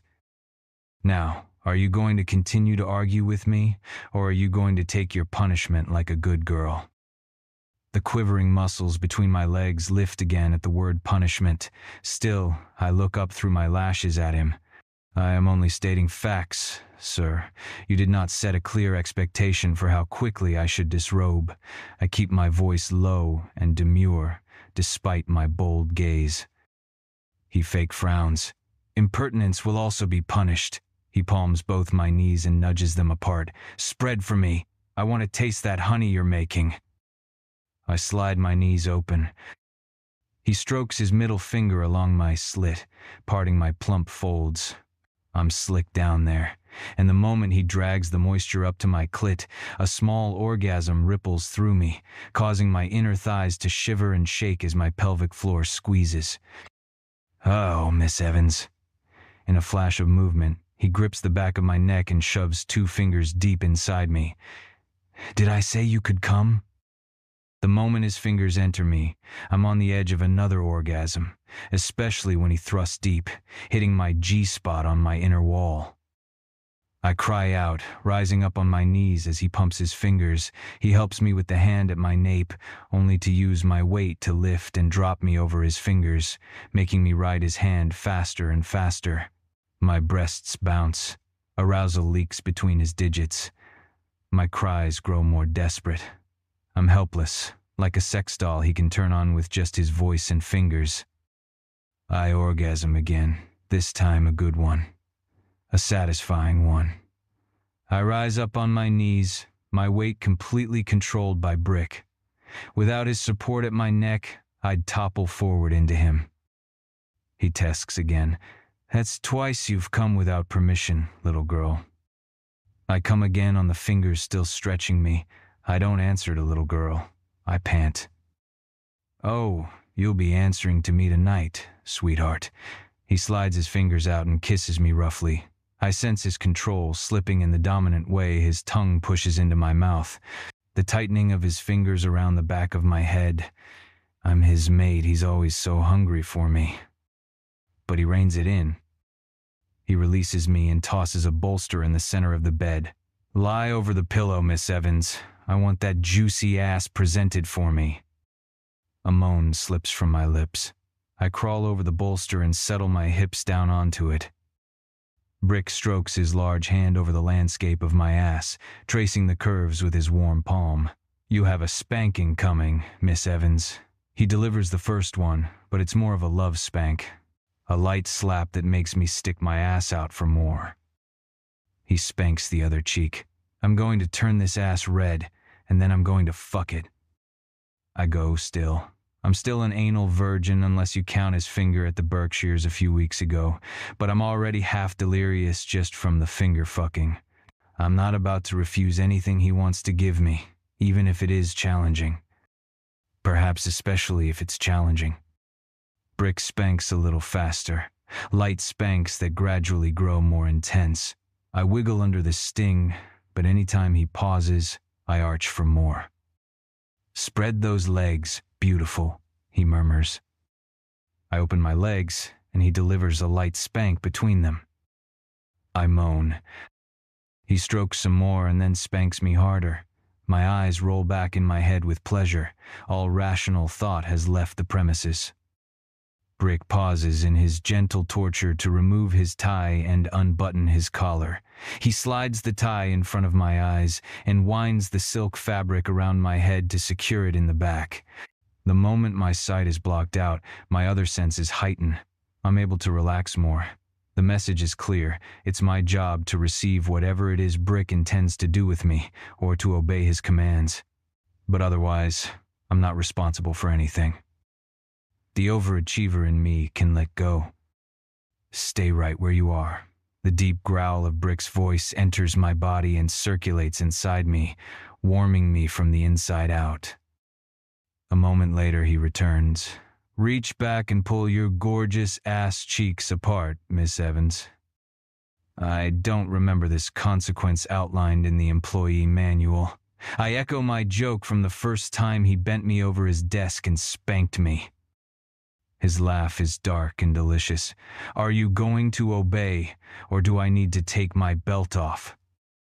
My butt cheeks squeeze at his thread, and I reach back to do as he ordered. He rubs something cool, lubricant, I imagine, between my cheeks, then presses a stainless steel plug against my back pucker. I tighten against the intrusion. Relax, Maddie, he murmurs, dropping the boss act. Exhale for me. I relax and let out my breath. As I do, he slides the plug inside me. For the first moment, I hate it. But once he gets it past the round bulbous part and it settles in, I love the sensation. Now hold that in while I spank you. The big bad boss is back. I release my butt cheeks and cover my ass. Brick chuckles. He leaves my side again, and when he returns, he gathers my wrists behind my back and winds another silk tie around them. I sigh, relaxing even more. I don't know why there's something so delicious about being tied up.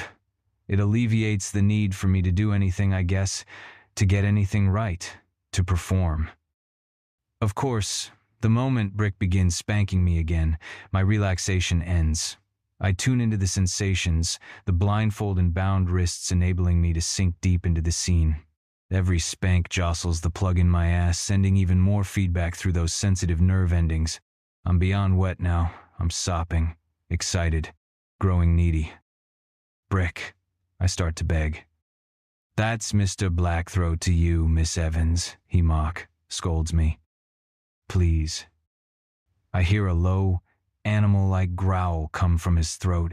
He's starting to lose control again. There's a rustle of clothing, and then the mattress bows as he climbs up behind me. Yes, please, I whimper, desperate for his touch again, for his attention, for the orgasm I feel coming. It's going to be a big one. Oh God, that's pretty. Brick's voice is rough. He grips my hips and pulls them back until my weight is on my knees, my chest and face pressed into the bedspread. Brick rubs the head of his cock across my soaking slit and then inches in with agonizing patience. I try to push back to take him all at once, but he controls the movement, making me wait for it, building the anticipation. Finally, he's seated, but he doesn't move.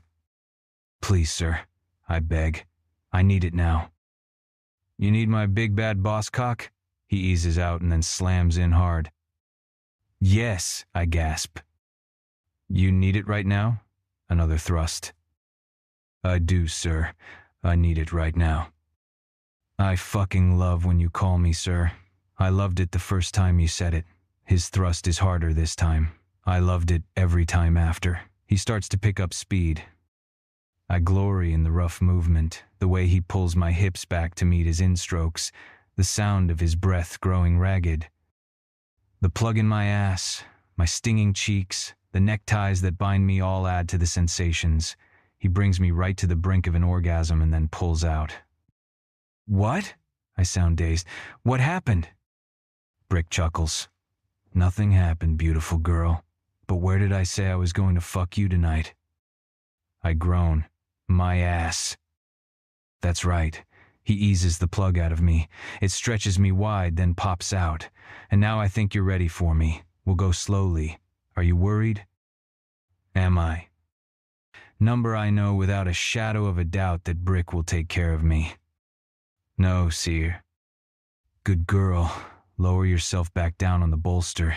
I hear the sound of more lubricant being applied, and then he pushes the head of his cock against my anus. I tense, and he stops. Relax, baby. It's gonna feel good. You like the plug, right? Yes. He eases in, so gradually I barely notice it's happening. Then he starts moving with slow, smooth strokes. He's right, it feels good. It's way more intense, but also way more pleasurable. It only takes a few moments before my cries grow loud and desperate. Please, Brick. Please, I need to come. Please. He lets out a sustained growl, like he's right on the edge and holding back. I'm coming, he chokes and shoves in deep, his hips bucking against my ass. I can't seem to come with him, though. Not while my pussy is empty. But Brick knows what I need. He reaches under my hips and roughly cups my mons. The tips of his fingers slide in. His palm grinds over my clit. I come, my internal muscles squeezing and pulsing, my entire body shivering and shuddering out my cataclysmic release. I drop into a timeless space, replete with pleasure. When my brain returns to my body, or when my body returns to this dimension, I find Brick still stroking my swollen folds in an undemanding caress. He kisses my neck, then eases out of my ass.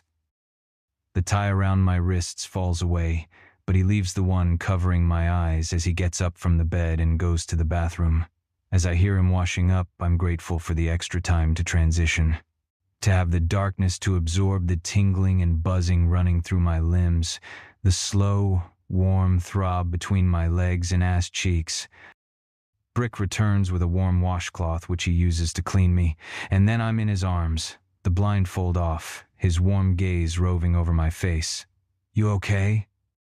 My lids droop. I'm perfect, I murmur. Yes, you are. He brushes his lips over my forehead, the bridge of my nose, both my cheeks. I'm so lucky. He leans his head against my forehead. I wanted you the first day you showed up, but I never dreamed I'd have you, much less get to keep you. But here you are, in our bed, bearing my mark, changing my whole world. I smile and reach for his face to kiss him. I thought we were an impossibility, too, Big Bad. And now here I am, wearing your ring, planning an engagement party with your mom and sister, and learning what it means to be loved. Goosebumps stand up on my arms as I realize the potent truth of the words. I never let anyone in before, Brick. I was afraid to be vulnerable, afraid to risk being hurt or rejected, or found unworthy, like my mom was. I swam among sharks most of my life, constantly strategizing how to meet every challenge and succeed when the odds were against me. But risking love might be the most dangerous and courageous thing I've done. The most beautiful and rewarding challenge yet. Brick brushes my hair back from my face. Do you feel loved, Maddie Evans? I nod, incredibly.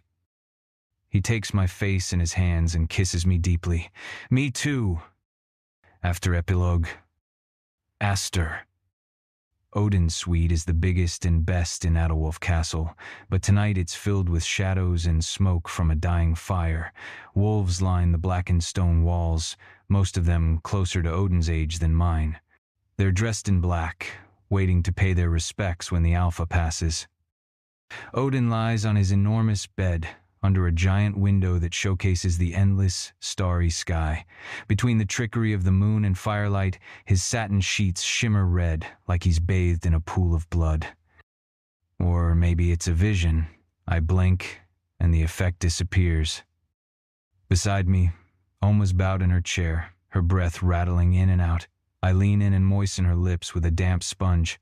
The last time I did this, she turned her head, rejecting my attempt at kindness. Now she doesn't move. She's retreated deep inside herself. I'll never hear her voice again. Death lurks here. Its presence hovers over us like a poisonous fog, thickening the air. The heavy oak door swings open and slams into the wall. Wolves jump to attention. Aiden strides into the room. His eyes are liquid mercury, flashing in the dark. He takes in the waiting wolves, and his lip curls. Since Aiden was a pup, Odin allowed wolves in the pack to torture him, in some crazed idea that it would make Aiden stronger. Now no one dares look him in the eye. He's become the monster Odin wanted him to be, and more. Aiden spins in a slow circle, taking in the attendants. "Where's my aunt?" He means Catherine. "Gone." My voice is a hoarse whisper. "She's defected to her dead mate's pack. She's free."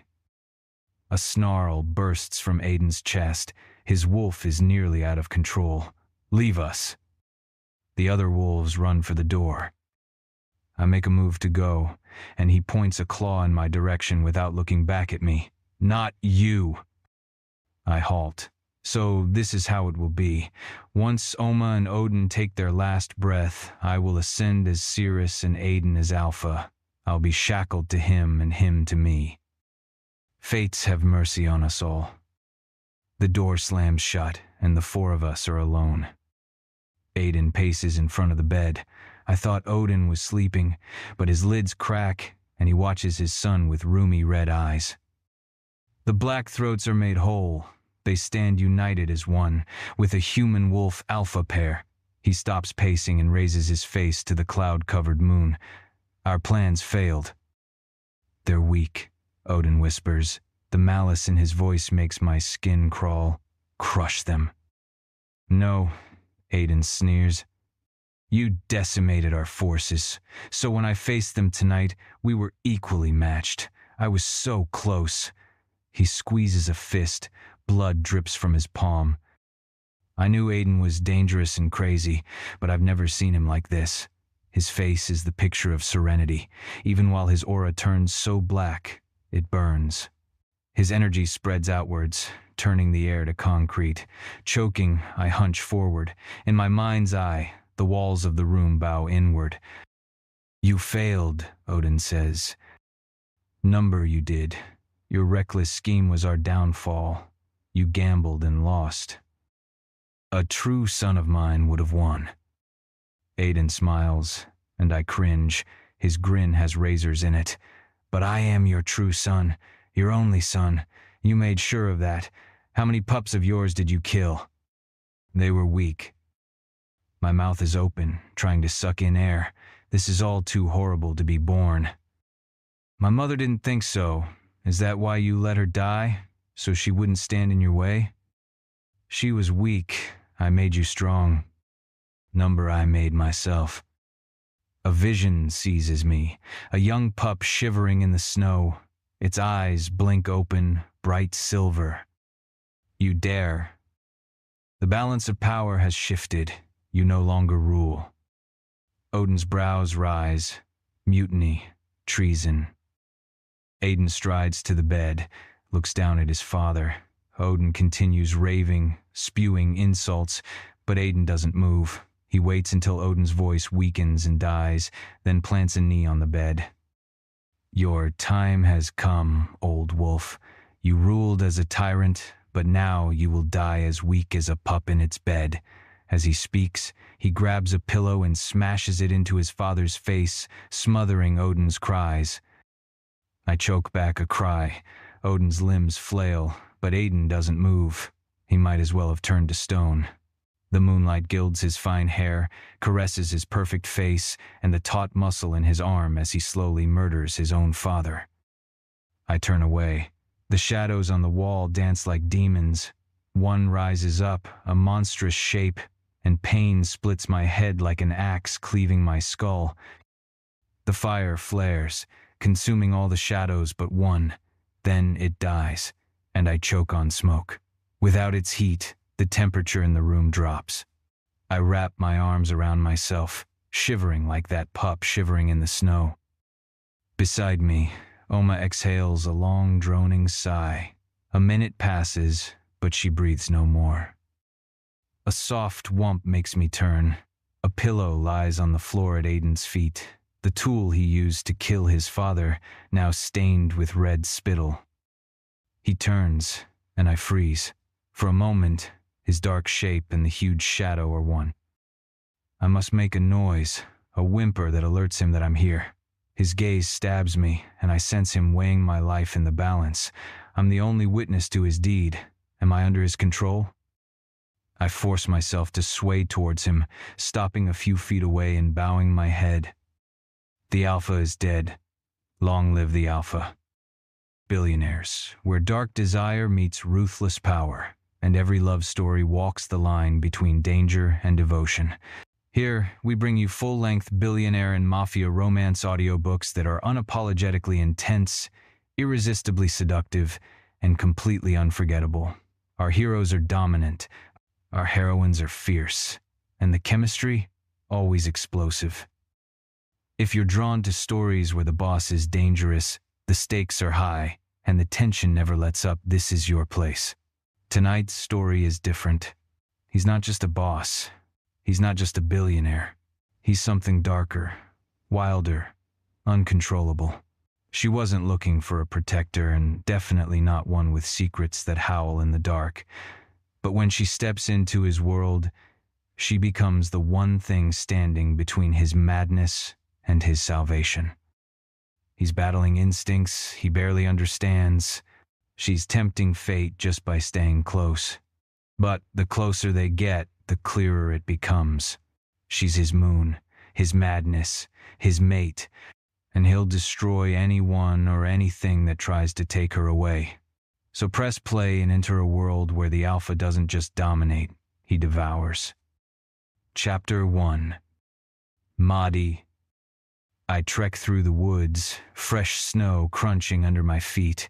The sun shines, refracting on the snow to make a billion tiny diamonds. I'm having a Dr.